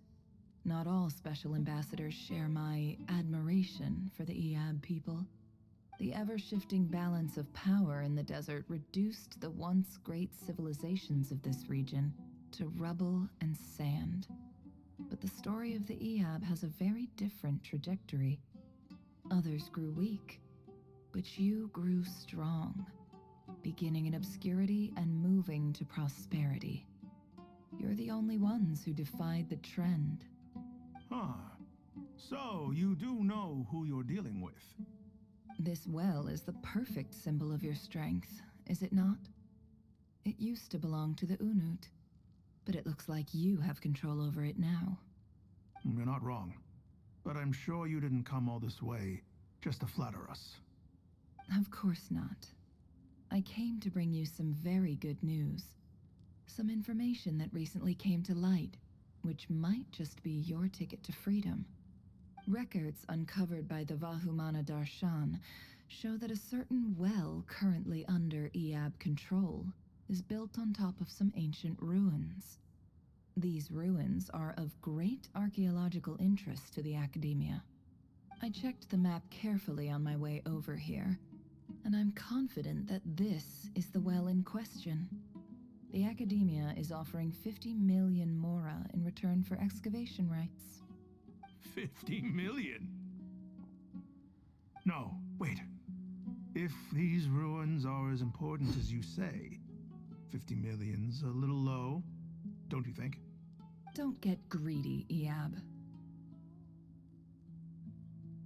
We know far more than you think. We know that you seized this well by force. Wasn't that the first step in your rise to power? To drive away the Unut and steal their water supply? So what if it was?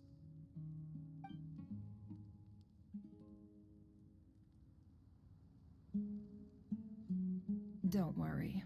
As unscrupulous as it was, it's something we're willing to overlook. The Academia is only interested in dealing with the de facto power holders in the region. I hope I am making myself clear. And I hope your words are the truth. If I find out the Academia is trying to play me, I'll hunt down every one of your people and make you watch as I cut their heads off one by one.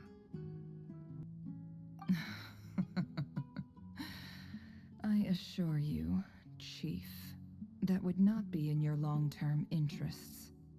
You don't want to make an enemy of the Academia. You see how I'm dressed, don't you? I appreciate that you've never been to the rainforest, but surely even you recognize an ambassador's attire when you see it. And what does a barbarian like you have to lose anyway?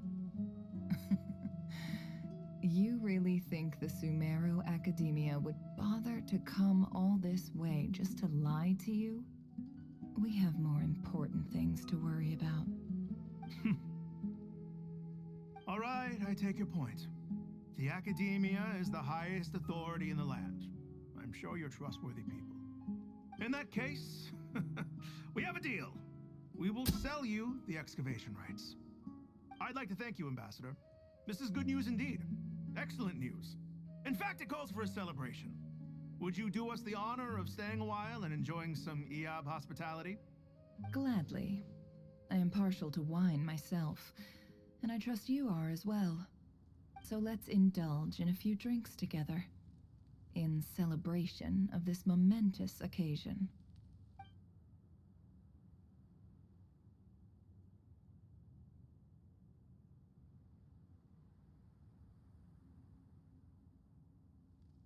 Chief! Chief, it's an emergency! It's the Unut. They've taken the well. What? Well, don't just stand there. Take it back. Yes, Chief.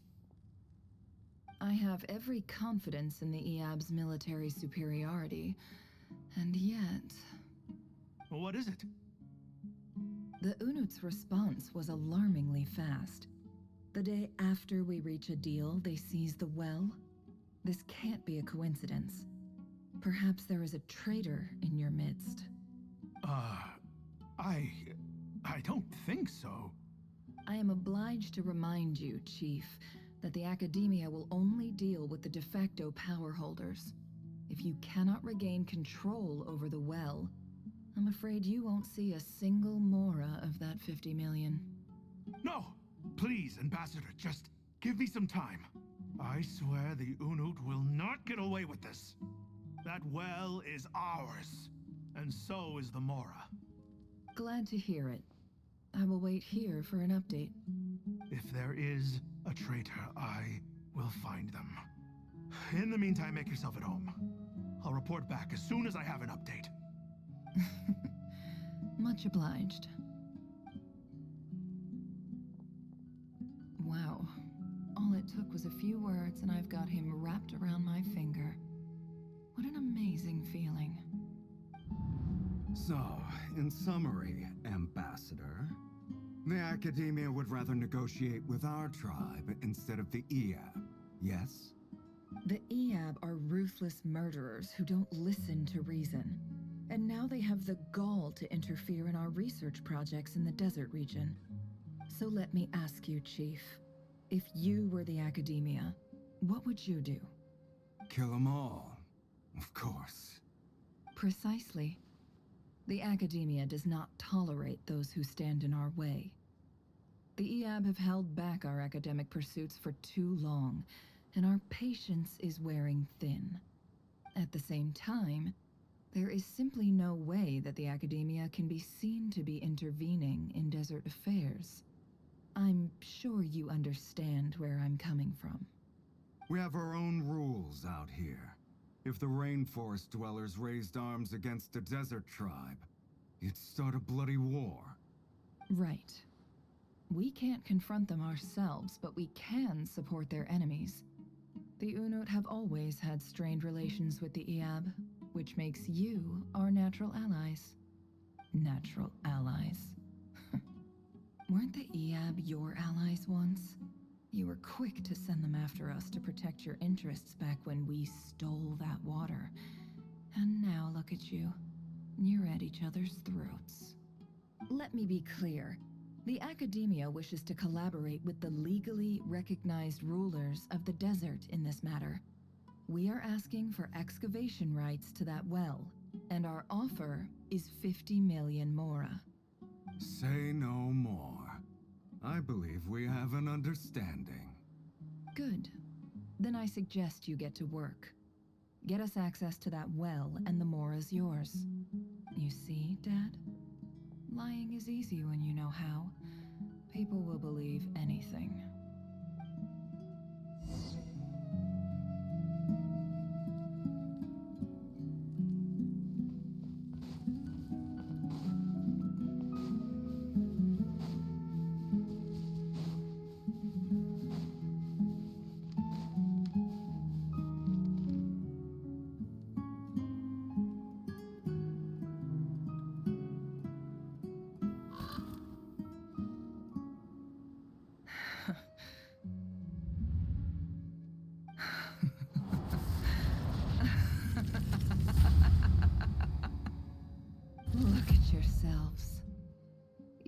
be vile, savage monsters, but your butchered bodies bleed like any others. You're no different. You're nothing special at all. The monsters who destroyed my home, they're just ordinary, petty human beings. What a joke. I think we're even now. Maybe I've even done the desert a favor. It's a better place without all these people around. Oh, Sinuhe, my gullible fool of a father. Perhaps if you'd been as ruthless as I was today, our tribespeople would still be alive. In this dog-eat-dog world, a chief needs to be tough to survive. But you couldn't do what had to be done. So I did it for you. Nefer, it's okay. All of this is in the past now. I believe I remember you promising to remain silent. Yeah, but even so... Yehoda, is there anything you can do to ease the tension?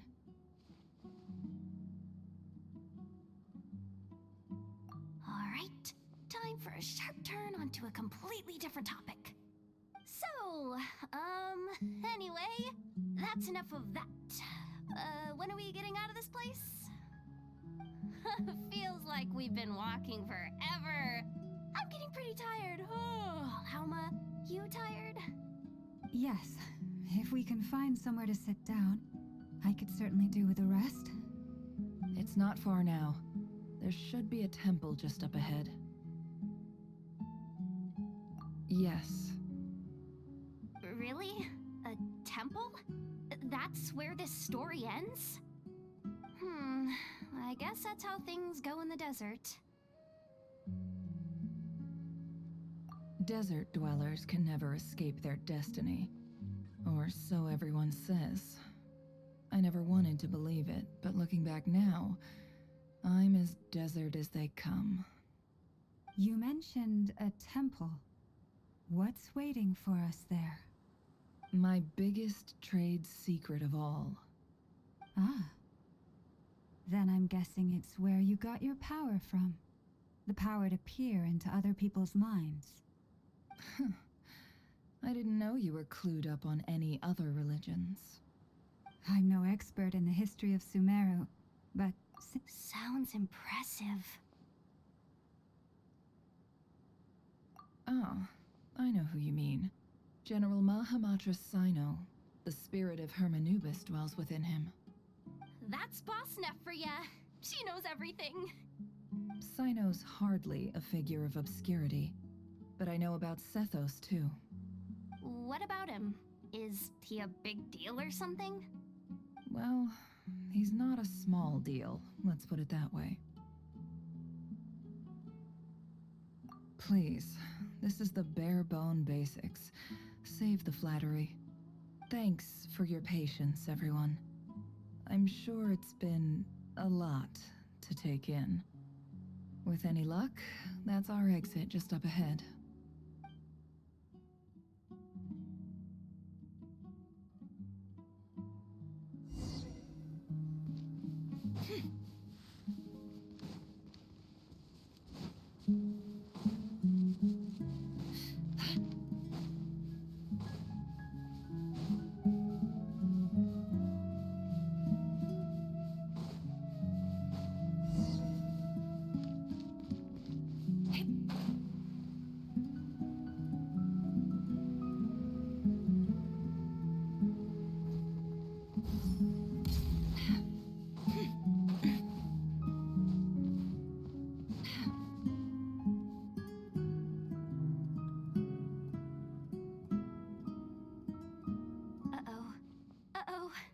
Uh-oh. I'm totally out of my depth here. I don't have anything to add about any of this stuff. Like, look at that statue, for instance. I want to do the whole name-dropping, this girl knows her stuff thing too, but I've never seen anything like it before. A statue with the head of a bird. That's Thoth, the Ibis King, one of the 7 pillars of King Deshret. The legends say that he, the Crocodile King, and the Goat King were the 3 retainers of King Deshret. Let's take a look.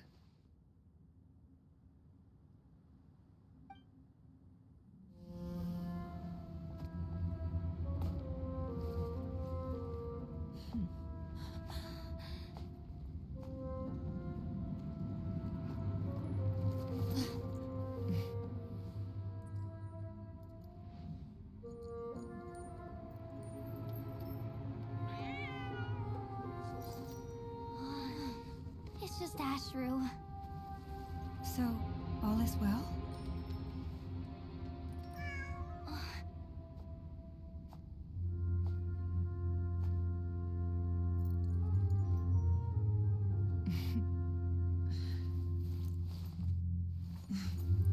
Typically speaking, at this point, the world disintegrates. Then we find ourselves back in the outside world. Besides, these are my memories. There's nothing to fear. You're sure? Of course. It's almost over.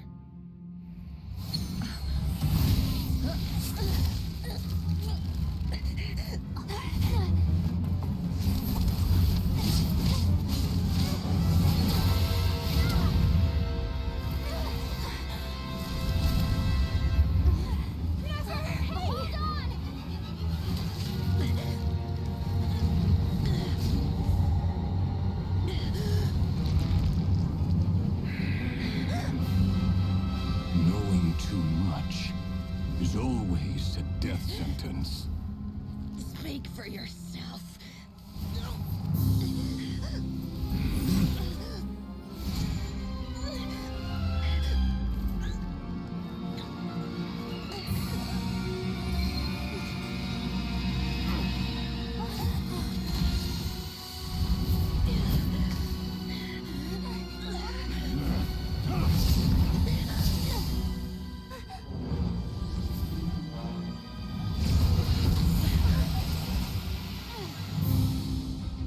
How repulsive.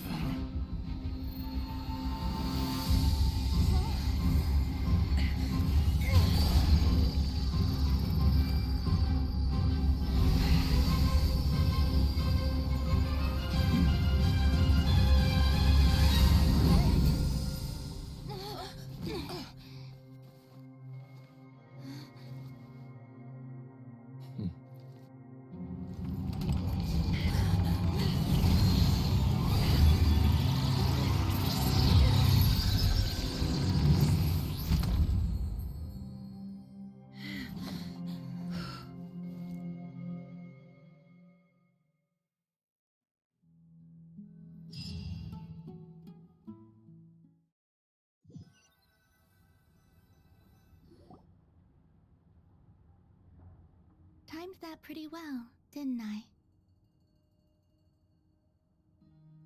It's okay. I'm just glad no one was hurt. Paimon noticed you doing something too, Dainsleif. Were you helping get them out? Of course. When I asked Nefer to conduct this investigation, I was not naive to the dangers involved. I had a duty to ensure your safety. Good to know your sense of justice is still intact after all these years. I take that to mean that you saw the truth. That comes as a great relief. I certainly did. And thanks to your help, I also managed to trap Rerir inside the chess set. Whoa, really? How'd you manage that? Well, to be honest, I sensed that something was wrong long before we made it to the temple. By using this fragment to probe into Rerir's past, well, the monster formerly known as Rerir, it seems I alerted him.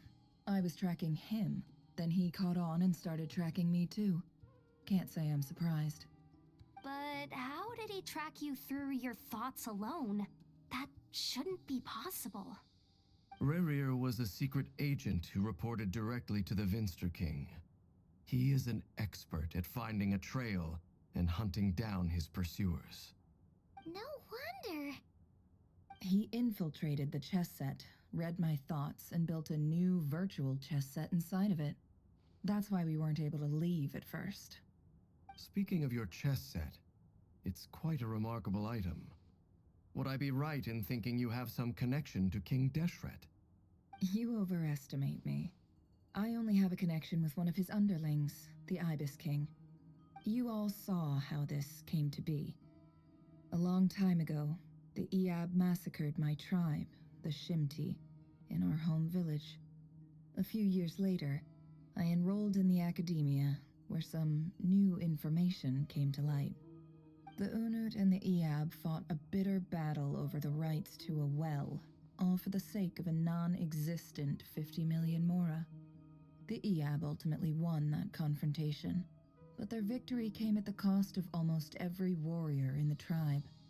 The final blow to the Eab came at the victory feast, when an Unut assassin beheaded their chief right before my eyes. The remaining Eab fled and have been scattered to the winds ever since. Having gotten my revenge, I returned to my hometown, where to my surprise, the nearby temple was still standing. There it was, seemingly immune to the relentless hostility of the desert, while my tribal home lay in ruins. As I stood there gazing at the temple, I noticed a cat just outside. This cat, as it turned out, was home to the spirit of the Ibis King. He led me to a gate deep inside the temple, and there he made a deal with me. This chess set is my gift from the Ibis King. The chessboard within is made to the same specifications as the one in the mausoleum of King Deshret, and represents his power of piercing analysis. With this chessboard in its container, I gained a certain ability to perceive hidden secrets. Now, you could conclude that the Ibis King simply wanted to give the people of this world the power to seek the truth, but I don't believe that's the full story. Every god plays favorites. Their hearts are as fickle as any human's, full of secrets, perversions, egotistical tendencies. But precious few gods are willing to admit this. It is the same with all powerful forces, including fate itself. Their gaze falls preferentially upon a select few. As you rightly point out, this is an act of favoritism. If you're alluding to the Abyss, then yes, I agree. Gather the others. It's time to share everything I've learned.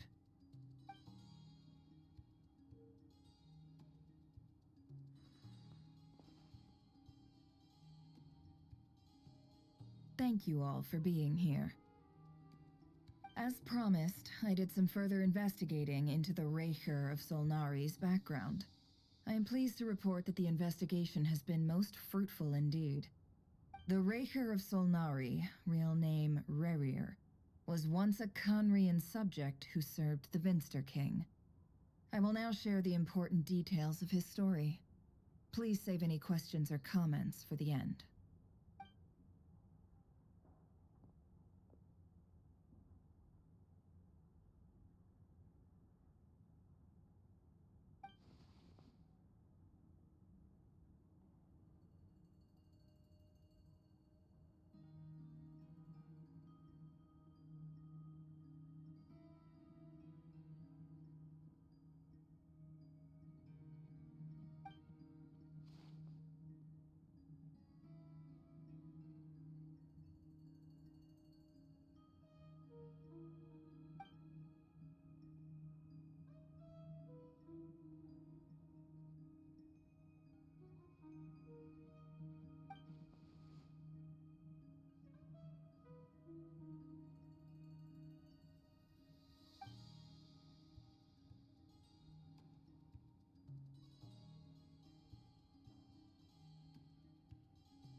So that's why he's so obsessed with the moon. A tragic tale, to be sure. But it does not excuse his many transgressions. No matter how much Rerir suffered in the past, The fact remains that he is what we know today as the Wild Hunt, wreaking havoc upon innocent lives in Notcry. He becomes more dangerous with each passing day. If left unchecked, it is simply a matter of time before all of Tevat suffers the consequences. This is a threat that the Knights of Favonius cannot ignore. A question for Miss Columbina. Forgive me if this is presumptuous, but have you ever seen the spatial gateway that appeared in Rerear's memory? Never. But I have heard stories of something called the Moon Gate, and this seems to fit the description. Miss Lama, any thoughts on this? In the lore of the Frost Moon Scions, the moon is believed to hold many secrets. Some sources speak of ancient knowledge, others of a gateway to the unknown. The term Moon Gate is one I have heard before, but as is the case with all of our legends, there are no records of any first-hand witnesses. We cannot know whether it truly exists. Then back to Miss Columbina. As a moon goddess yourself, do you have some idea of where the Moon Gate leads to? Not at this stage, sorry. I do hold the power of the Frost Moon, and my strength is recovering well. I can sense that the gate would open at my command, but... But there's more to the power of the Frost Moon than that? Yes. A moon goddess has the right to open the Moon Gate, since it is a path to the moon. But as never mentioned, holding open a spatial gateway takes a huge amount of power. And right now, I need to conserve my energy to fight the Rayhir of Solnari. I'm afraid this is one mystery we may have to leave unsolved for now. I agree. Better to save your strength.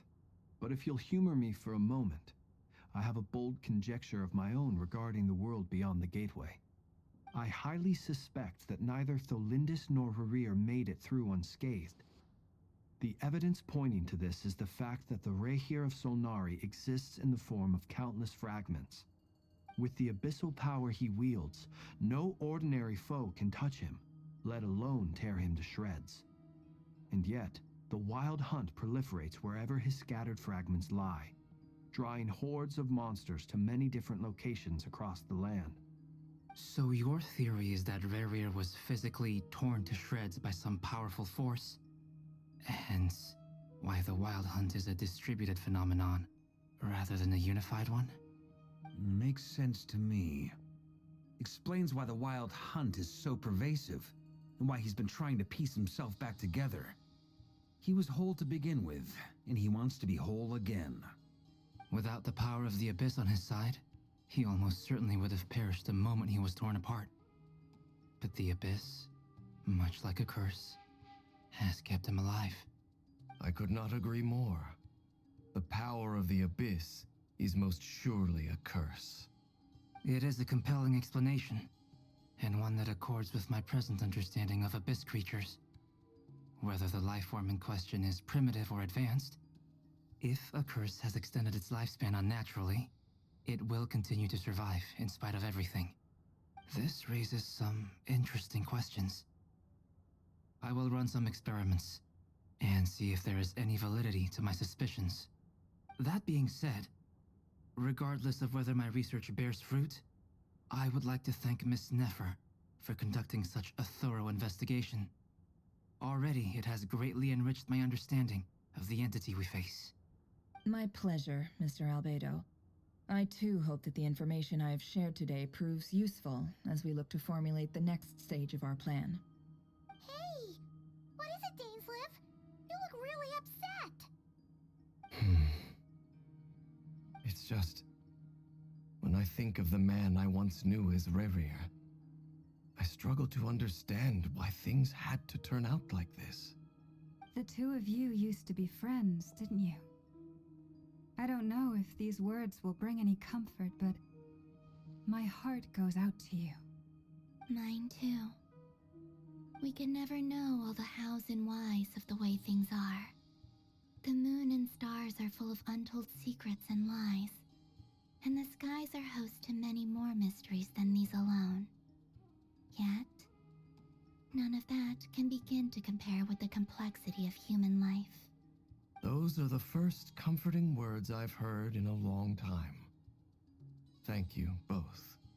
Well, I think this is a good place to end today's meeting. I'm sure Nefer needs some time to recover. She's been through an awful lot today. That's very thoughtful of you, Lama.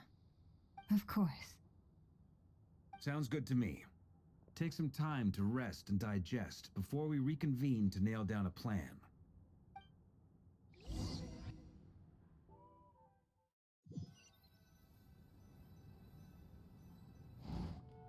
Hey, is this a bad time? Hope I didn't kill the conversation.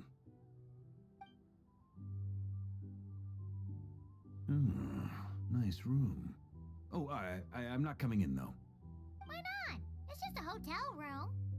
If it's all the same, I'll just stay out here. I might not look the part, but I'm technically a knight. Barging into people's private quarters isn't the kind of thing we do.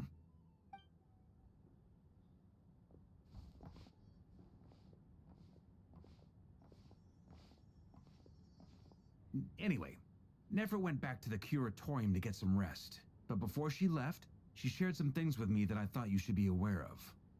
Firstly, although she managed to trap the Raker of Solnari inside her chess set, there's no guarantee that the power of the Ibis King is any match for one of the 5 sinners. Their powers are beyond our comprehension. It's only a matter of time before he finds a way to break out. We have to come up with a plan and take care of him before that happens. Honestly, my mom figured that might be the case. So, how long have we got? Well, I asked her that same question. She talked for a long time, but for the most part, it seemed like she was trying to convince me how precious her chess set is. What a long and storied history it has. It felt like some kind of sales pitch, you know? The kind where you end up handing over Mora against your will? Anyway, after all that, she finally answered the question. 2 days, at most. 2 days? Holy moly! Can we even recruit enough help in that time? That remains to be seen. Which brings me to the second issue. Dainsleif is obviously conflicted about this whole thing. But given how little time we have, there's no way we can pull this off without his help. You have some history with him, right? Do you think maybe you could talk to him for us? Great. I appreciate it. All right, on to item 3. So, Albedo, Durin, and I put our heads together and came up with a plan. Can't promise it's gonna work yet, but at least it's a start. We figured we'd bounce the idea off you first. We'll explore it further once everyone's recovered. Oh, Paimon's dying to hear this. All right, so here's what we're thinking.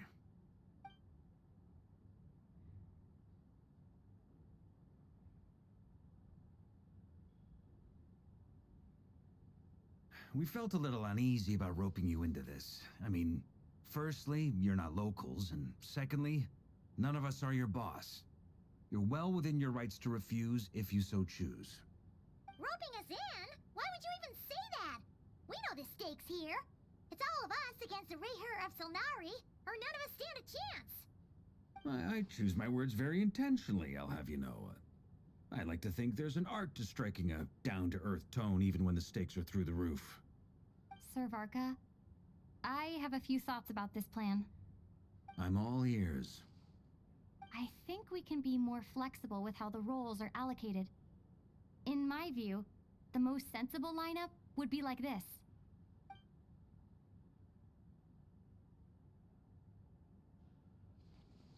I see your point, yeah. But if that's how we're going to approach this, you'd better make sure you're ready. To be clear, I don't doubt your abilities. Far from it. I just want to make sure. Are you really willing to take all this on? I want to do everything within my power. The Rayher of Solnari is a truly fearsome opponent, and if I do my part, it'll greatly reduce the risk for everyone else involved. Well, that tracks with what I've heard. Jean's mentioned in her letters that you're so diligent it's almost abnormal.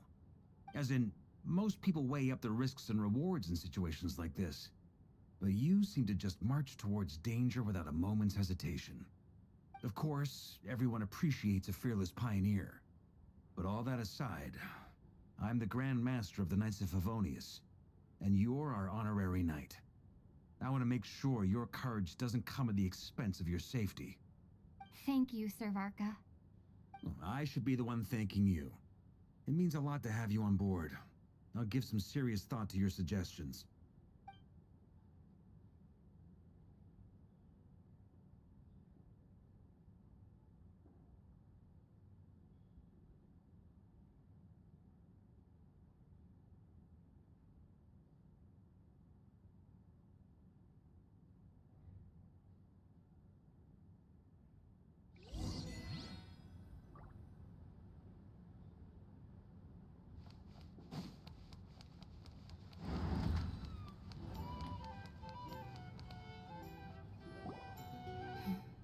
This is a thorough plan, but I do have one last question before we take action.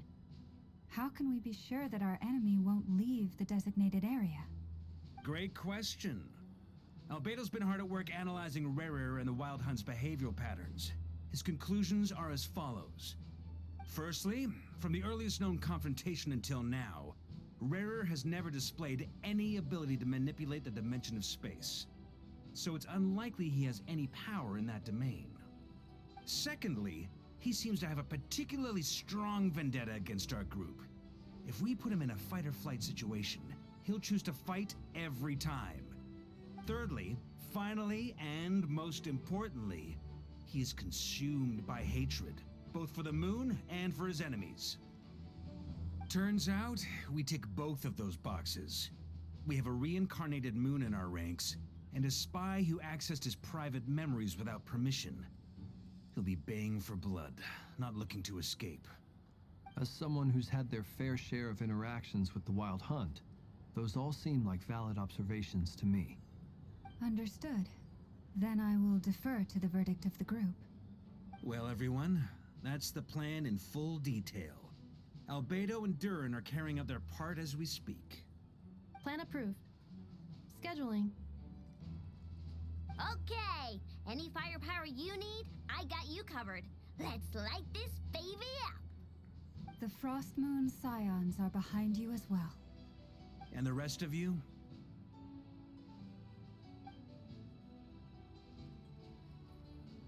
No objections? All right, then it's settled. This is the plan we're going with. Next up, an old tradition of mine. Anyone who wants to back out, now's your chance. Wait, we can still back out of this? Everyone says things they regret, right? I don't want anyone feeling trapped because their mouth said yes before their brain had time to think things through. A very people-first approach. I hear that's common practice in the Knights of Favonius. Heh. Who'd you hear it from? D-Luke? We don't use people's real names at work. This contact will be known only as Owl, please and thank you. This plan can only work if everyone does their part. Flint's and I will absolutely support it. We shall indeed. You'll be glad you accepted our help. Also, you are the last person I expected to see here, Miss Dory. It's not often I get called Dory in a work context. My peers usually call me Lord Sangamape. So, the longer your name, the higher your net worth. Is that the idea here?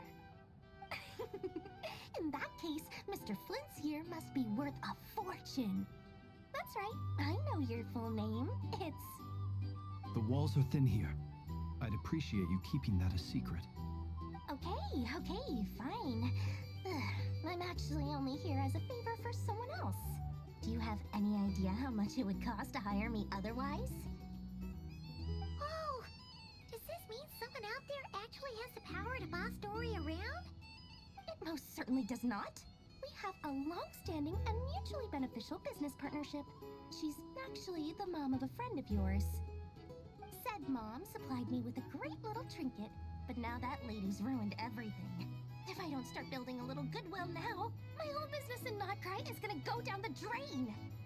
Okay, so what exactly is so special about this pendant? It's a lucky charm that a great mage made for me. We have a business relationship, and she was worried that something bad might happen to me. So, she wanted me to have something that can store power to protect myself with. I finally got it all fully charged up with Kovaki, and then never went and used it all up at once. Never lost so big in my life. You're right. It was all my fault. I didn't mean to drain all the Kuvaki in the pendant, but I'll make it up to you. You will? Well, in that case, how about you give me your chess set? And we call it even. I knew you'd say that. Well, it's yours if you want it. In fact, take it now, and I'll even throw in a free Raker of Solnari. Deal? You're putting me in a difficult position here. It's a very useful thing to have around, but I have a funny feeling it won't be around much longer. I guess we'll see in a couple of days. Looks like bankruptcy for me. Hey, don't be so pessimistic. See this through and you never know. You might find a new business opportunity on the other side.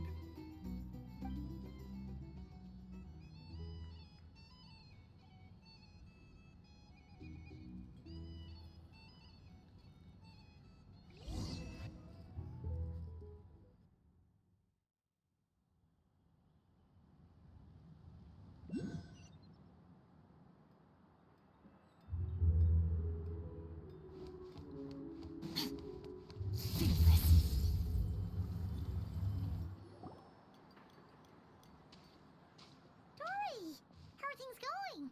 Feeling ready? Oh, I was born ready. We only have 2 days. You think Lord Sangamabe would let an opportunity like this slip by? Don't forget, when something's in high demand, the people with the goods on hand get to charge the highest price of all, even higher than the sellers taking advance orders. Ta-da! See? It's right here! Ah, it's so pretty. Did you make it? No, I have a supplier. We go way back, so he made me a very attractive offer.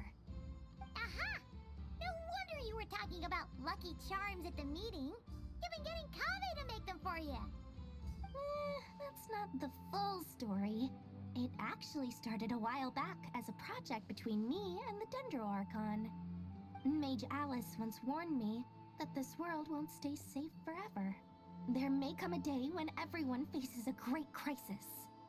I passed this on to the Dendro Archon, and she secretly brought together a research team made up of Sumeru's top scholars to invent a technology that could keep people safe. I won't go into the details because it's all very complicated, but if you want to know more, you can ask the Dendro Archon about it sometime. Anyway, point being, it was the Dendro Archon who asked Kave to build this little contraption. As one of the top Kashara War talents, he was the obvious choice. Took him long enough. He stressed over it for ages. Must have gone through at least a dozen designs before producing a final product. But that's Kave for you. Marak delivered it to me a couple of days ago, along with a letter from Kave. Could I ask why I'm sending this technology to you?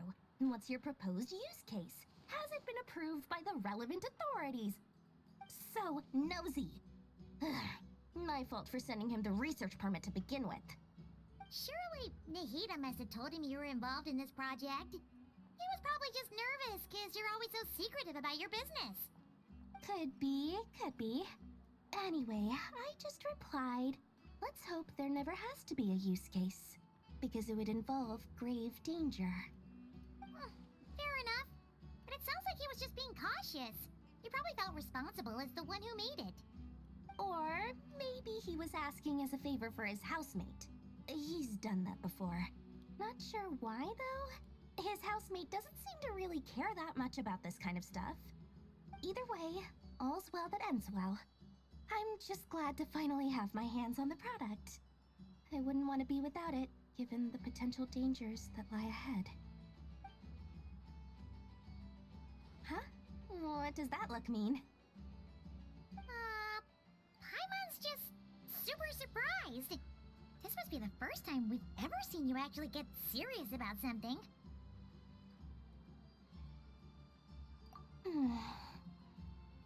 Well, a long time ago, I made a promise to myself. I promised that I was gonna live every day of my life with a big beaming smile. Obviously, Mora plays a big part in that. But there are always gonna be times in life when you have to give something back. That could mean paying back a debt, returning a favor, or showing some kindness. Alice has been a huge help to me over the years. She was the first investor I ever had. And I want my investors to know that Lord Sangamabe is the best in the business. And more than that, no one knows what the future will bring. Whatever happens, I want to make sure the Dendro Archon and all of Sumeru is prepared to face whatever comes. Oh, that? I was just making sure Nefer and I are square. Don't be thinking it was some sort of benevolent act. I'm no saint, so don't treat me like something I'm not. My priority is doing the business that I want to do, so long as my conscience lets me, but it usually does. That's the Lord Sangamabe business model. Alright, if you say so. I do say so, and that's the whole point. I'm a businesswoman. Don't go trying to figure out what kind of person I am. You'll exhaust yourself. Much easier for everyone involved if you just take my word for it. Oh, and could you two help me get this stuff where it needs to be? Thanks so much. You're my favorite assistants.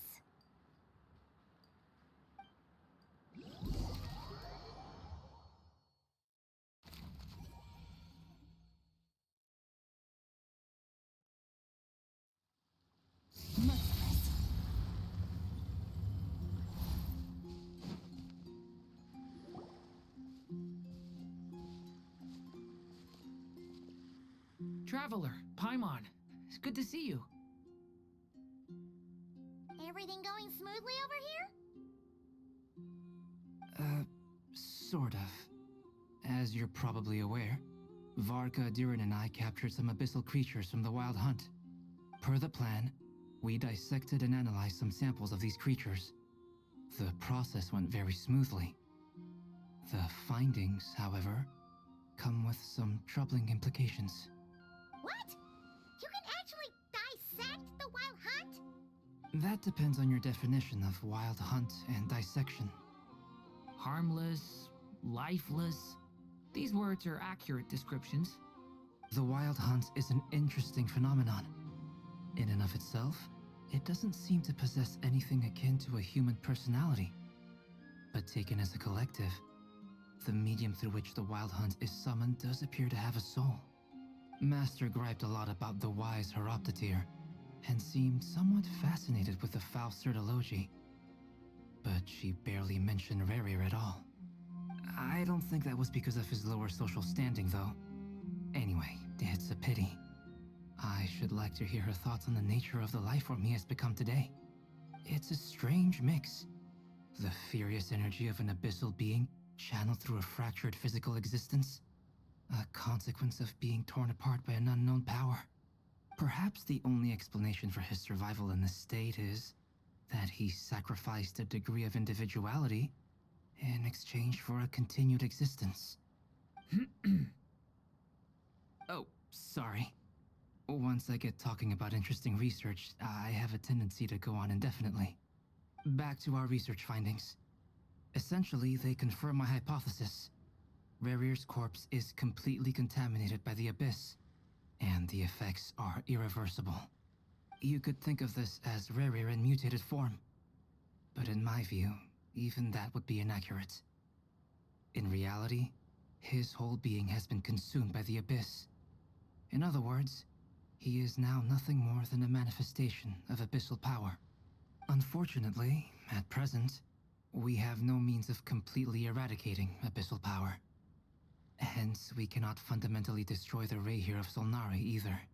Oh, that's terrible news! So, that's it? We can't defeat him? Not even if we get the power of the Three Moons? Miss Columbina's situation is a difficult one. She can never achieve wholeness when the world does not accept her presence. It's as if her creator banished her to a place she can never be accepted. It means she spends most of her energy just on her own survival. Given the circumstances, it's only natural to despair. But we must see this plan through to the end. Time to kick off the backup plan. Oh, Paimon almost forgot! This is for you. Dory asked us to bring it. Ah, how wonderful. Well, thank you for making the trip. Durin and I will be heading off shortly. I'm sorry I won't be there to protect you in person this time. Please be careful. All right then. Stay safe.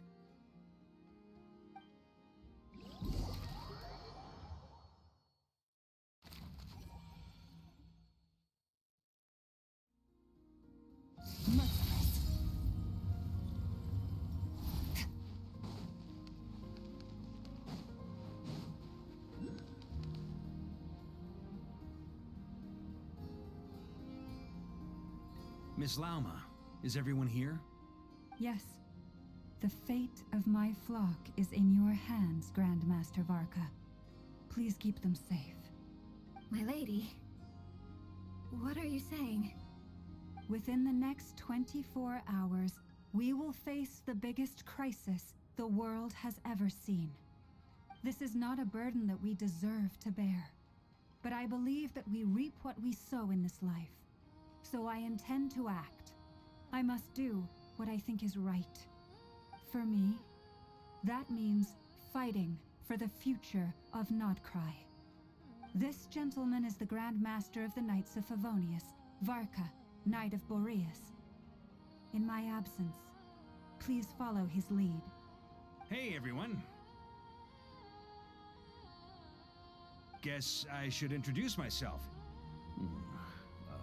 Well, to start with, I know my way around a battlefield.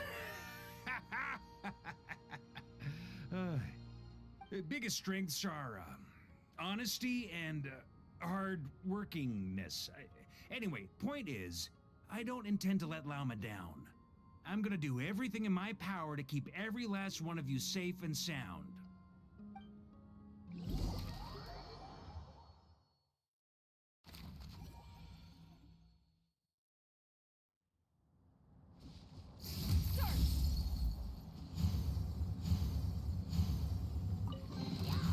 Your hard work is paying off, as it should.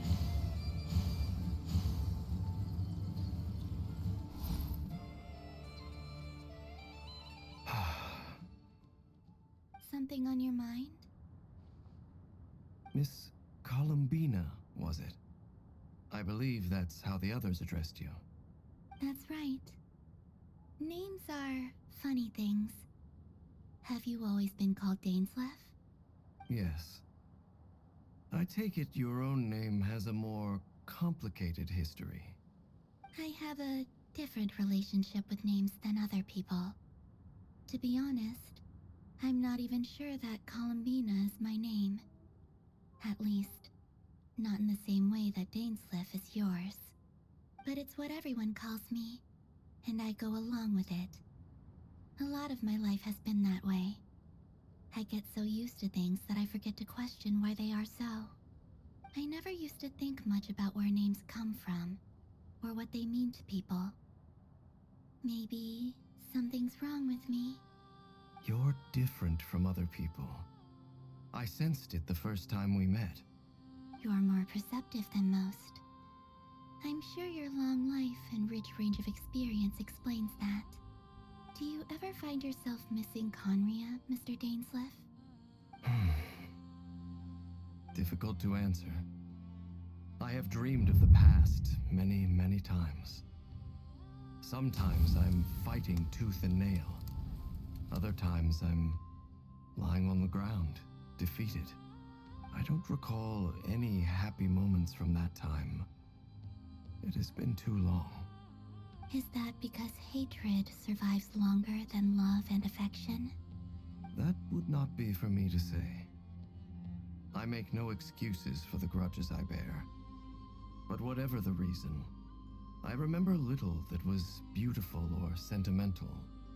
Thank you for your help with the Rerir situation. Without your efforts, I never could have learned the hidden truth of his story.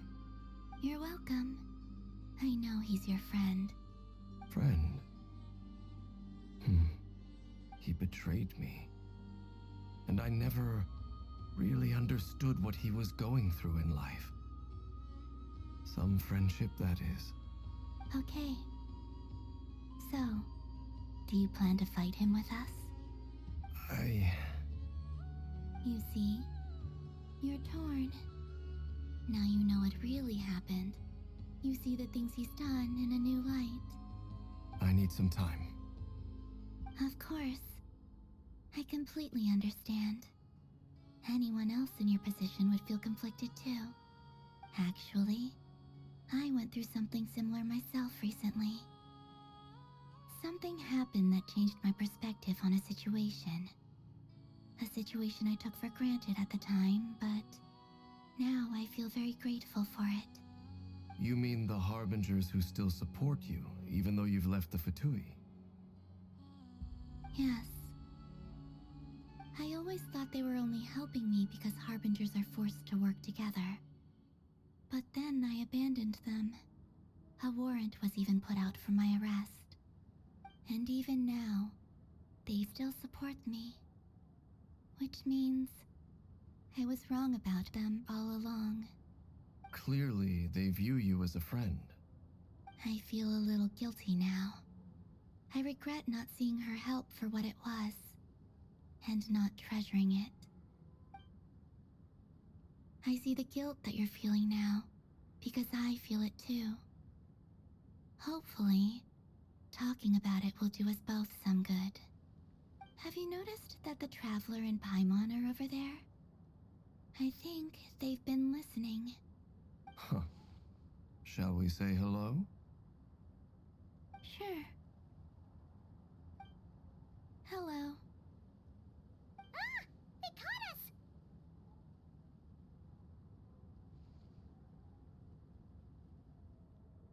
I apologize for making you worry. No doubt you wish to know where I stand on the plan to take down the Recher of Solnari. I'm afraid I need a little time, but I will seriously consider joining you. You will? Oh, thank you so much!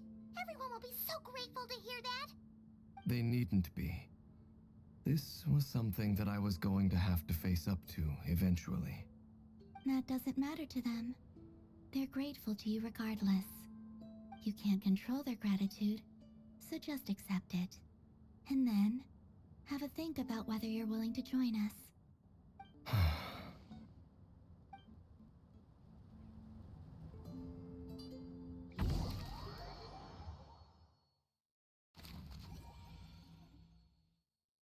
It's nearly showtime! Let's go rendezvous with the others. You know the place.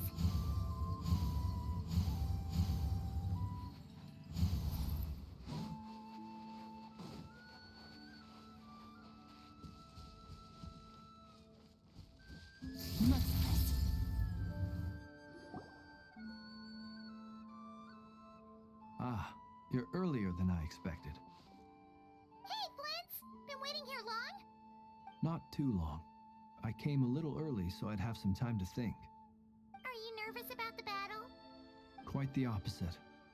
I'm reminiscing on my past battles. When I was awakened by the Ratniki, I had not touched a weapon in many years. I felt like the battlefield was not where I belonged. But after waging war against the Wild Hunt for so long, I came to realize something. A life of absolute peace is simply not a possibility for me. My restless flame indicates that somewhere inside of me, there is a deep yearning to root out the evil in this world. Oh, that doesn't sound like such a bad thing. Well, in the past, when I was a Fae whose primary concern was hibernation, it was hardly ideal. But it certainly serves me well here in the present. And I am delighted to be able to join forces with you in this endeavor. Looks like I'm not the first to arrive. Ah, Miss Lauma. Did you sleep okay last night? I struggled to settle down at first, because of the nerves. But don't worry. I got enough sleep in the end. I'll be just fine. Please, I'm just doing my part. Never! Over here! Ino asked me to relay a message. She said Anefa will be on high alert and keep a close watch over all secondary districts where defense is required, providing support as necessary. Meanwhile, Ino herself will provide range support to us directly, using her latest invention. Excellent. My thanks to all involved. The chestnut's looking a little unstable. It won't hold him much longer. We should be prepared to engage at a moment's notice. No sense sitting around waiting. Let's make the first move while we still have the option. I agree. Paimon, find a safe hiding place. Got it! Be careful, traveler! I will.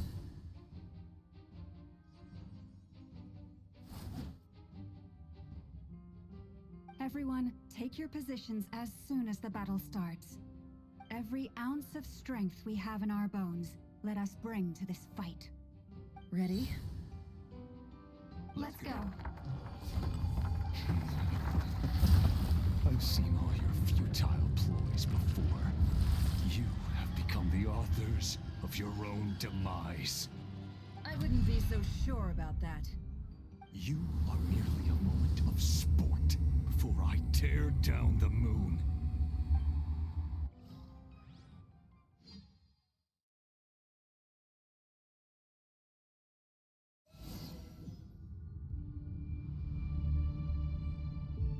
Stay on your toes. Moonlight betrayed you. You can... Let me help you guys. It's this!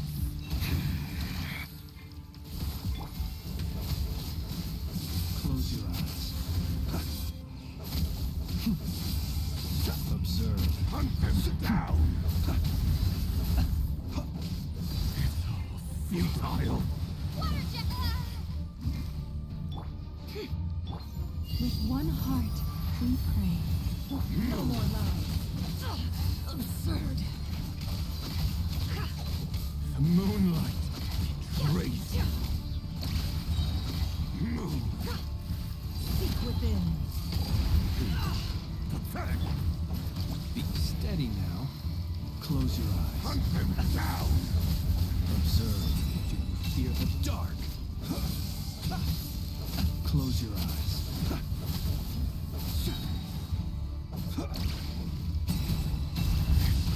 Futile. It all falls into place. It all falls into place. Stay your hand. Leave this book. Pathetic! It all adds up. Hunt them down! Futile. It all falls into place. The deception ends here. You poor lost lamb for the everlasting forest. Close your eyes. Hunt them down! Night falls. It began with the moon, and so shall it end. The moon will protect you. Keep your distance.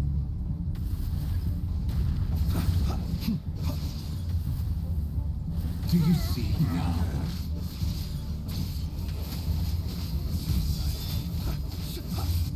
Finnefamir, when will it be as you foretold?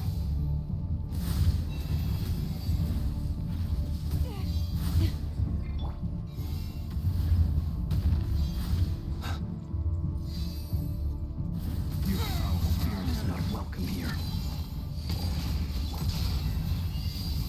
With one heart, we... The long sleep beckons. Observe. Be silent.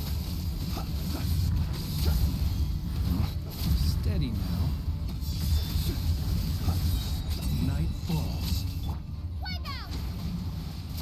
Moonlight betrayed you. Pathetic! Hunt them down! Absurd.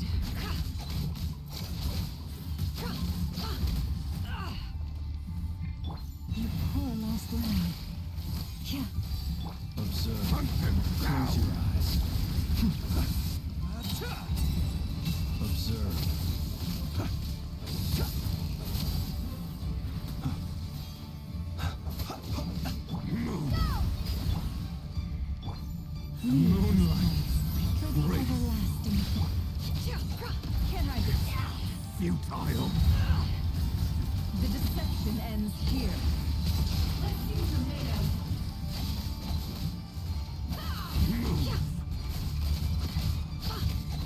Hunt them down. The moonlight Raise you. Pathetic. Be silent. Observe to dust. You quite finished. Be Futile. silent.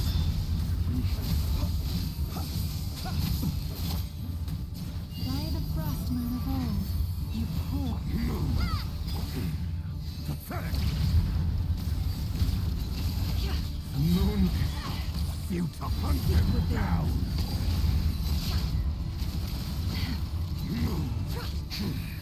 Your little game of heroics is over. Who wants to go first?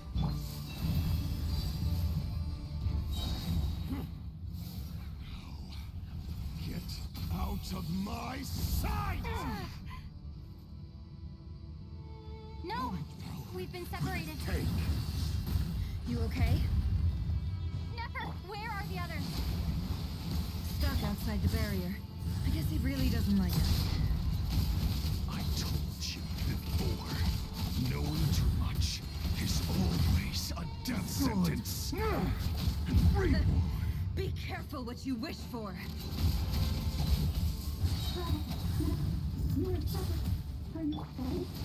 Lauma! Can you hear me? Silence. Run or hide. Voices are gone. But at least I know they're still there. I need to focus. Stick to the plan. Remember my most important task. That's stalling him. If I can stall him for long enough, the moment will come.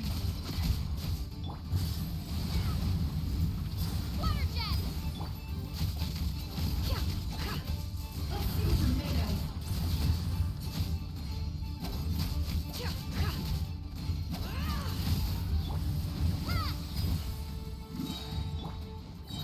The deception ends here.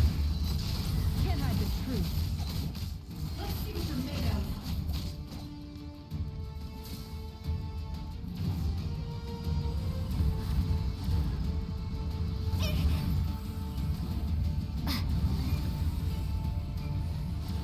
I've got this.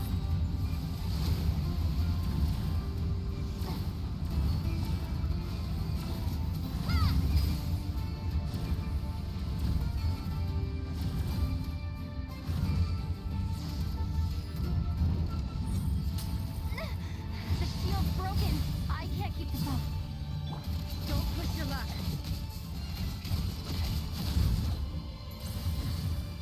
Destroyed. And reborn.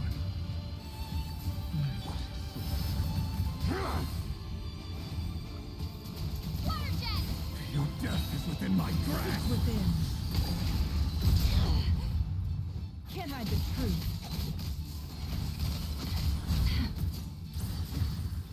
Nowhere to run, nowhere to hide. Go!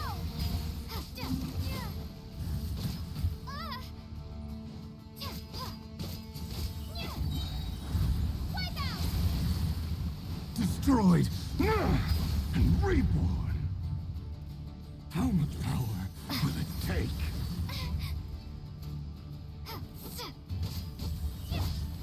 No more love. It all falls into place. Destroyed. And reborn.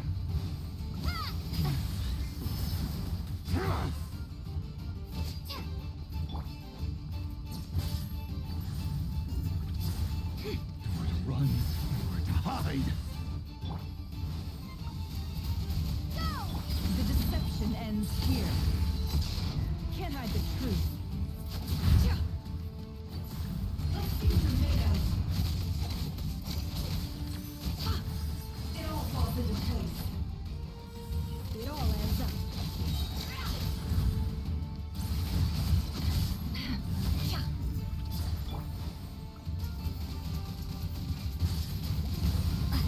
Seek within.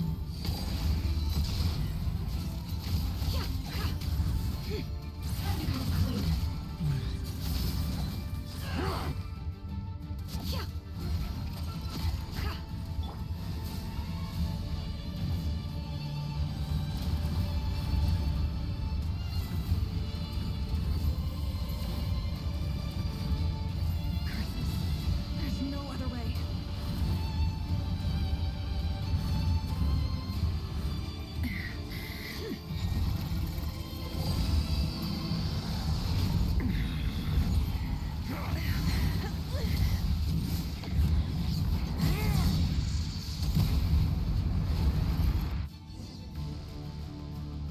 The only way to defeat Rarer is to borrow his own power.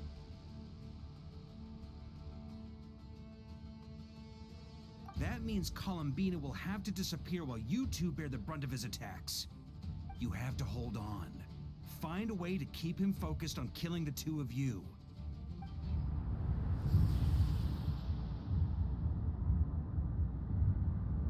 Never! Your eyes are bleeding.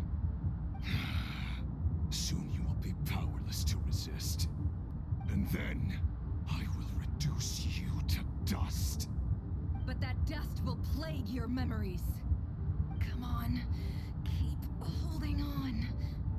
Any other tricks up your sleeve? Let's see them. As entertaining as they are. You've backed yourself into a corner. You don't fool me. I see your fear clear as day. I have to stoke his rage. Make him unleash everything. You fear what you could never defeat. You fear the thought of never being able to save your beloved. You cannot win the fight against fate, Rarir. Is that what you think? Well, now it's your turn to feel afraid.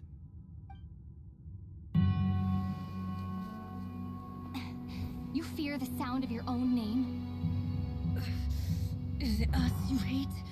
Or is it what you've become? Let's see what becomes of you!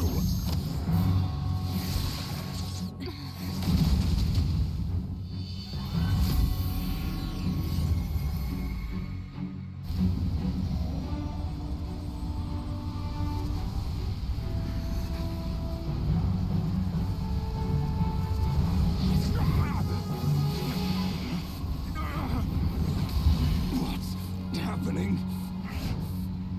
That power. I've seen it before.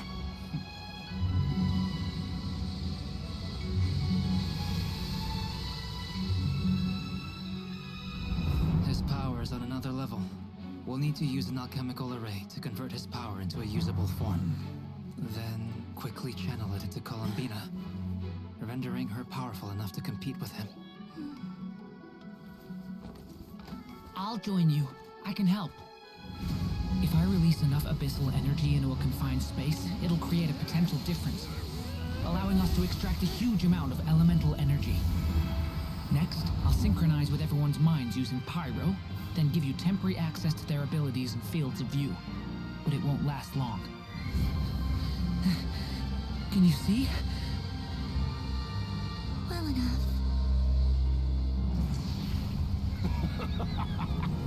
So, we have a student of Gold Rhine-Daughter in our midst.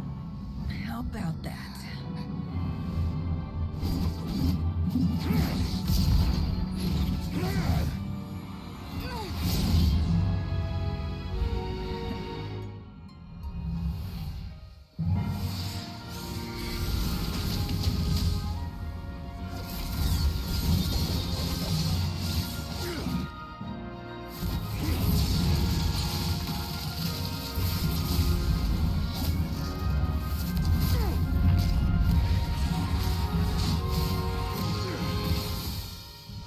You use my own power against me? Just like how you stole Kuvaki. Look familiar?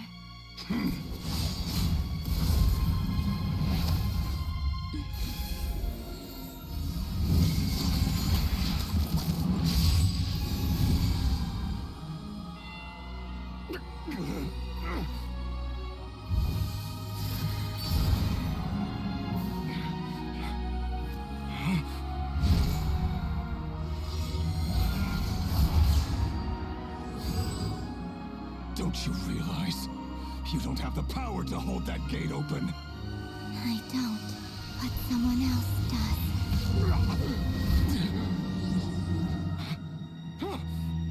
Goodbye, Rarir.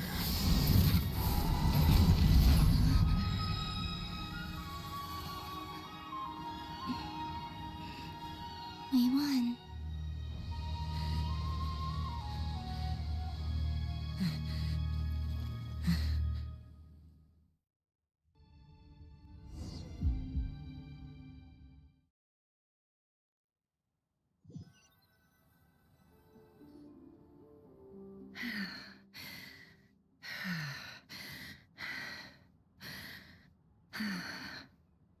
Nefer, how are your eyes? They're fine. Apart from the blindness, of course. It's not too late. Let me handle it.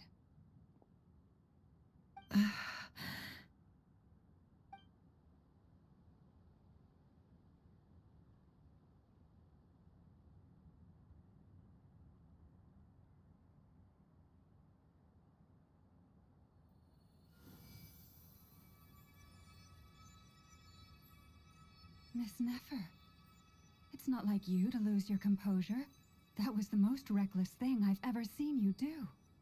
Reckless how? The situation was critical. Our lives were at stake. We had to do something. Even so. Okay. I guess you're right. Under the circumstances, it was a wise decision. You traded your eyes for an incredible victory. In business terms, I suppose that's a huge return on investment. I'd be hard-pressed to argue otherwise. Still, I don't like this outcome, and I don't want you to lose your sight for good. People suffer when they make sacrifices they shouldn't have to make, whether that means faith, strength, or in this case, your ability to even see. I had hoped you could win without sacrificing so much as a single hair on your head. Thank you. Really. All done. Don't try and open your eyes just yet. We'll see how you're doing in a couple of days. Until then, please follow your recovery plan to the letter. I'll send full details through Yehoda. For now, just get yourself home, relax, and rest. My dear friends, we have fought bravely and achieved a spectacular victory. A dark cloud has been lifted from the skies of Nodcry. All in this land will be grateful for what you have done. The moon will remember this day. Thank you both.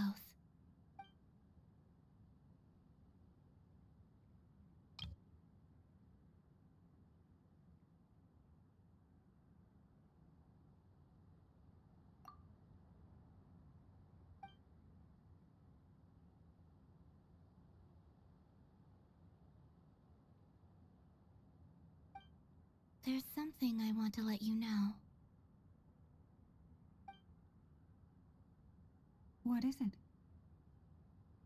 When Durin connected everyone's minds so I could access their powers, I also felt everything they felt. And since Nefer's eyes were injured, my eyes are hurting now too.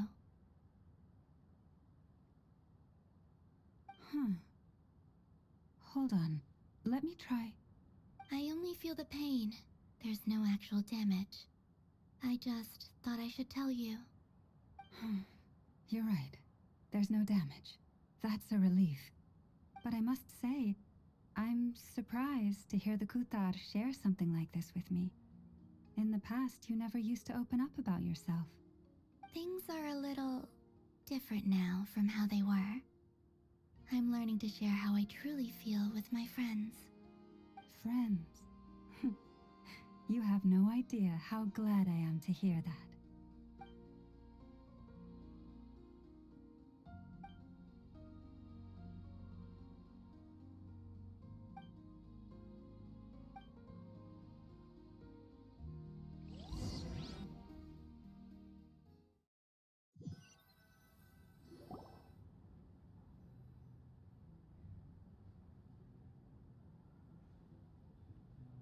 Yay! You're awake! How you feeling? Any aches and pains? Did you sleep well? I'm doing all right, Paimon. No need to worry about me. Phew! Well, that's good. Paimon's been sitting on the edge of the bed worrying about you for ages. You slept a whole day and night. Poor Paimon had to eat all by her lonesome. Glad to hear you didn't starve. How was the food? Well, it wasn't the same without you there to share it. Honestly, Paimon just can't relax when you're not your usual self. She couldn't enjoy the food and settle down to sleep. Well, I'm back to normal now. Oh yeah, and Albedo swung by earlier. He said to tell you to head to the the tavern when you woke up. Varker and the others are organizing a victory feast and they want to celebrate with you. He also dropped off some medical supplies, but you seem fit as a fiddle, so guess you won't be needing those. If you're feeling up to it, let's head over now. Wouldn't want to keep them waiting.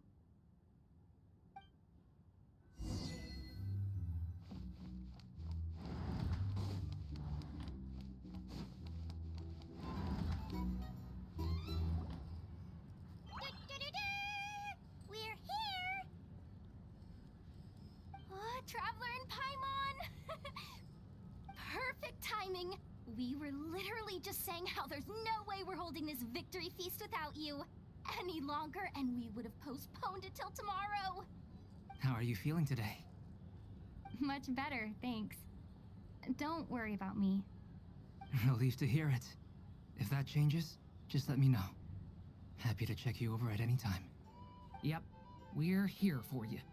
Anything you need, just let us know. Oh wait, where's Nipper? How are her eyes doing? Nefer's right over there. I'm sure she'd love to catch up with you.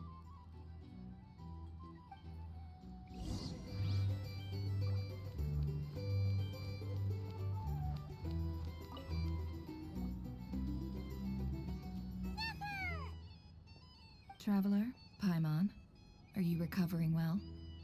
Turns out that moon chanter has some real talent after all. My eyes were mostly recovered after just a couple days rest. I can actually open them again now. Yeah, but you gotta be careful. Lauma says not to strain your eyes while they're still healing. Yes, thank you. I'm well aware. Yehoda, could I borrow you for a moment? I could do with an extra pair of hands. Oh, sure. Coming. Did you hear that? I gotta go help Lauma for a second. You guys chat among yourselves. I'll grab us some drinks on the way back. Paimon, you still like them sweet? You bet! Make it extra sweet, because Paimon's earned it. Sure thing.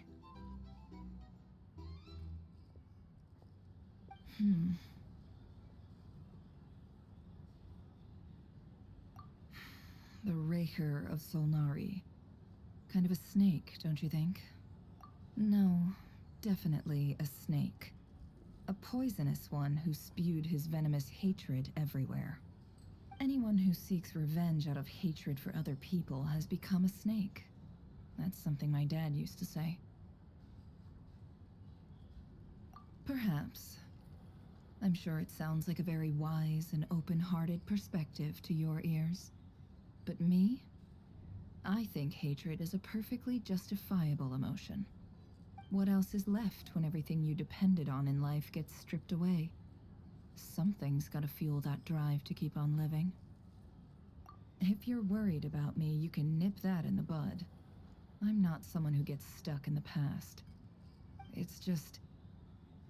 I suddenly feel like I was wrong to call my father a liar. He was just a fool. That's why the Academia turned their back on him, and why the other tribes ganged up on him. Oh, Father.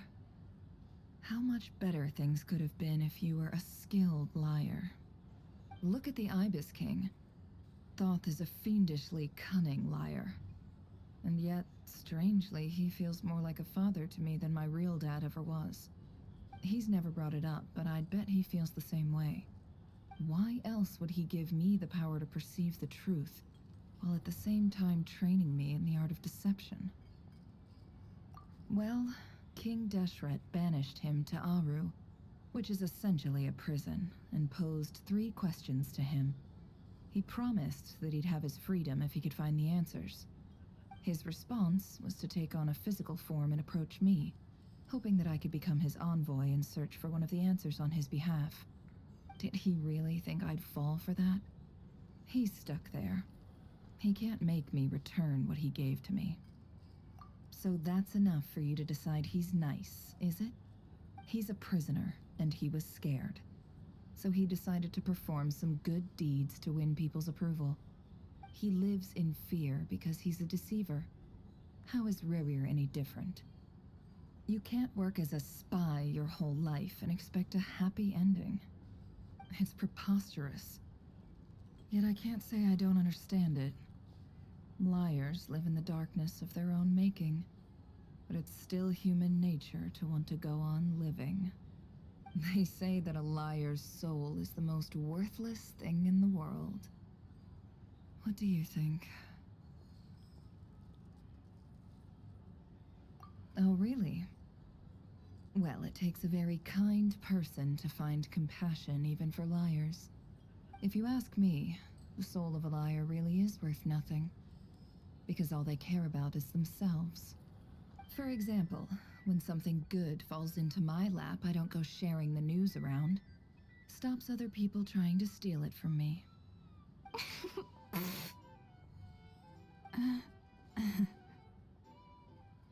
So be it. They have sharp ears. I can't keep anything from them.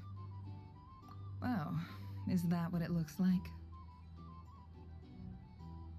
Well, you all know my past now, and I can't simply eliminate everyone who knows too much. So I guess I just have to put up with you, for the foreseeable future at least. When you find yourself in a situation you can't control, the safest play is to keep calm and start monitoring everyone involved like a hawk. In the intelligence world, you need to have a sense of perspective and play your hand accordingly. If you understand what's at stake, please ensure my secret is safe with you. I trust you'll respect my wishes as a friend. But don't forget, I will also be watching you like a hawk. Very good. Oh, wait! Now that the panic's over and we've all calmed down, Paimon suddenly remembered something. After all that build-up, our mystery ally never showed up even once!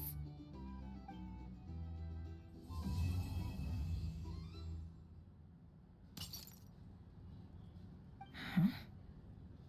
Am I imagining things?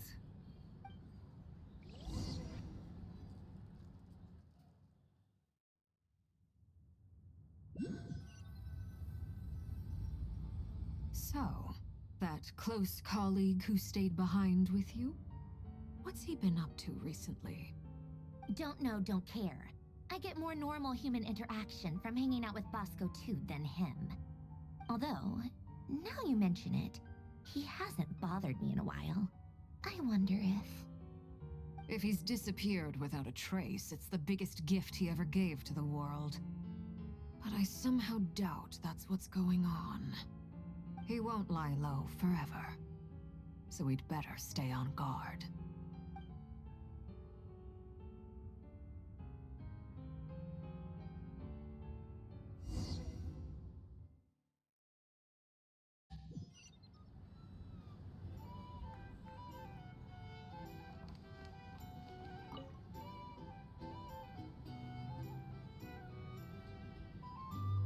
Ah, Lord Sangama Bay.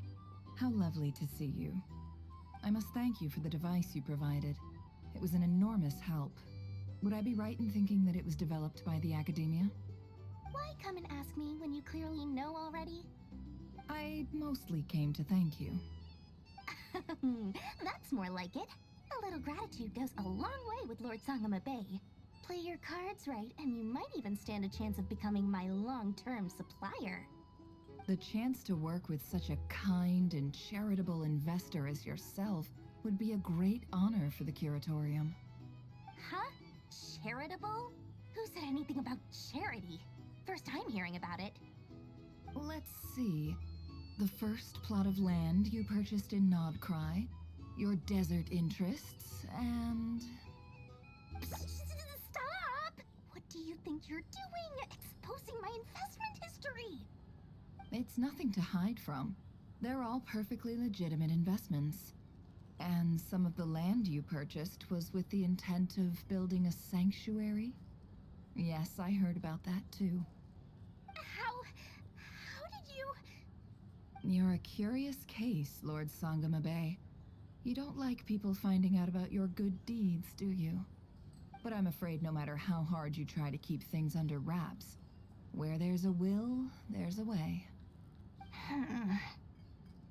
You did it for Sumeru, didn't you? It was empty land that was gonna go to waste otherwise. I figured if I built something there, it might at least get some use in an emergency. Disasters are capricious things. They strike without any warning.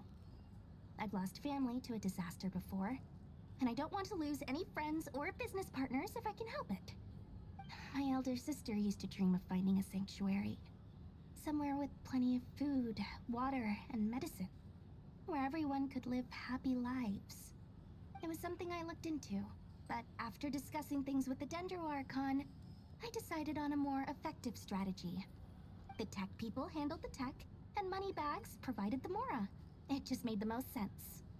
It's a pity that so few people know the truth about you. Everyone says that you view everything in terms of Mora, and all you care about is growing your own wealth. So, what's the problem with that? Everyone wants to be rich. It's human nature. So yes, I love Mora, and it's nothing to be ashamed of. But surely you have dreams of your own beyond just making Mora. You don't get it, do you? My dream is to invest in other people's dreams. And, you know, make a nice little slice for myself along the way. Just thinking about it makes me happy. That sweet, sweet sound of Mora. Thank you. For the device? And the pendant. Oh, that. I was just returning a favor. Don't worry about it. Seems like we've both been away from home for a very long time. Yeah. So long that I barely remember what my family even looked like. That would be your mother, father, and sister? Yeah, though it's been years since my sister passed away. It's not like I want to forget them, obviously, but memory can be even more ruthless than the most calculating business person. Beyond a certain point, if something isn't helping you, it just gets rid of it. My sister can't help me now. Slowly but surely, her face is fading from my mind's eye. It's become a vague impression. Not everything will fade. When loved ones pass away, the beautiful memories are the ones that last the longest. Yeah, that's true.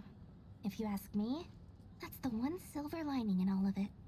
Well, that, plus, I'm sure that life is much better now than it was back then. Oh, absolutely. I have tons of Mora, a big beautiful house, business is booming, and I'm as happy as can be. You've got a lot going for you too.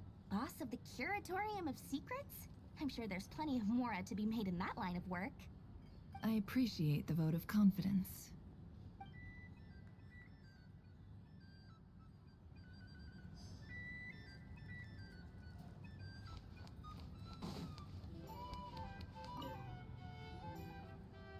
How have you been holding up?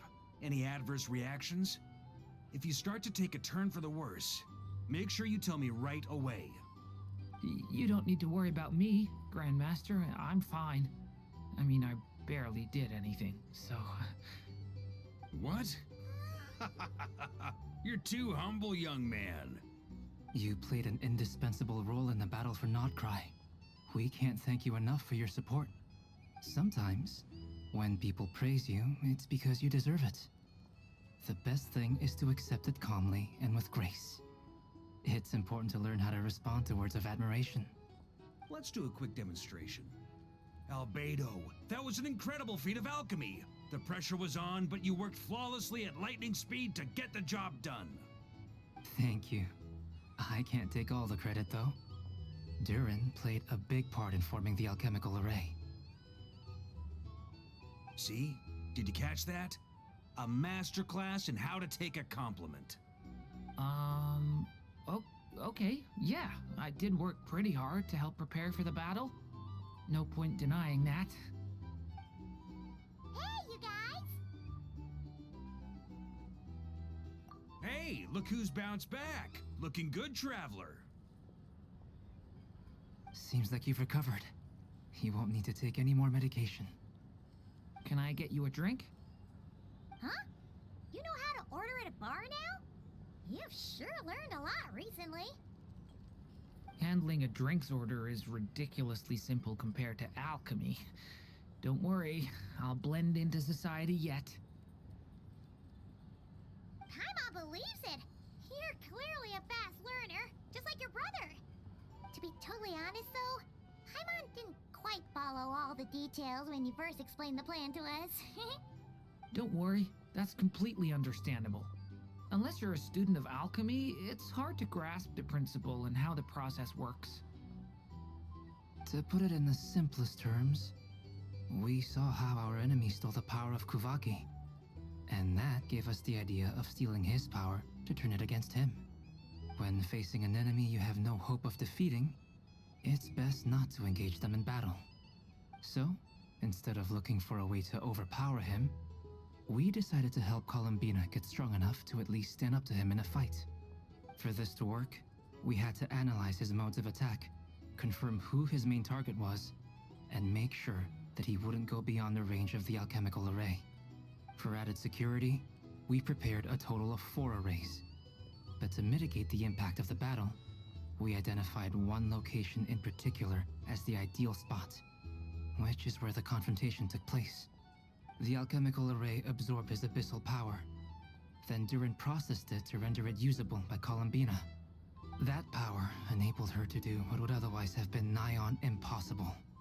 What surprised me was that Dainsleif actually agreed to join us. Given his history with Rerir, he had every right to sit this one out. But we're extremely grateful for the decision he made. It must have been a painful choice to make. But I'm sure that making a decision was far better for him than staying in limbo. Absolutely. He was torn between 2 paths, but in the end, he made his choice and stuck to it resolutely. He doesn't strike me as the sort of person who'd stay trapped in limbo for long. Anyway, however you cut it, everyone gave a stellar performance. And now, it's time to kick back and celebrate.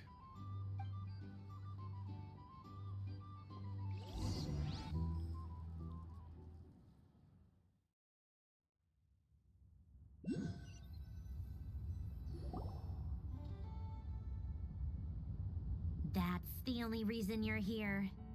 Yes, I've thought a lot about it, and I've realized that you, me, and Arlecchino should be friends.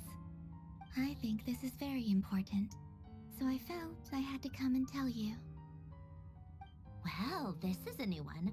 I'm so moved. I can't even hold my teacup. If that's all, you can leave now. Do you not want to be friends with me? Or is it that you prefer being co-workers? What is this, Columbina? Are you deliberately testing my patience threshold? Right now, my politeness module is active, but if you say another word, I swear I'll shut it down. If your politeness module was active, wouldn't you say the word please at some point? Polonia, please see Lady Columbina to the door.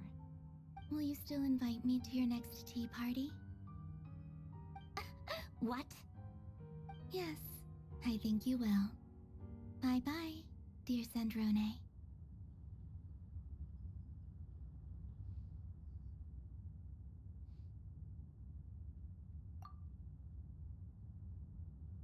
Last time, the Wild Hunt escorted you out. Would you rather I handled it myself this time? We just wanted to, see how you were doing now that it's all over. Why? Out of concern for my safety? I hope you didn't seriously think that the Rayhir of Silnari would be able to lay so much as a finger upon me, given how prepared I was. Mostly because you kind of helped us out, so we just wanted to check you were okay. Looks like all your robots are fixed, huh? Oh, don't you worry about that. Tea time is already a write-off. The visitor before you managed to kill my appetite. If you're in the mood for tea, go ahead and help yourself. Otherwise, it's going to waste. My coasters are still missing in action, though. Use this notebook instead. Whoa! Pretty hefty notebook. Look at all those calculations. You can ignore those. They're just dumb scribblings. I doodle and write in my free time. Sometimes I remember the distant dreamlike past. Sometimes I imagine the far-flung future. And other times, I grit my teeth and note down all the crazy nonsense going on in the present. Some people do the crosswords in the newspaper. This is my equivalent of that. Trying to predict the future is like daydreaming, and writing about the present just makes me furious. The past is my favorite. If nothing else, it's already set in stone, so I don't have to rack my brains trying to figure it all out. Huh. Although, having said that, the only vaguely interesting memory in my past is probably that guy they call Lord Artificer. Who else? Pretty much all the mecha and Fontaine are his personal handiwork. Wait, are you saying you know him? Like, personally? As a friend? I mean, I guess we were friendly enough. Yep. In fact, I'm probably the only normal person left who knew him at all. We used to chat occasionally back when he was still around. Before he passed away, he asked me to destroy all his manuscripts. I honored his request, but I did read through everything first before destroying them. I mean, I couldn't let the genius of Lord Artificer Alain Guillotin disappear like that. Would have been such a waste. So, that's where the formulas in your notebook are from? I just told you. Those are my equivalent of crossword puzzles. They're just dumb formulas that I solve for fun when I'm bored. Alain's work was like epic poetry. The formulas in my notebook are just silly little riddles in comparison. Not that there's anything bad about them. I mean, at least, solving those riddles isn't going to hurt anyone. Except me, 'cause I lose a few brain cells in the process. Anyway, while we're on the topic, I might as well tell you about what happened to him and his friends. Alain Guillotin had two close buddies, Renee and Jacob. They spent their childhood years together in the Narzissenkreuz Institute.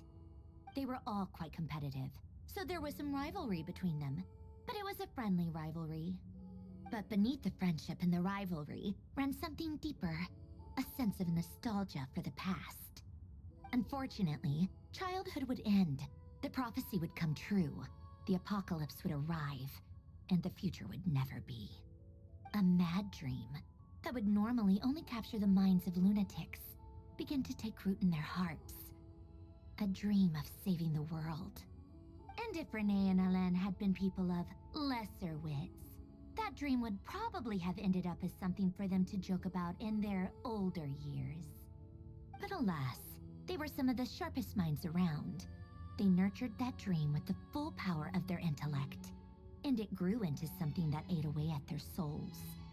The first of them to fall under its spell was Renee. Against Alain's wishes, he persisted in experimenting on a mutual friend of theirs to try and save their life. Alain did not approve and parted ways with Renee. It's complicated.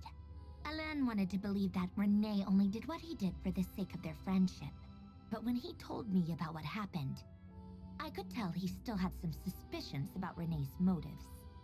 Perhaps the seed that would grow into a nightmare had already sprouted in Renee's mind. Even then, the next time they met, Renee's soul had been completely engulfed by the dream of salvation. His futile attempt to change the tide of fate only resulted in a wave that swallowed up the world, even before the apocalypse came. And although that wave died down eventually, I hear that it just recently came back with a vengeance. As I understand, Renee wanted to live out his dream of salvation once more.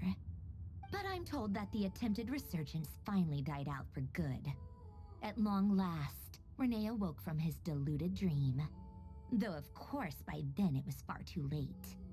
What do you think of Renee? Do you admire his transcendent genius? His view that any price was worth paying to achieve the lofty goal of saving the world? Or do you despise him? Dismiss him as an evil madman who wrought havoc on the lives of everyone around him as he pursued his delusional dream? Same difference, really. Just a matter of perspective. Really? I can't tell whether that's because you disapprove of his deeds or because he failed. Or maybe you have some other reason. Renee no longer exists in this world, and the dream he started went on to be realized by someone else. I don't like fanatics who give up their whole lives for their ideology, nor do I like fools who let their delusions take control. Maybe I could understand if Renee had just been an ordinary person, but he had a sage-like intellect, and still managed to get himself lost in a labyrinth of his own desires. Anyway, that's enough about Renee. Now, moving on to Alain Guillotin, the Lord Artificer. He managed to put a stop to the first storm whipped up by Renee. But after that, Alain lost his friends and family. To his credit, I suppose, the loss of his family and friends was purely a tragic accident. It's not like Alain sacrificed them for his cause or anything. After that, the only thing supporting his work was the same dream that had dragged his closest friend down to the abyss. But although the desire to save Fontaine drove him to found the Fontaine Research Institute, Alain continued to reject any form of transcendental knowledge or power. He was suspicious and fearful of it, having seen the way it had affected his closest friend. I think that formulas and machines derived solely from human intellect were the only thing that gave him a sense of spiritual comfort. Yet Alain's intellect was simply too great. It barely left him space to breathe in his lifetime. Once he realized that the end of his life was approaching, he finally accepted the truth. The Nazissenkreuz Institute needed someone, and a human being, to see its story through to the end. He quit working on his formulas, trading them in for the fairy tales that had played such a formative role in his childhood, but which he barely touched in his adult life. He told me that the director of the Nazissenkreuz Institute used to read those fairy tales to the children as bedtime stories. Apparently, they worked wonders at sending kids off to sleep. I think that all he wanted at that time in his life was to be able to sleep deeply without being plagued by depression. By that point, nothing else really mattered. At the very end, he laid down to rest in the ruins of the former Nazissenkreuz Institute orphanage, while the Fontaine Research Institute he had founded continued tirelessly with its work. Many years after that, tensions over competing dreams would once again cause a rift, this time between members of the Fontaine Research Institute. But the actions of those fools had nothing at all to do with Alain. And that is the story of two people from the Nazissenkreuz Institute who both wanted to save the world. One went all in on his fantasy of salvation without ever looking back, and ended up calmly sinking to the bottom of the deepest sea. The other sought desperately to burn bright in his life, even though he wasn't sure where he was going. I do sometimes wonder, why is it that people like them have such grand hopes of saving the world? Even the grandest tree starts as a tiny seed. So perhaps, for each of them, their mission to save the world began with a very simple desire: to save themselves. They were young children with friends and family who mattered to them, desires to explore the meaning of life, ambitions to have a successful career. They didn't want to see all of that taken away in one fell swoop. Or maybe they just wanted to find something to anchor themselves within the chaos, to stop them getting quietly swept away by the storms of life. But instead, the search for their own salvation took them down the rocky road laid out by fate. Do you think the desire to save oneself is enough of a justification to try and save the world?